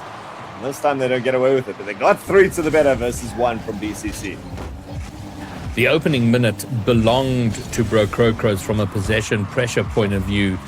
But since then, KCP have pretty much owned the play here. They have spent most of their time living rent-free in the Crocros half. Sweaty sets it up. A shot from Lewis. And this is terrifying. And I got to tell you, Ultrazim, this is what I wanted to see. Look at the Sweaty and Lewis P doing the work. It is so good to see. This is the Pioneers we've missed since Open number 1. Oh man, this is KCP not just living rent-free in the other half. This is them living rent-free in Ravi's head. As once more there with Sweaty going up on the backboard, pulls Ravi into the defense and then leaving it, baiting in for the second follow-up shot. It's placed much better, and we saw game number 1 where maybe the scoreline didn't reflect the possession and the dominance of KCP. Game number 2, arguably doing a much better job of it. Yeah, and it's a solid argument at that. But Crocro's not done. They'll continue fighting, and if they can rescue 1, 2, or maybe even push this to an overtime, since they love being there so much, they certainly can. They've got the time, but not if they can't break out their half, and they haven't shown statistically that they're any good at that in game 2. Even when you do get to the other half, KCP has got the rotation and the respect to be able. It's just completely open. I mean, right now it's KCP. They're able to do the defensive work and then still put in a shot when Crocros extends a little bit too far. Lewis P with the hat trick, and there we go. Game 1, not much of a statement. 5-1, 34 seconds to go. They certainly writing a compelling opening paragraph to whatever statement they wish to make. The paragraph, the blurb, the about the author section so far, KCP are trying to make their first drafts towards as game number 2 looms and comes to a close in a little bit more of a decisive fashion. BCC still with less frequent opportunities, but I mean, what? That's a pinch to try and bring one back and at least showcase some of the more unique plays on offer. Well, there we go. Such wow, much speed. 158 Ks an hour. What a banger. So, yeah, Crocros, they still got something in them. but you feel they need to find an extra 2 or 3 yards per square inch to meet KCP where they are. Certainly on the evidence of game 2, because after 2 games, the Kansas City Pioneers are 2 down, 2 to go.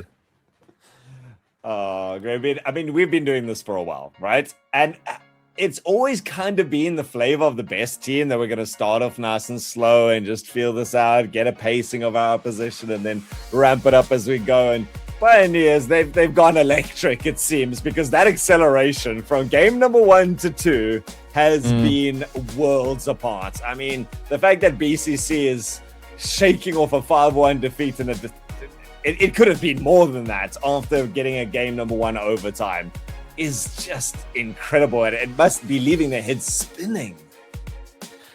You know, when you're struggling in Rocket League, and this happens at every level, whether you're a hard stuck gold or, you know, GC1 or whatever, at whatever level you are at, you have those times, those moments, those phases where you just can't seem to be doing the right thing, and you're trying so hard to think your way out of whatever is going wrong. And it does reflect when you're watching teams who are having that struggle play. There is a sense of snatching at the game, chasing the game, trying to force things. And it feels like for the first time in a while, we're not seeing that from the Pioneers. You know, the Lewis P, MVP of that game, getting the hat trick. He's looking quick. He's looking fast. The fakes. It's really good. But is it a one game thing? Or is it the start of something wonderful? And we'll see that roll out games 3, 4, and if we have to go beyond. I do like that BCC has taken their time out right now. They did have to try and change something up. And like you say, there's so many questions being asked of them and so many options that they've got to consider. You know, I take an example of a ball like floating in the middle of the air, right? It pops up. You've got the jump for it. Okay, but they're going to be faster than me. So do I take it after their first touch? Okay, they're going to flip reset over me. Okay, do I sit on the backboard for waiting for them to read that? Okay, they're going to be able to get the double or something like that. There's so many avenues that you're having to cover when it comes to a team of the caliber of Kansas City Pioneers here. And they're able to adapt it on the way. What Kansas City is doing right now, and you could see it, by the way, Lewis P was even using physicality to clear the line, is there's a ferocity that's currently being unmatched. And the patience that Brokrokros was using against Synthesis, and it's not working here. And I kind of want to see them step it up a little bit and be a bit more of a bruising team. Well, here we are, game 3. Pioneers, 2 games up. Brokrokro chasing the action. They have been here before. They must be pretty sick of losing in semifinals. You know, eventually you want to move beyond that point. It's not looking like it's going to happen for the moment, but my word, they are not going to give up making the effort. And they've got some early pressure. Pinched into the middle. Ravi up, trying to look for a soft musty, maybe just trying to dab it down for himself. Comes to nothing, but their pressure may just continue here. It's been tapped over him. Suddenly it turns around. BCC might be in a bit of trouble, certainly under pressure to die for. Does he go alone? Does he look for a pass? Does he look for a bump? He tries all of it. No goal yet. And I mean, you could see that even your voice went up a notch when you could see that miss. It's just the difference in speed. BCC is not calibrated to this right now, and it opens up a can of worms that they then have to defend against time and time again. I mean, look at this. The onslaught still continues as this one finds it towards the center. Shot going to be rebuffed. Lewis P trying to track this around the outside. Going to take a bit of an intercept course and buy some time for his teammates, but kudos goes out to Brokrokros as they managed to stop KCP after a furious flurry of blows. Yeah, this is very good for them. 90 seconds into game 3, they've not conceded, which will feel like a halting of the momentum that the Pioneers had at the end of game 2 with their 5 goals. So a 0-0 game for as long as it goes is good for the Brokrokros to kind of reset themselves. That might be over. Bang! Lewis P says, yeah, your time goalless. It's been done.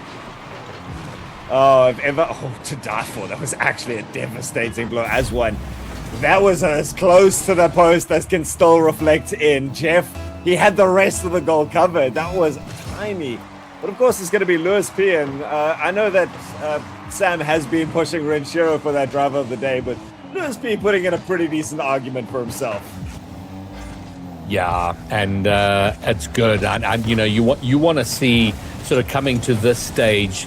You want to see the three players of the two grand finalists sort of dominating the stats, heading toward the Pioneers net, easily cleared. Lewis P gets it over one, heading toward the net. Lewis P with the clear, Lewis P with the save, Lewis P with the pass to die for, looking for a finish here. And yeah, this is good. This is probably going to be in. Yes, it is. Sweaty gets involved, not leaving all the glory for Lewis. 2-0 Pioneers. Man, when you can see a ball pop out of the quarter that nicely and there's no one already waiting in the goals to try and get up and challenge that, you're going, okay, this is an opportunity. It's not an easy one to get it from that sort of the angle and read it off that inconsistent bounce. And yet Sweaty makes it look easy, takes the time to even place it afterwards, picks up a second unanswered goal here for KCP. Game number 3 looking to go the way of game number 2, and the timeout buff for one seems to not be enough. Maybe let's add some Caster Curse on top of that. Yeah, you know what? The timeout can only do so much. I can take a timeout against SSLs. The only timeout that's going to work is the one that never sees me on the pitch with them. So you still got to bring the game. Got to bring the game, and what's a dive for? I mean, nerves of steel. They're facing the wrong way and just bunts it out the way with his boot. It's a really nice connection play. This is a great 1-2 passage right here.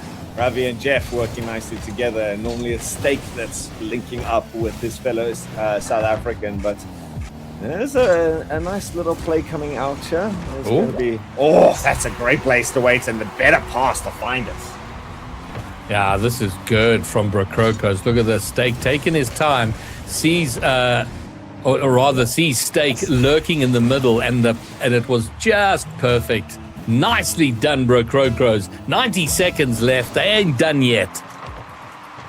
They are definitely not done, and one goal always seems doable. Even against a dominable opposition such as KCP, it's nice to see them challenging, because they've had these looks, they've had their little passes, and even that little pinch play of previously. We haven't seen any big demo plays. Right now, just trying to wrench the ball away the old-fashioned way and read it. Jeff with a bit of a tear going on again. He's got Steak and Toe underneath. Never mind.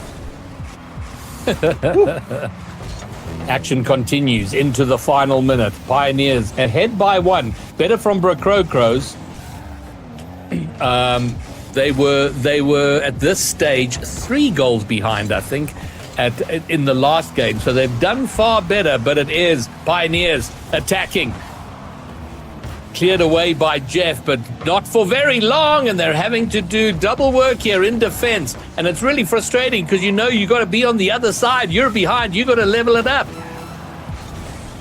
Got to level it up. 30 seconds is now starting to be tense. You can see the urgency in Steak as even dives towards that. That's a nice test on the back line, but KCP is too well established for that to really trouble them too much. Steak trying with a little bit more, and Jeff now ricochets it off. Ravi has to get involved and dives in from the third man position. It leaves him a little vacant, but Steak had turned at the middle quite confidently. They've kept it there and thereabouts, but they've lost possession. KCP just need to put this down right now. Steak keeps it alive, loses control, and it is going to be Pioneers taking the third game on the trot and setting themselves on the most confident match point that they could have wanted.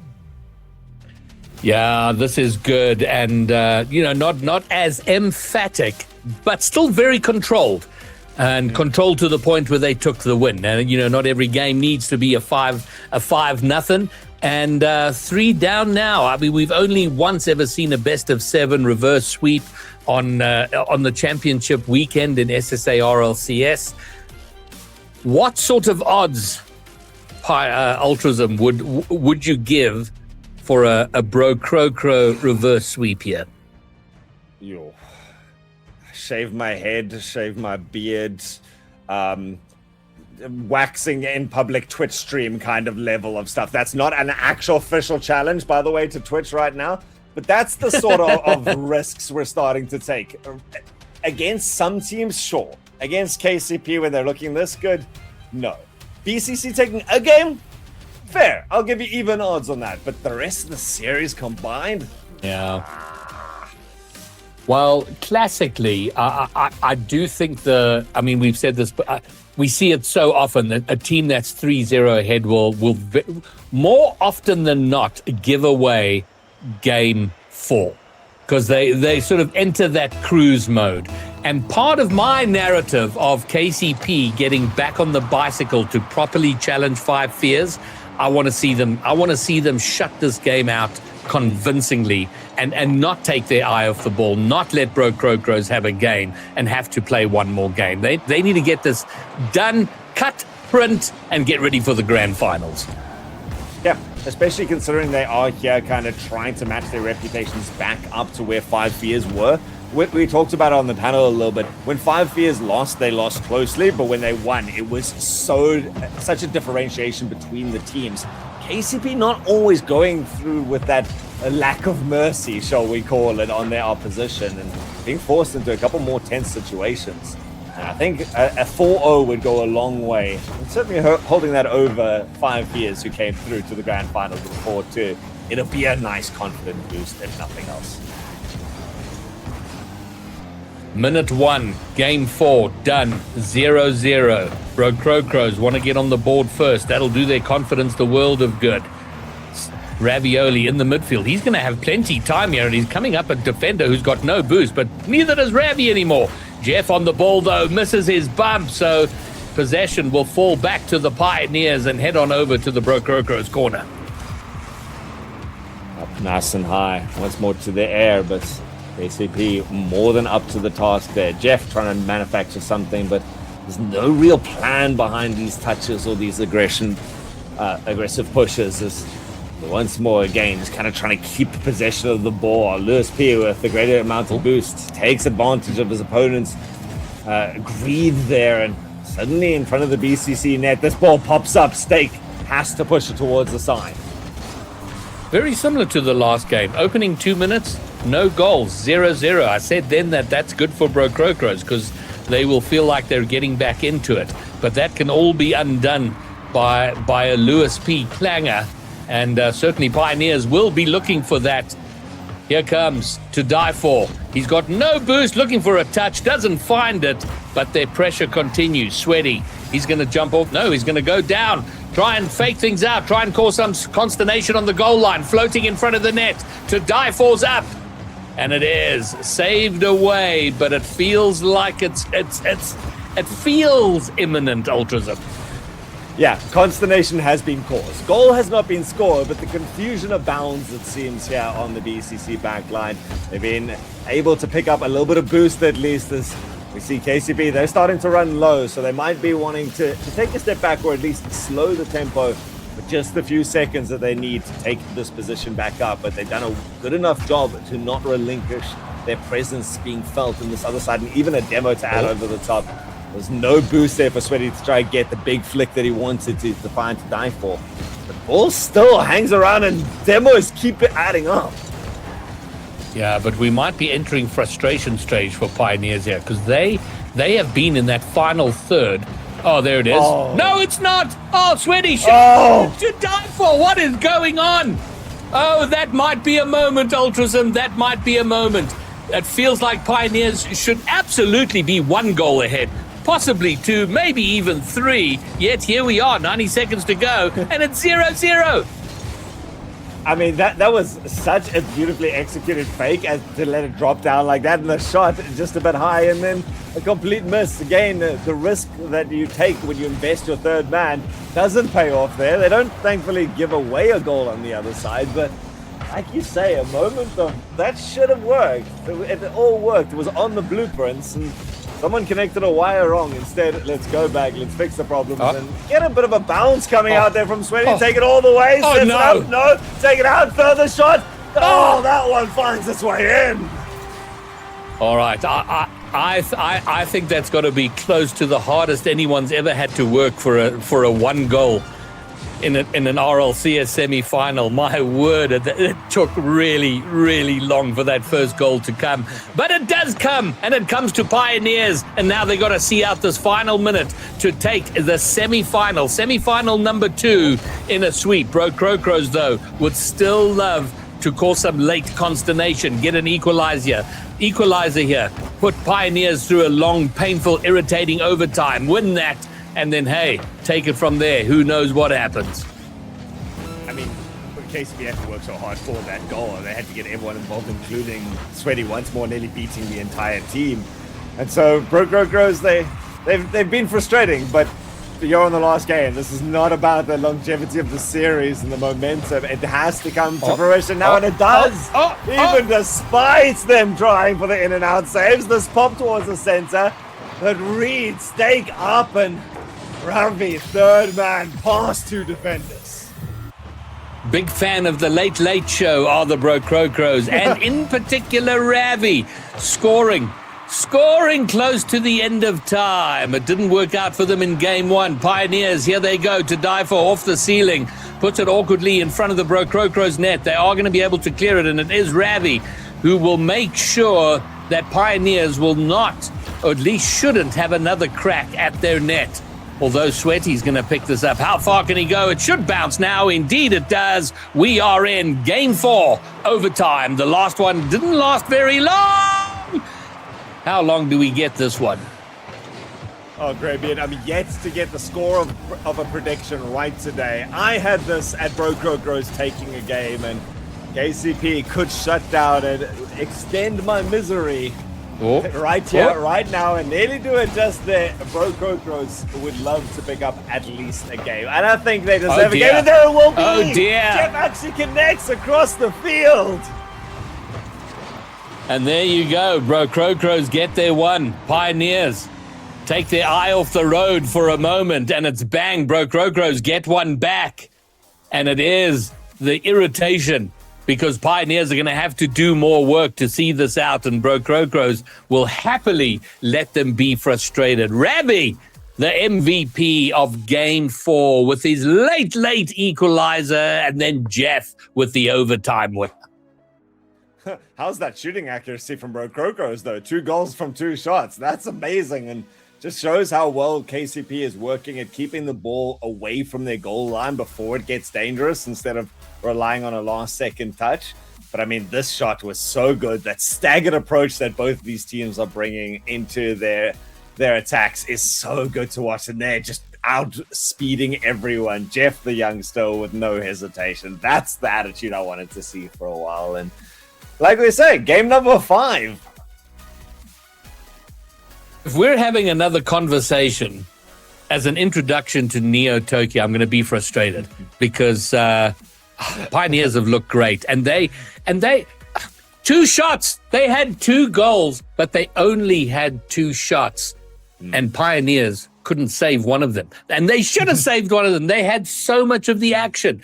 If we could break down the possession and the territorial dominance, KCP had it all. Just finish the job, get it done, and then go do your work in the grand finals.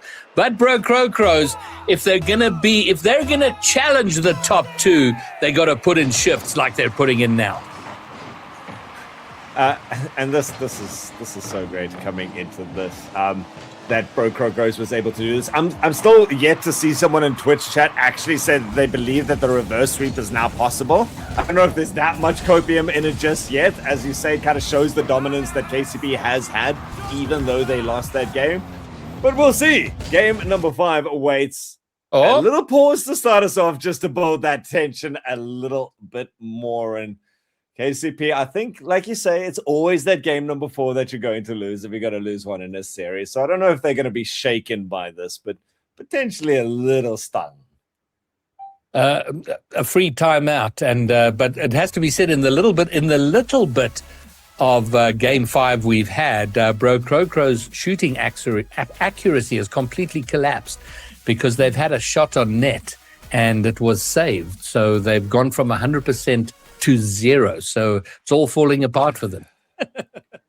Bromir would be absolutely doing his hair in right now because of the small sample size there. But 0 from 1 is certainly an improvement if you are KCP. It's a good start. But the fact that they're already on the defensive line, Bro Crocos, obviously, you don't come into a game like this expecting to win the series, I think, if you're Bro Crocos.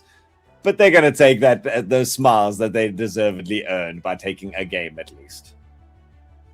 So to die for's restarting his game, a bit of an issue with him there. And I can't remember how much time had been burnt on the clock. So I don't know if they'll restart from the beginning or just have a fresh kickoff with whatever time has been burnt. But we'll see that in due course.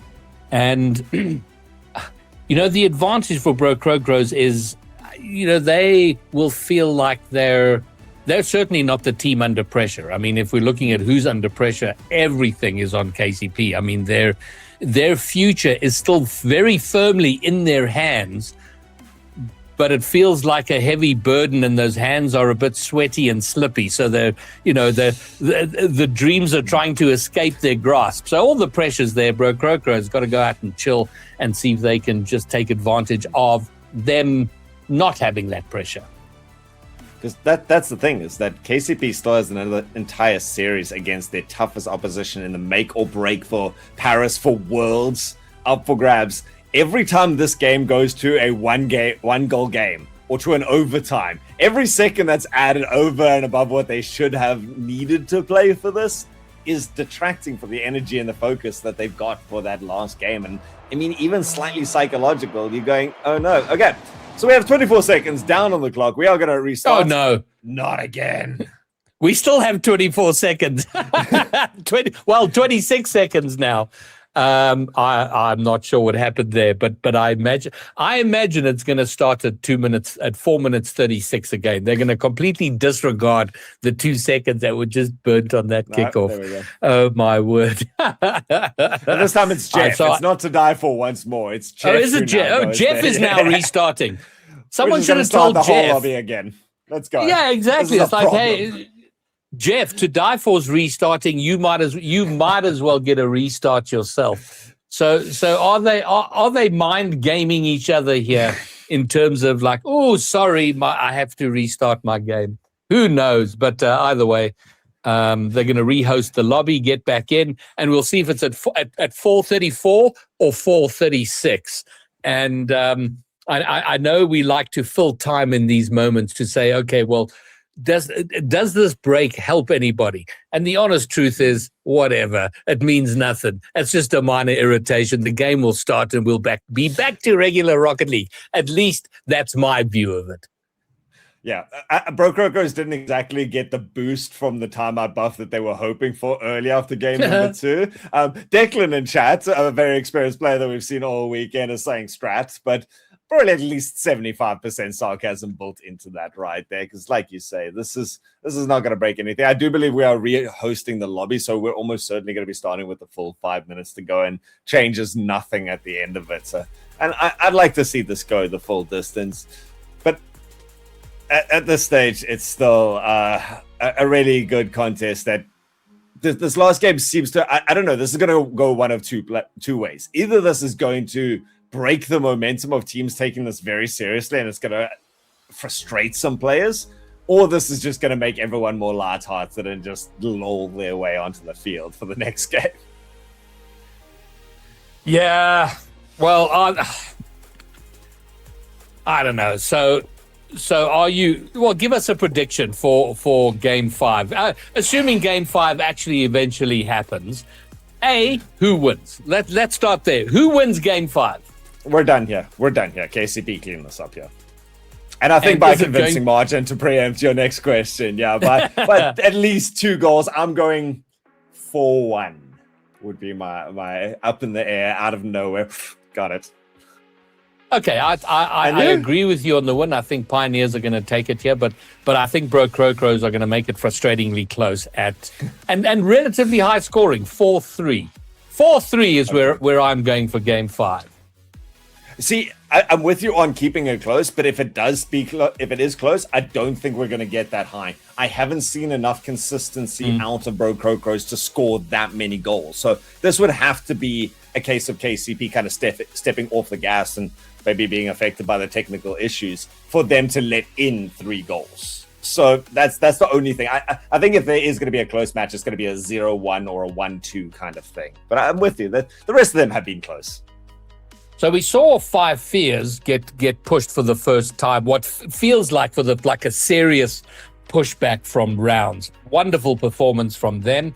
So based on what you've seen from in that 6-game series and what you've seen so far in 4 games, how you feeling about, assuming Pioneers do what they're supposed to and go to the grand finals? How are you feeling about that 5 Fears Pioneers matchup? Still think 5 Fears have got it.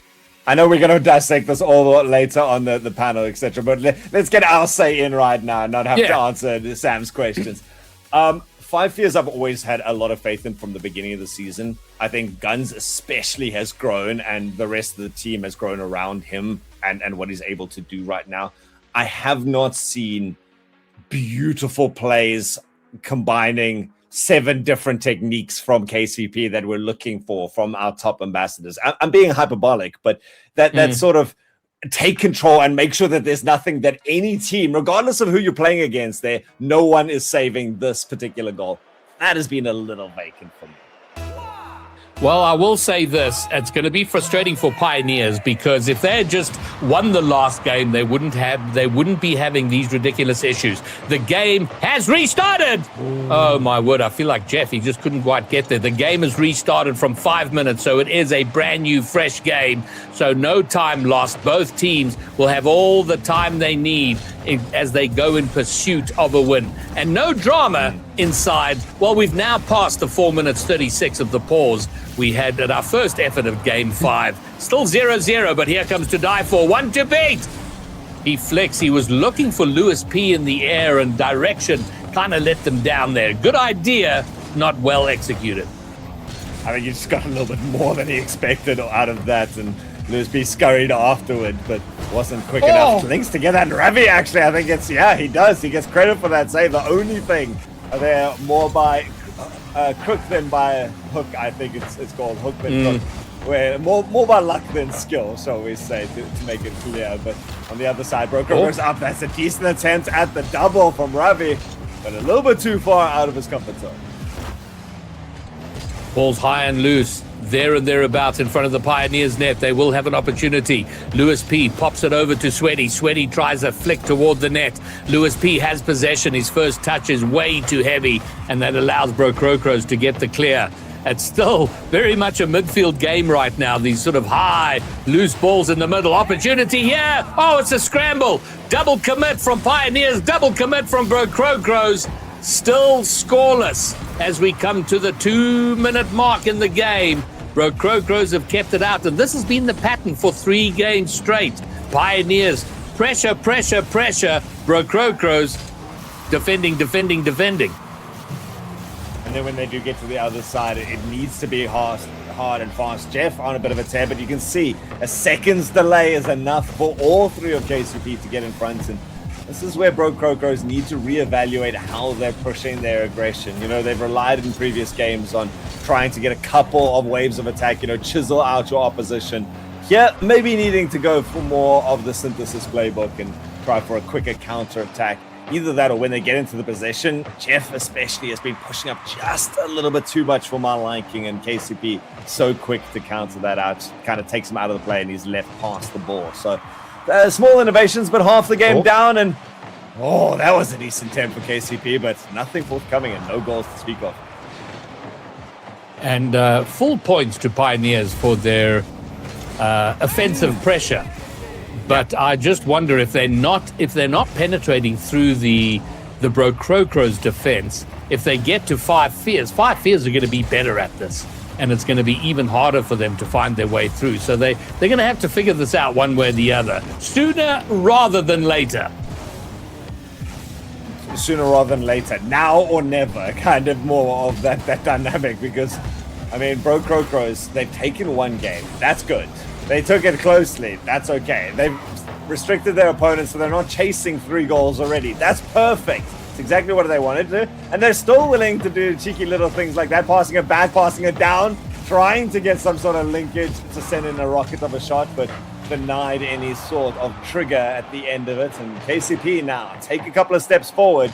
They want to cramp this down. It's going to pop up high, though, for to die for. Man, and so it goes. Pioneers come round. They bring the ball round the corner. They go high off the wall. They pass it down into the middle. And somehow Bro Crocros get their cars in front. Shoot! And this time, my goodness, Ravi is turning into a world-class defender. The number of clutch saves from him over the course of this season has been amazing. Surely now. Oh! Well, you know what? Maybe the theme of this series, Ultrazim, is how hard Pioneers work for their goals. And how much more miraculous can Ravi's saves come? I mean, pinching that against the upright as close as you could possibly want, squeezes it out and keeps them. I mean, with 30 seconds left, they weren't going to get a better chance. They weren't going to really get too many opportunities to even it out. They do it there. They do it now. So far, maybe even looking towards overtime as Bro Croco so often does. They've got a pinch now. Stake trying to take control of this. Finds it low, straight into the hands of To Die For, but a hard touch gives Ravi the space in the air. There is some progress down towards the orange line in the dying seconds of this match. 10 seconds. Are we going to have a goalless overtime? And I would favor Bro Crocros in an overtime. I mean, it feels like they've spent most of their gameplay this season in overtimes. And so that's probably going to work out for them. Red regulation! It's a 0-second thriller. My goodness gracious, look at this from Lewis P. The flip reset, the pass To Die For. Kills it.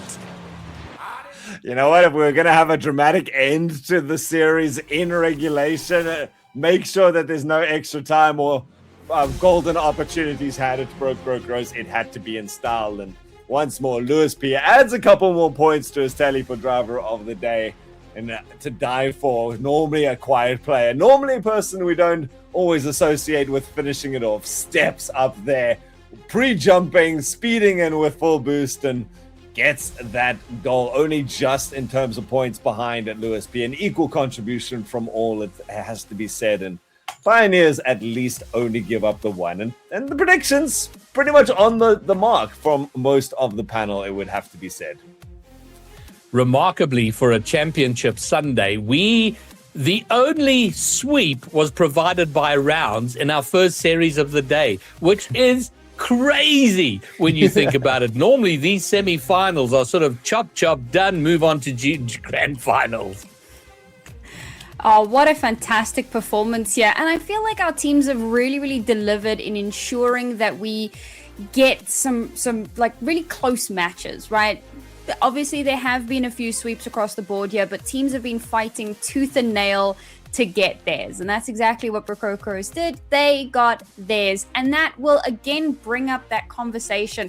Because yesterday, I think that we as a desk were feeling a little dejected about the fact that it looked like maybe we were going to be a one-team region again. But Pyro, it's starting to feel like maybe we can start to have that conversation of the gap closing again.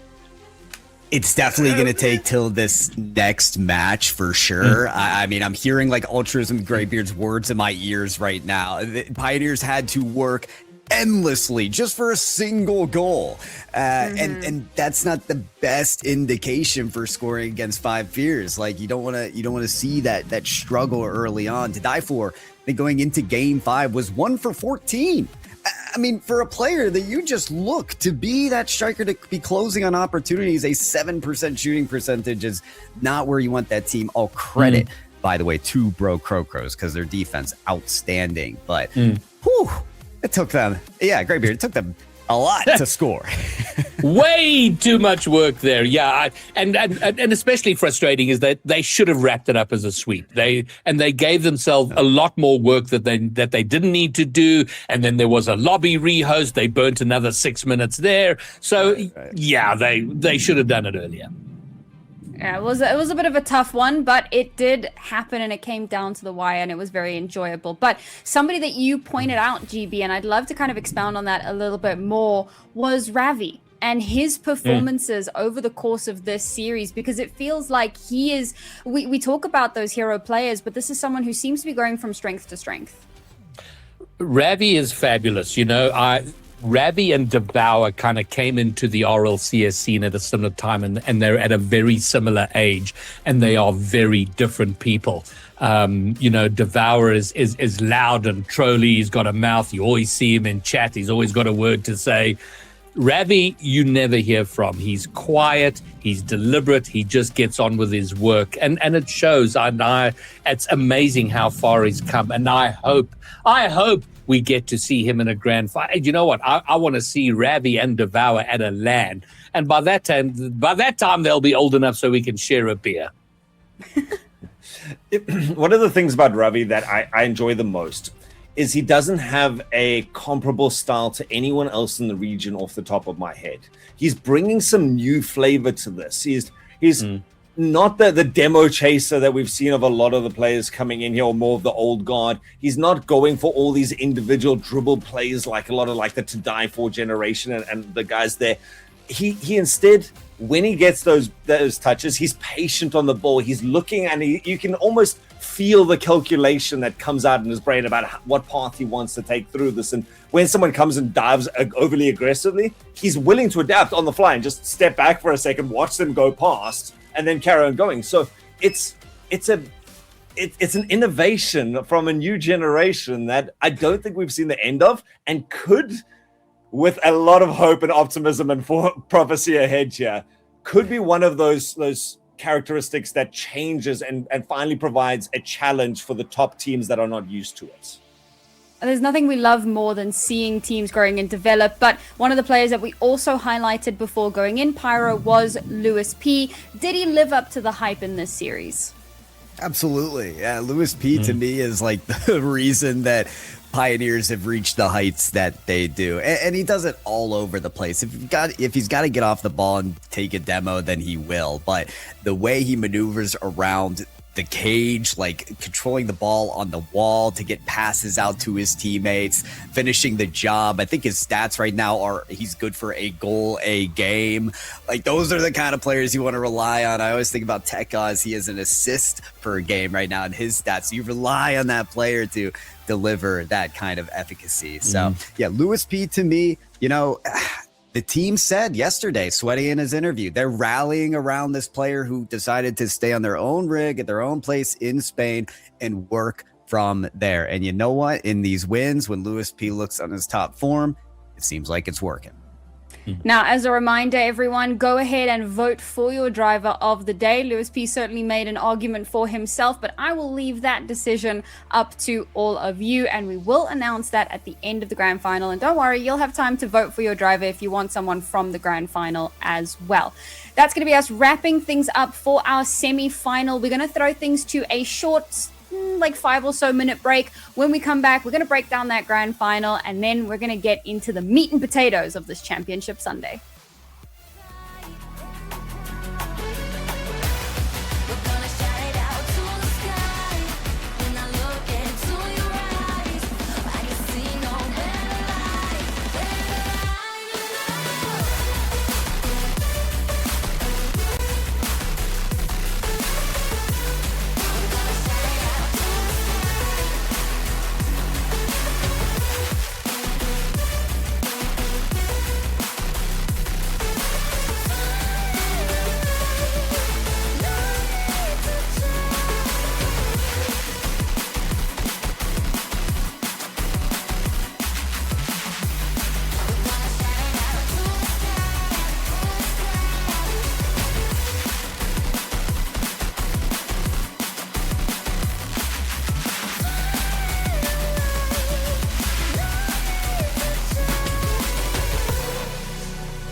space in South Africa and more broadly, sub-Saharan Africa is growing.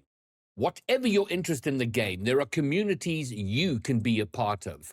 From casual players just looking for a way to play the game and hang out, to those with an eye to becoming professional Rocket League players. There are people you can connect with and get the most out of your experience. Schools Rocket League is exploding with more and more teams signing up for competitive leagues. To explore these communities and connect with them, visit acgl.gg/RLCS. The time has come. Our favorite derby rehashing itself for the 5th time this season. But every time we have this matchup, it gives interesting results. The last time we had this, a 4-0 sweep. Are we expecting a similar performance today, GB? Well, you say our favorite derby, and it's sort of like when you're given a choice of this is what you're having for dinner every night, all week, for the next month, you go, wow, this is my favorite dinner. It's the derby we have had all season long. It started off with Pioneers coming out swinging. 5 Fears overcame them, and then 5 Fears dominated in open number 4. I don't think we see a repeat of the sweep. I think we see a Pioneers coming storming, at least putting in a far better fight in this grand final.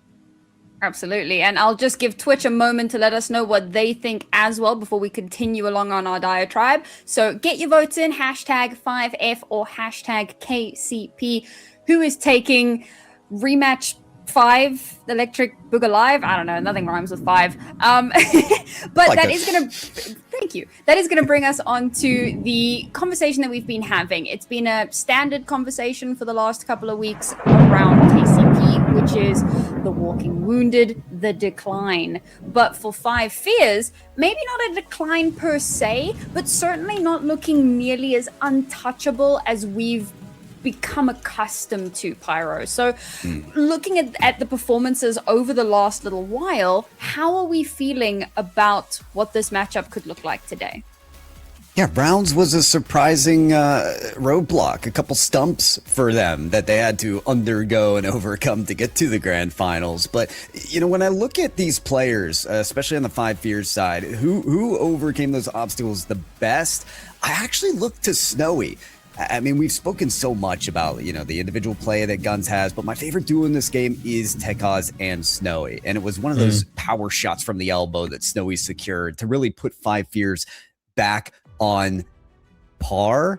This isn't just a grand finals rematch. This is really a rematch of every season we've had in SSA, which is Snowy versus whoever's on the other side. And I'm looking at Snowy to be that one to push 5 Fears through.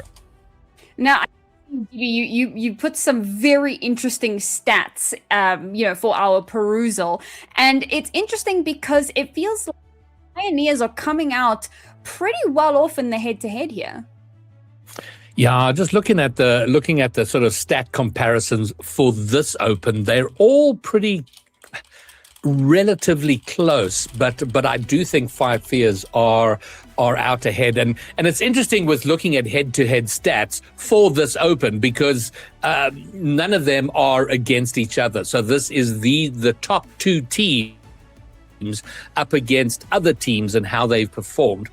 And I do think, from what I've seen there, I think there's enough there for Pioneers to absolutely be coming into this as the underdog. I think they know and acknowledge that. So they will know that they've got all the work to do. Yeah, so I don't know that there's anything we say here that's surprising other than we're just hoping we see a clanger of a grand final and that the winner, it's a deserved, whoever wins needs to come out with a few bruises of their own. I like that. And I think these two players that are up here, while we quickly got this for a second, is such a nice matchup because Sweaty and Guns kind of came into the scene at the similar sort of time and have really kind of been that new hope of each of the teams that they've joined. But there's quite a distinction in terms of their play style. I mean, much more aggressive in terms of demos for Sweaty. On the other side, you got all the saves, or at least all the assists, all the shots coming out there that really, and most importantly, more than a goal per match. Guns is just a step up, but Sweaty can land a couple of blows. So I agree with Greybeard about both of these teams. I kind of want to see their best on the day and really push each other to dare I say it, like a game 7. Really? Do we push it that far? I'm glad you're talking about Sweaty maybe being the guy that is the hero, because I want to point out what Greybeard mentioned as well. They're kind of the underdogs here. Sweaty mentioned it himself in the interview. You know what? I like being the underdog. That's fine. Think about the last time Sweaty was an underdog. That was French class. What happened there? They put in some good work. So I'm excited to see this revival of Sweaty in that role. All right, I'm going to give you guys so much time for this because I love a grand final and I feel like we deserve the time for it. So it's prediction time. Give me your deep dive into why you are predicting the way you are. We'll start with you, GB. Is it going to be a close affair? Who's taking this one? Just to riff on a little bit of what Pyro just said, I love that little bit of lore you just gave there, because that was such a great time, and French class there went on to win. It was kind of weird because it was a bracket reset final against Orlando Pirates or Limitless. I can't remember now who, but it was so. Maybe, yeah. And it was at the time where his parents didn't even know he was competing for a place in Düsseldorf at the World Championships. It was such a great story. And yeah, they were the underdogs, and they came and they secured themselves a spot at the World Championships. So given that lore, and given the fact that we cannot decide Paris and the World Championships with one open remaining, I insist. And I say I insist and acknowledge that I have zero power in all of this, but I insist that be decided at the last open. And for that reason, the Pioneers are going to win, and they're going to win it good by doing it in 6 games. Whew, okay. I love the lore drop. I love it, love it, love it. Okay, Pyro, you started with the lore drop. Is it enough to convince you? Where do you sit on this prediction? It's not. I think I have the least surprising prediction here for 5 years. As much as I also want this to be decided in open 6, I love the way this team looks in 5 years. The Pioneers had open 4 to change my mind. They really did. They had the whole break in the split. They had watching them go to the major, everything to gear up against them, and they lose in a sweep. That was convincing enough for me. I gotta side with 5 fears for this one. Okay, Alt, you're the tiebreaker again. Where are you sitting? I mean, Pyro just makes too good of a point. He's right there and thereabouts. Until KCP earn that they can win this in my heart. I've been a 5 Fears fan since the beginning. I thought this team had unlocked potential, and now they've really started to tap into that skill tree of theirs. And this is just after that dominating performance 2 weekends ago, after how well they've done here today, after their semifinals, even though it was 4-2, they still looked like a stronger team when they were winning the games. 5 Fears is just the team, the ambassadors, the bar that everyone needs to go to. And KCP just, they got to catch up to that still in my mind. So 4-1, probably for 5 Fears, that might be too much, probably more likely a 4-2, but I'm going with 4-1. Okay, yeah. You know what? It's what we were saying throughout the whole of the previous series, right? But it's 5 Fears. I'm hoping that KCP can put up a strong performance here, because I think Bakoko showed that 5 Fears certainly do have weaknesses that can be exploited and that can be dealt with. And if any team is going to do it, is going to mount that victory, it's going to be KCP. Do I think they're going to do it today? No. My prediction is still going in favor of KCP. I'm sorry, of 5 Fears. And I put it at a 4-1 because I think that KCP can still do some damage. And okay, the Twitch vote was up for like so quickly, I didn't even see it, but I think Yes, Twitch is with KCP, surprisingly enough. The faith is with the underdogs, with Sweaty, with the man who said he wasn't going to reveal the conversations and the strats that came in out of Open 4 into Open 5 today. But it's all on the line here. You have to put everything onto the pitch, no holds barred. If 5 Fears win this, they secure themselves all the international performances this year. If KCP get it, one more shot at that grandstand. Yeah, they've met 4 times in the grand finals already, but this one is worth more than the rest. The SSA spot for Paris and Worlds cannot be clinched, but it sure will feel decided for 5 Fears if they win. And a lot is stacked against the Pioneers between dropping the last 3 finals against them, losing in a sweep against them in the last event. The hurdles are tall to overcome. But I'm with Rhino, and we're going to find out how high the Pioneers can jump. Yeah, Pyro, it's a big, big day here in SSA. If you're not watching this, then where are you? 5 Fears versus Pioneers to go all the way and stake their claim for a Paris major. Will we go to Open 6? Will the road end here? Let's find out over the course of this series. Things are going to get started very quickly. 5 Fears, a sharp counter, the top left corner goal. Feels a little ominous that you mentioned, or will it be ended early? And there's the goal from Snowy, who seems to have the answer for your question rather quickly. And in quick fashion, I think is what 5 Fears want to do here because, well, that's how they did it last time. And I think that's a really good point, is 5 Fears are going to have all of that momentum from the previous Open. They know they can beat Pioneers in a sweep. That does not happen very often against this KCP squad. But there is revenge on the mind of the Kansas City Pioneers. Sweaty looking for a pass. Actually decides to go alone. Will be saved away by Tekos, who then looks for the pass across field. Lovely interplay from 5 Fears. They don't get the shot they're looking for. The save is in. Luis P tries to bring it back downfield. I'll tell you what, 5 Fears are looking as fearsome as they can right now. They're coming in with the demos after the shots, the powerful redirects, and then you have the Pioneers who are fumbling on touching the ball. This is so far leaning in the favor of 5 Fears, just off the feel of it. You do also have to remember a little bit that 5 Fears are coming off of a game where they lost 2 games. Coming off the back of a series where they lost 2 games, which they have not done against any other team other than the Pioneers until today in this entire season, if memory serves. So is there an argument to say they're walking wounded? They are 1-0 up, of course, and so far they've been making the fewer mistakes. Is that a forced mistake coming through from KCP? That one from To Die For in the corner, certainly not. But yeah, you could argue that the occasion might be getting to KCP.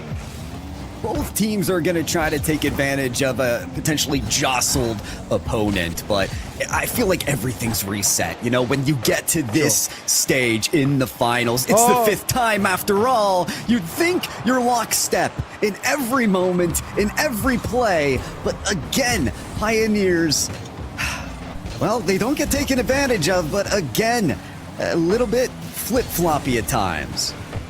Die For's second unforced error in this game, and it's there for everyone to see.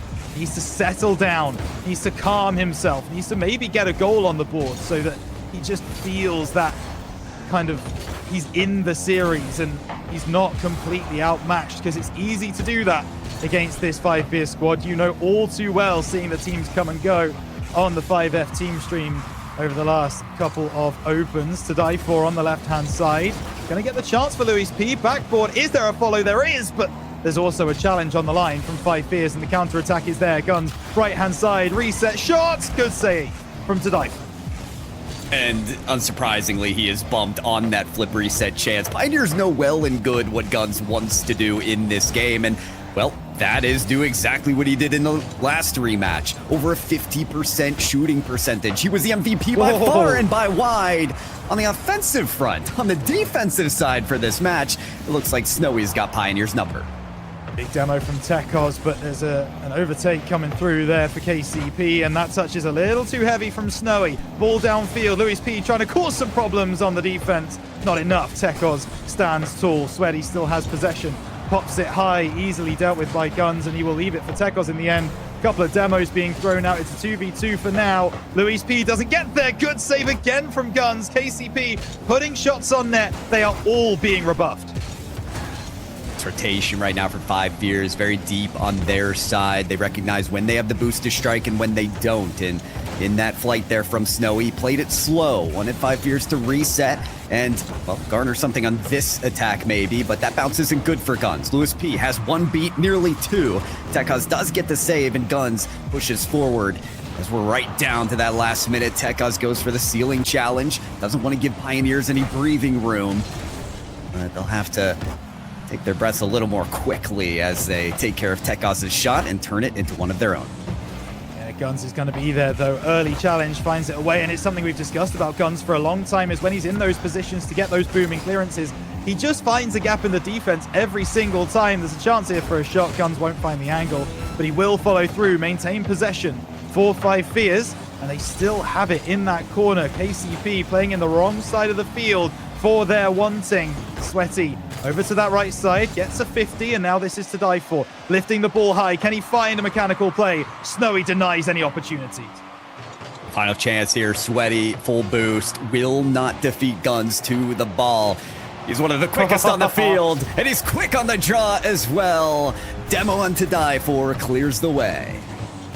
We have seen it so many times before. 5 Fears with 2 in attack against 1 defender. You use your second attacker to demo the last man.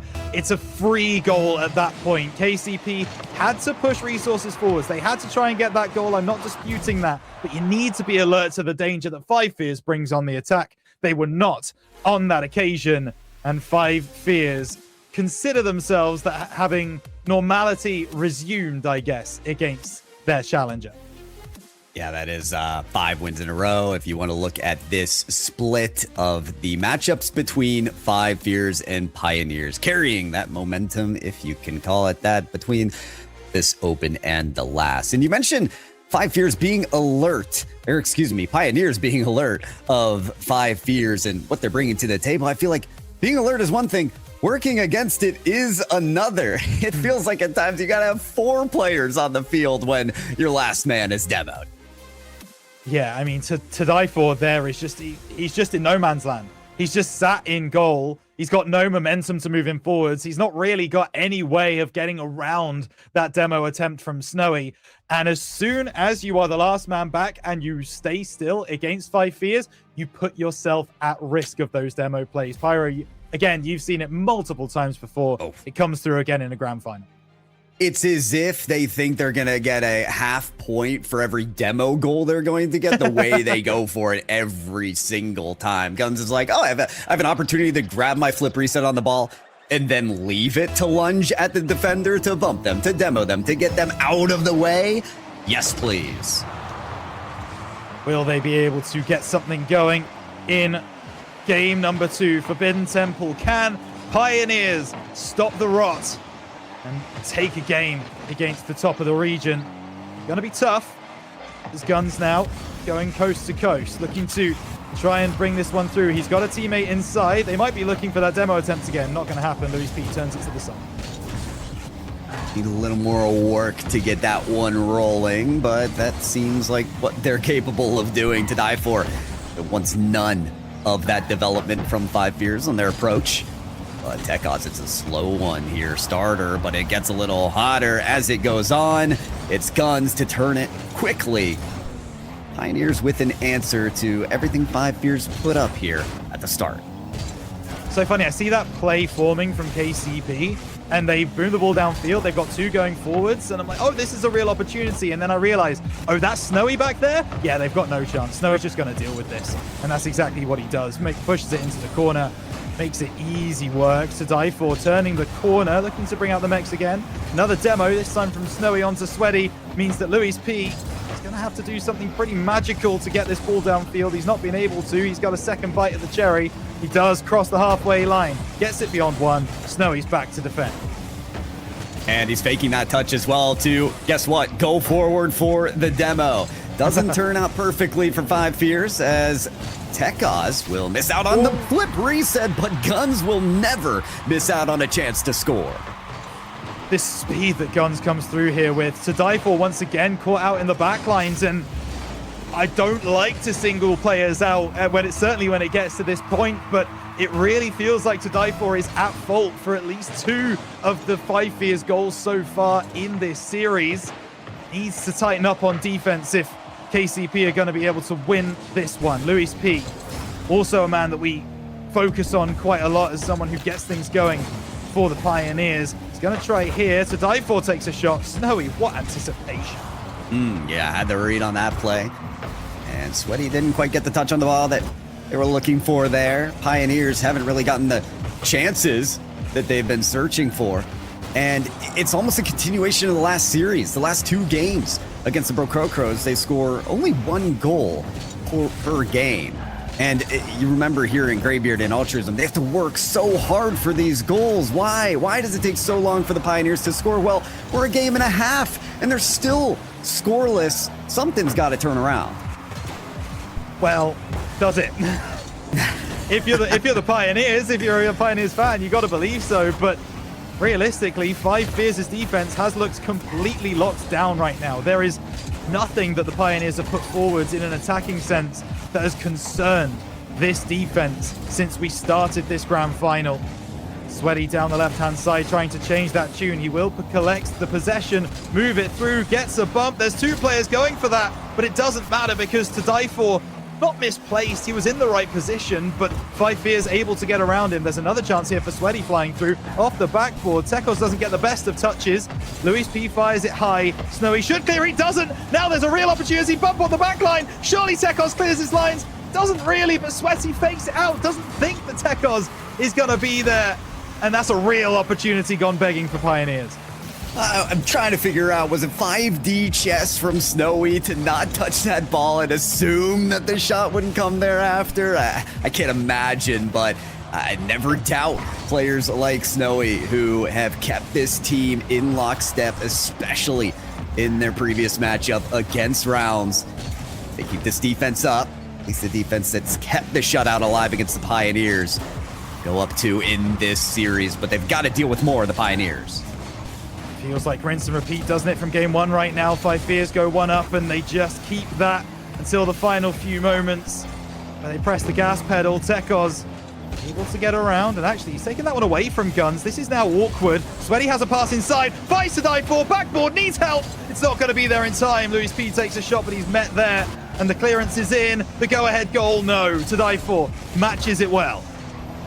And you'd think that's where 5 Fears want to punish, but you look at the score and you look at the time and you say, well, okay, if they contain the ball, that's just as good. They're doing more than containment, though. That is 3 demos in the last 10 seconds. Pioneers trying to bring themselves up from the ashes and make these saves, which they have, but they've got to do it on the other end of the field now. Look in the top right of your screen, no resources at all on the KCP side. They need to go and get some boost before they can really take an attack, and they're not able to pick up any on the field.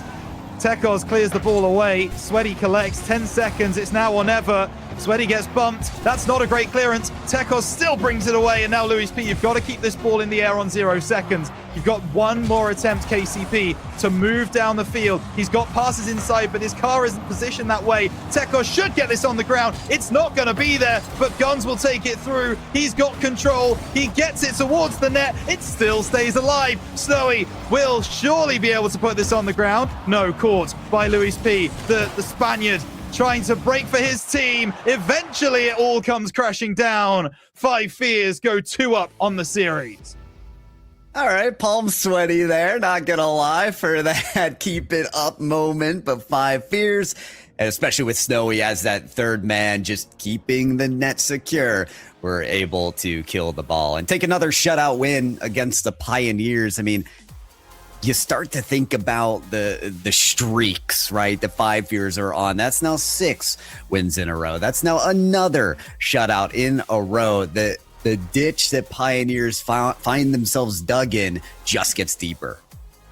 Oh, if that's on target. Oh, if that's on target from To Die For, we've got a completely different story. But it doesn't go that way, Pyro. It's a game of millimeters at this particular point, right? Both games feel so close. They feel decided by one big play in that moment, but the fact that that play happens is due to the smallest of margins.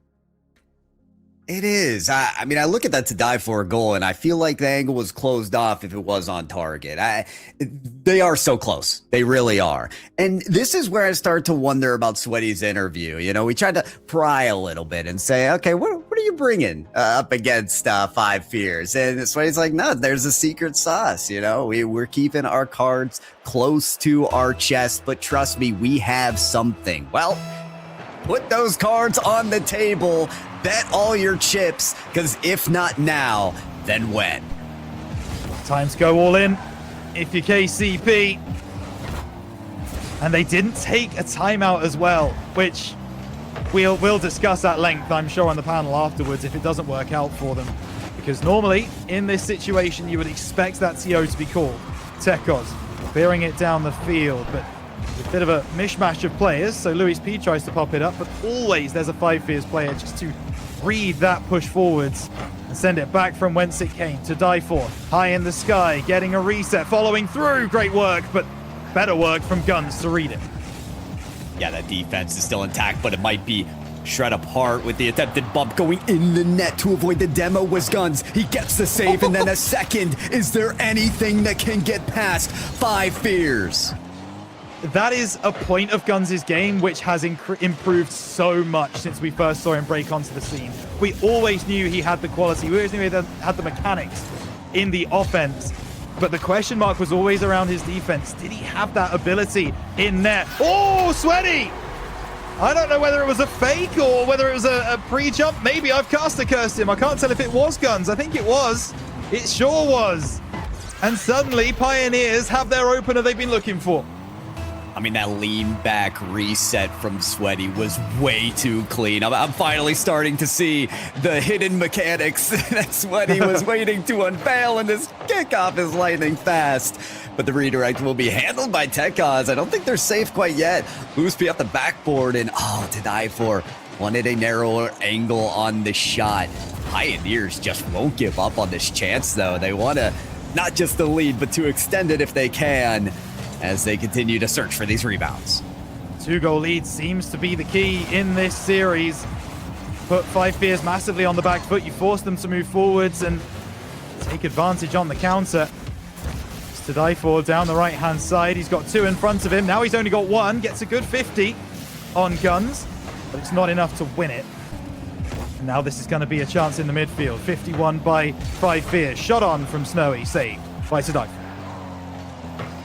The dive for taking their time on this approach. Had Luis P way downfield, wanted some kind of connection there, and you saw it wasn't found. But you can tell Pioneers willing to get creative on their counterattacks. Now that they've got a little leeway in the game, if you can call a goal lead something like that. Snowy, eyes on the prize of the net, hits it right to Luis P, who guards it well.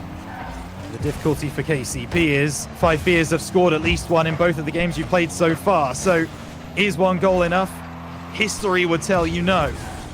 But down this right-hand side, Tekos winning the 50 on 0 boost. This is just the kind of thing that he does. Tadai for moving the ball forwards. Won't really threaten the defense, but a demo will. Guns trying to move through. He's had both of his teammates taken out of the play. Luis P now trying to get the pinch on the ground. Snowy reads it well. 2 minutes to go. Five Fears not going to press the panic button just yet, although they might if this one goes. No, over to the far side. You wonder what the solution is going to be for Five Fears. For Pioneers, it was giving an opportunity for Sweaty to out-mech the opponents, but for Five Fears, they played a great disruption game, a speedy counterattack game, and they've got that 2v1 locked in yet again to tie it up. Here you go. Sometimes it just takes one. And once again, you've got that player downfield causing havoc on the third man. Pioneers not learning from previous mistakes. And that is going to make it 1-1 for Five Fears. Sounds weird to say a draw is in favor of a team, but I truly believe that it is. Not on this occasion. Good save on the goal line from Tadai for a demo from Sweaty. onto Snowy as well. Tekos intercepting Luis P, the last man back, waiting to see what Guns does. Deals with it really well, and that 50 doesn't necessarily work out for 5 Fears. Nice pass down the field, but to die for, not quick enough to reach it. I mean, it's just out of reach, and for to die for, they've been stuck in such terrible situations as his Pioneers on this play here. Guns gets a beautiful handoff for the goal. Demo on the right-hand side is good, but to die for, once again, he wants to go for the boost, but he doesn't. I don't know if he doesn't realize it or if it doesn't kind of register that he's the last man back. You can't head towards that corner when the ball is in front of your net and there's no one who can cover. That is lack of game sense really coming through from KCP. Snowy with an interception. To die for, off the ceiling, looking for the pass middle. What is happening there? Nobody gets it. Ball crawls across the goal line. No one to finish from KCP. Luis P trying to change that tune. Snowy puts it high off the backboard. No, cleared away. And no one's over 30 boost for 5 Fears there for a few seconds. Some surprised Pioneers couldn't generate a chance to finally punish. This might just do it. Yes! Pinball action to find the equalizer. This is good from Luis P. He knows that Guns is out of the play. He finds the pass across to Sweaty, and Guns almost gets enough on the ball to move it past that right-hand post. Just didn't have enough in the tank in the end. So, tie game, 2-2, 36 seconds remain. Tekos with ball in hand and with boost is a scary sight, but he gets bumped off it. Now another opportunity, Snowy into the middle. Luis P reads the danger, sending it long, but collected by Guns. Takes it past the first, doesn't have enough boost really to make it stick. 20 seconds left, still all square. Love that Sweaty dove in as quickly as possible to take that ball from Guns, because if he's hitting off the ceiling, you know he's pop resetting into your net. The explosions were diffused, but are they for long? A flick to the net is missed! That was it to win game 3, and now they've got to do it in extras. We talk about turning points, we talk about momentum. Is that the turning point for KCP? How important could that miss be? Not very important at all. Tekos shuts it down, says we're not thinking of this as a missed opportunity. We just wanted to beat KCP in OT. And that is a less than 10 seconds overtime for 5 Fears to go 3-0 up in the grand final. I am amazed by that play from Snowy. That was a aerial bulldozer play. I mean, side flips in the corner for the perfect 50-50 and then lands right back on the wall to deliver the pass. That was excellent from Snowy to take advantage of a kickoff that went in their favor. But take a look at the MVP real quick as it goes away. Tekos, nearly 800 points. That pass for the second goal that he delivered to Guns was, again, such an exquisite thing. Yeah. It was an exciting game, all told. Yeah, here it is. Here you go. There's that pass. And it is just a thing of absolute beauty. I mean, KCP have taken a timeout here. All right. And they needed to. Let's not get it twisted. This is the correct decision to make right now. But what do you even say? What is the conversation going on for KCP right now? They are getting outplayed at every turn. Well, you look at the trends, right? And you say, where are weak spots right now? And you called it out pretty clearly. So I'm just going to echo that. It is your last man getting demoed. And it is often to die for. You've either got to have that heads up play to early challenge the ball if you're getting in that dangerous position, or outmaneuver them somehow. But 5 Fears have made it very clear that they have a strength, and that is on the counterattack, dismantling you. And somehow you've got to avoid being able to do that. What the Pioneers did solve was the offense. Finally, in game 3, they're on the board after scoreless in the first 2 games. Sweaty had a wonderful solo play, and the second one was that nice infield pass, right? So the connections are there. They're sure of themselves to score now, but they just can't keep getting outplayed in the same way. We enter the Colosseum as the Gladiator, clad in Pioneers colors, tries to take on the Lion on the other side of the field with 5 Fears. 6 players in the lobby. Can KCP strike the beast down? Or is it 5 Fears to stamp their flag into the Paris Major? It would be all, it would be just about certain if they take it here, and it would be 2 sweeps in a row at the grand final stage, which would send shockwaves in the season, no doubt. But the Pioneers have an opportunity to rewrite that history. They've got to look informed to do it here, as that ball trails very dangerously at their net and eventually goes in. Well, the one thing we talked about that they needed to fix, the third man getting demoed. Actually, you know what? Louis P is the third man there. So maybe that was the second man on that occasion. But it has started in the worst possible way. When you take a timeout and you get scored upon immediately, I mean, that's one of the worst feelings in professional Rocket League, isn't it? You just are so deflating. Yeah, and it takes a championship mentality to bounce back and brush it off, right? And that's exactly what the Pioneers will look to do, as they have all this time in the world to get things going yet again. Could be done by Louis P. That shot taken well wide, and 5 Fears will turn this around in their favor. Well, ball out of the corner, chance for Snowy to find a pass, but Sweaty takes it low. Intelligent from Sweaty. He's off the plane now. He actually gets back on the ball. Now looking for the pass to the back post, but Guns, those are the early challenges that 5 Fears are making on defense. The KCP simply are not right now. That's an early challenge in the midfield from Louis P, but he gets found out, and there we go. Sweaty taking the initiative on the halfway line. Loads of boost in the tank. Just gets the ball stuck under him, really, and they can't convert.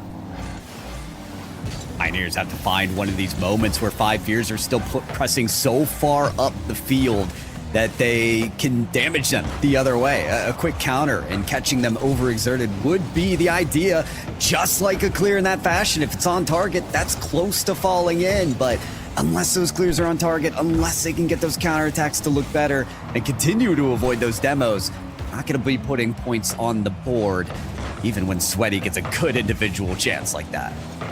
Certainly, and a challenge on that right wall. It's Guns now taking it through. Look where Tekos is. He's hunting. The Sharks are circling. They don't find their meal just yet. Tekos turning the corner. It will be to die for to push it away, and the clearance is in from KCP. Almost half of this game now played. KCP still yet to find a goal after their timeout. And 5 Fears, the longer that takes, the more they're going to be getting in the head of KCP. It did. It was a late equalizer for the Pioneers to take an OT, so they're going to squeeze every second out of this clock that they can in their favor. But with Guns setting up the double tap pass, it's going to be tough. Sweaty gets a touch, but Tekos playing it slowly against them, allowing Sweaty to maneuver that across the sideline because he has faith in his team to deliver it away. Guns past 2 and across the field. Pace of Guns is so scary for any team, but actually they've been able to break the lines now. No one is up to challenge. This is going to be to die for. Oh, the reset pass is not going to get past Tekos. He just positions that car so beautifully in the air. Now the pass to the back post to die for is going to be unchallenged. Goes ceiling instead. Was that the right play? We might never know. Is that going to drop in? It's not. Hits the post. KCP lucky to still only be one behind. Take a breath and recollect yourselves. You've been bailed out, but it cannot be promised that that will be done again. Snowy takes the shot that's narrowly saved by Louis P. And delivering a pass across the face of the goal is Tekos. 5 Fears have the chance to keep this possession alive. They go in for that bomb, which is evaded. Tekos with full boost will get a chance at this ball. To die for just doesn't make the connection. And he takes it directly to Sweaty. The 50 takes it across and up the wall. 1 minute left on this clock. Paris Major inside, and the Pioneers may not even see the Paris arena. It's a nice pass back, Louis P. Bit of tiki-taka from KCP. It doesn't result in a goal at this moment. And the clearance away from Snowy. It's a good knock back from Louis P. Look where Snowy is. Once again, battling with the back marker. Sweaty trying to keep it in possession, but Louis P was not in position to take that through. There's a demo now onto 5 Fears, so it's a 2v2 in the attack for 5F. There's a chance here. No, out of the corner. Tekos can't get there either. To die for down the left-hand side. Looking to bring this through. Past middle. Marshaled by Tekos. And finally, Five Fears will take their stride across the field. They're that close to winning a second grand finals in this split, but they've got to contain the assault. Pioneers get oh so close as Lewis P keeps the ball alive. It's struck down to the ground. Another sweep for Five Fears, overcoming the Pioneers. Well, it was all 5 of ours fear that we would get this grand final, unfortunately. I will say it looks significantly closer than Open 1. I will say that at least. This is a sweep that really could have gone either way. But by the same token, Five Fears just had everything on lock from back to front, defense to offense. When you looked at the way that they moved across the field, it was like watching water in motion. They were so good, so calculating. And they are, as we continue to say, the top team in the region. There's no doubt about it anymore. I think there was a conversation, argued maybe going into this open, saying everyone, you kind of give teams to have a bad event, right? You want to give that excuse at times, but yeah, with 2 in a row, 5 Fears, they have staked their claim and have not technically clinched those spots in the international events, but realistically, even if the Pioneers do as well as they can, they only need top 4, I believe, in Open 6. So Sam, that is the way the cookie crumbled once again for the finals. Yeah, I mean, you guys kind of jumped the gun a little bit on my opening question, which was going to be, we have kept talking about the gap closing, teams looking better, making conversations for having more than one team in the region. Is it finally time for us to accept that Five Fears are, when it matters, untouchable, GB? I think we were happy to accept that to a large degree after the last one, but certainly now there is no question. And we have been denied our sort of traditional season massive upset, which we've had in most seasons, and it sort of comes on the tail end. Not this time. Five Fears are marching to a tune that they have written, and they have done it with a game to spare. So absolutely, they are the best team in the region. Unquestionably, Pioneers, the number 2 team. Is it unquestionable, GB? That's what I'm going to pose. The number 2. No, number 2. Okay, I am not going to fully accept that right now, just because. Based on what? Because they lost to Astronic once? Well, there is that, but there's also the fact that they couldn't get a game today against Five Fears, and Rounds got 2. We can talk a little bit about. They've been to every grand final. They're absolutely the second best team. I don't know how this is an argument. No. Listen, the point that I wanted to make wasn't necessarily that KCP are not guaranteed to be number 2 in the region. They are. I accept that. But the chasing pack, we talk about catching up. They're not catching up to first. They're catching up to second. And 100%. Pioneers, that I fully agree with. That position in second is looking in more and more jeopardy every open. Oh, I've never wished more that I hadn't already finished my popcorn before we came on desk. That was fantastic. So when I framed the question, I very specifically used the words when it counts, because even in this grand final, if we compare to the last grand final we had, every single game, Five Fears got 3 goals. In this game, they were getting fewer goals. Yes, they were winning the games, but they were getting fewer. KCP were making moves. It feels like their defensive line is perhaps getting a little bit stronger here. So the conversation we've had about KCP and that decline, can we now say, not Rhino, I want to give this one to Pyro. Can we now say that KCP are perhaps back on the up to an extent? Oh, no. No, Yeah. I mean, I would love to give that kind of copium hopium, but my issues lie in the Pioneers' attack, their offense. We already painted those struggles in the semifinals and said, okay, if we're struggling to score against the Brokokos, what does that mean against Five Fears? Well, it means in the first 2 games, you don't put through a single goal. So I think even if the defense is trending up, you've got to do the same on an attack. And by the way, it is an attack that can be figured out, because the way the Five Fears keep scoring is because they're overextending on your side anyway. If you're able to avoid that disruption and settle yourselves on a counterattack, it is absolutely viable to score on these guys. But Five Fears are just a little too good at what they do. Yeah, I think that was the key, right? If you're able to, and that I think will maybe take a little bit more time to determine if they will in fact be able to. Now, as was mentioned, it's not 100% foregone conclusion that Five Fears have clinched those spots at those international events, but I'm wondering if either of, or if any of you on the desk have actually run the numbers. Unfortunately, Macht isn't here to do it for us, but do we have an idea of what would need to happen for Five Fears to not be secured in that spot? Five Fears go out in 5 rounds next Swiss. Next weekend, they don't make main event. Pioneers go to grand final. Easy peasy. There we go. I think that's the equation, right? Yeah. So Okay. at the moment, what the situation is Five Fears are 12 points clear. Top gets 18 points, second gets 12, third to fourth gets 8, and fifth to sixth gets 6. So gets 6, sorry. So if Pioneers win the next Open and Five Fears get 5th to 6th or lower, then, well, actually, if they get 5th to 6th, then we're going to have a playoff. If they get lower than that, it will be KCP going to the major. Wow. So okay, but basically 5 Fears game. Basically.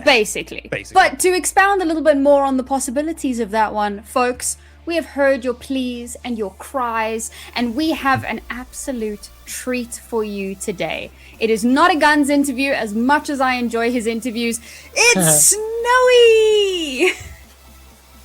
Oh yeah, how's it going? If there's ever a person who's been on more interviews, I've yet to see them. Welcome back, dear friend. Thank you. Pretty much run-of-the-mill stuff, knowing you. This is exactly what you would have expected coming through here. So I'm going to bounce straight into the next level of that question for once. You versus KCP at the beginning of the season was kind of the matchup that everyone was looking at. Now, that question kind of been answered time and time again. What is the difference? Have you guys just improved, or the other option? We're just a better team, to be honest. There's no other way to put it, really. I think at the beginning of the season, pretty much literally every single person in the entire Rocket League community, bar the people related to our team, thought that their team was going to win easy and just dominate the region. But we knew at the start we're actually the better team, pretty much from the first scrim that we ever did against them. And I mean, we just had insane belief in ourselves, and we just knew we were the better team from day one. And I mean, this is just a special team, honestly. Both my teammates are insane, and I don't know how much you've been able to. I mean, you never want to get ahead of yourself, even though you believe you're the better team and you're probably going to win. You're probably going to go to the major and to Worlds. So I don't know how much of that has come into the conversation in terms of what's the plan from now until Worlds, so that we're giving the rest of the world a bit of stick once we get there, or is that a conversation you're gonna take up now that it's pretty much secure? Listen, we don't take anything for granted. Our focus, tomorrow night will be, literally as soon as tomorrow starts, it'll be straight back to Regional 3. I mean, we want to close out the splits with another win. Do the perfect splits. So that's our focus for now. And obviously, we know, I think probably we need a top 4 for Paris. So Friday and Saturday is going to be really important. And we're just going to keep grinding. That's our main focus for now. As for international games, I think, this is probably this is the best performing team that I've ever been a part of. I mean, these guys are so good, and having Tekros with us is it's actually incredible. This guy, I knew he was good. I knew he was good. When we first decided to team with him, but since playing with him and seeing him in scrims and seeing him in tournaments, he's actually way better than I even thought he was. I genuinely think like if he had a team, he could be fighting for top 4 in EU. Like he's genuinely insane. So when we go to an international event, I think there's definitely potential to really make inroads against a lot of those teams. And obviously at in Boston we didn't have the best results, but I think we showed glimpses of the potential, and we just didn't convert. But yeah, I mean, it was our first time on LAN as a team, and first time as a team against that competition. So it's understandable. But we're looking forward to potentially more international games, and hopefully we can actually convert some of them. Can we get Tekos to at least lean in for a wave there? Well, I mean, this is a special interview, so you guys can ask me a couple more questions, and then I'm going to hand the mic over to him, and he's going to close the interview out.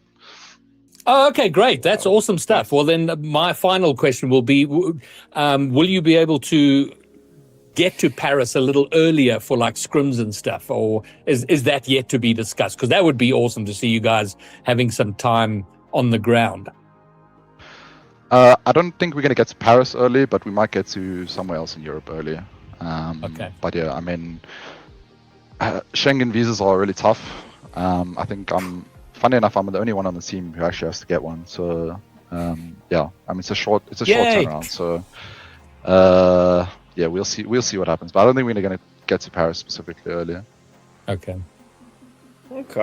So I like that you aren't just looking to the future just yet. You are still focused on now, and I love that you're gaining so much. For so long you have been that like forerunner of the scene, you and the rest of the team that you've been on, and it's so nice now for that knowledge to be passed down. So would you get nice and personal for just a second and say, what is something that Tekos has particularly taught you, or even just working as a team that you've developed in yourself as a player over the last season that led you to be at the top of the league as you are now? I mean, he's taught us a lot of things, to be honest. Probably the most notable thing is probably just like more mechanic stuff, because I mean, he's just like mechanically incredible. And for myself, I've always tried to be like more of a solid player. I'm not really trying to be too fancy, but obviously, a lot of mechanics are really useful, and they can open up the game a lot if you're proficient in them. And yeah, he's given me a lot of advice on certain things, like particularly boost usage. Interestingly enough, like he looked at early on, he said to me and Braden, he was like, you guys are just throwing away boost, like you're just using so much boost on your plays. And I was like, oh shit, yeah, you're right, I'll stop using so much boost. So yeah, but I mean, that's just one of many things. Yeah, I mean, he has great insight. I'd love to hear that. And we'd love to hear from Tekos. Yeah, let's get him on. Yeah, thank you very much, well, Snowy, and good luck for your preparations for the final one, and congratulations once again for this weekend. Yeah, thanks so much. Come on, Oscar. Go on, son. Go on, son. Hello. You can see the unity already being built around these guys. Welcome. Unity were out years ago. Hello, everyone. Tekos. What's up? Okay, How's it going? I've got a general question. Tell us about your South African experience. What's it been like being in Johannesburg as a Spaniard? How's it gone? Well, I'm not gonna lie. I haven't gone out of my house for like 2 weeks, I think. Man, I mean, I've heard like I've heard there's so much crime in here, so I just gotta go out with someone sure who knows the area. That's it. I just gotta make sure that nothing happens to me. I need to be sure that I win this regionals, Yeah. Not going to get denied Paris at that stage. Go out with a local. I'm sure they'll be able to take care of you. There are obvious places you don't go, but most of it is fine out here. But welcome to South Africa. And then the second part is now in terms of the South African or SSA Rocket League is probably the better way to talk about it. The difference in being here and how you've seen the scene develop since the beginning of the introduction of the 2/3 rule. What does South African Rocket League look like compared to the world? Because Snowy's been singing your praises that you're pretty much up there and you know your stuff. I mean, honestly, I've competed in APAC as well. I think SSA is way better than APAC. 100% it. 100% better. Like 100% better. SSA is way far behind EU and NA. And MENA as well, I would say. But not too far away from South America and APAC as well. I mean, yeah, we're just better than APAC, 100%. I'm really sure. Well, that gives us then a benchmark for you guys for coming up at the Paris if you do get there right now. So do you want to say any shout outs to people at home, people who may be watching? We've got this out on Supersport right now on TV. So yeah, I wanna say thanks to my family, to my girlfriend for always supporting me. They have never stopped watching any single game that I've played. Nice. Until from the beginning to the end of the games, until I'm out of the tournament, or I'll just win on. So I just want to say thanks to everyone. Also, thank you to 5 years for making this opportunity possible for everyone in the team. Yeah, I think that's it. Yeah. All right. Well, in closing, I just wanted to say that congratulations, a stunning performance, fantastic work. Looking forward to seeing you in Paris, and I'm going to Paris. So the weird thing is that you and I right now are no more than 3 kilometers apart, but we will meet for the first time in Paris, and I can't wait. Yes. And good luck for the journey into Paris. Thank you so much. okay, there we go. There we go. That was so cool. 2 for the price of 1 interview. Fantastic. You know, I was saying I've really enjoyed the Guns interviews, but it's good to see a little bit more from the rest of the team, get their personalities out in the open, and see who it is we're going to be rooting for if and when they do in fact make it to Paris. So thank you guys for joining us for that interview. But now it's my favorite part of the day. We get to look at the driver of the day. But don't spoil it yet, production, because we first need to have our little chat about who we think the driver of the day is. So, GB, starting with you, who have you got for driver of the day? For me, it can only be the man we just saw on camera, the Spaniard himself. For me, it's Tekos. Okay, Pyro? That's who I was going with. I was calling out the MVPs in the games that he pulled off in the grand finals. Yeah, I'll just echo Greybeard there. Let's think of Tekos. Come on, Rhino, you're always contrarian. Contrarian. Listen, I think there is a real argument for Renshiro. No favoritism here, just rounds playing above their station, and it's off the back of that quality. But I'm going to throw out Guns as well. I thought Guns was excellent in that grand final. I thought he played incredibly well. I think, obviously, Tekos is the one that we're going to look at as the flash he plays, but I think Guns held it down incredibly well in his role. All right, well, production is letting me know that none of us are going to get it. So I am really curious now. So can we, let's go ahead and get that up there. That's a thought I had was Declan. It's Dabs! Wow! Yeah, man! Yeah, man! Okay. Why not? Oh, you with 29% of the votes as well. That's pretty good. That's almost a matric pass rate. Cool. Well, congratulations, Daps, for being our player of the day. Obviously, we had some incredible performances in all of our games from so many different players, and I think that there is an argument to be made for every single name we mentioned and more. Alt even threw his hat in the ring by saying Devour, off cam, because unfortunately he's not here for our closing desk. But there is an argument to be made for all. And again, that just speaks to the conversation we've been having of teams are getting better, players are getting better, the region is getting more and more exciting. But that is going to be us wrapping things up here in open number 5. So while the chances of 5 Fears not going to Paris are negligible, they are there. And if you want to know for 100% certain if it is going to happen, well, you're just going to have to come and join us again in 2 weeks' time when we tackle Open number 6 live here again on Twitch and on Supersport Channel 210. Thank you so much, everyone, for joining us. We're going to close things off again with the call to action. Come join our community here in SSA. But from myself and from the rest of my wonderful desk and our missing casters as well, thank you for joining us. Have a wonderful end to your Easter weekend, and we'll see you back here bright and breezy in 2 weeks' time. The Rocket League player base in South Africa, and more broadly, sub-Saharan Africa, is growing. Whatever your interest in the game, there are communities you can be a part of. From casual players just looking for a way to play the game and hang out, to those with an eye to becoming professional Rocket League players, there are people you can connect with and get the most out of your experience. Schools Rocket League is exploding with more and more teams signing up for competitive leagues. To explore these communities and connect with them, visit acgl.gg/RLCS.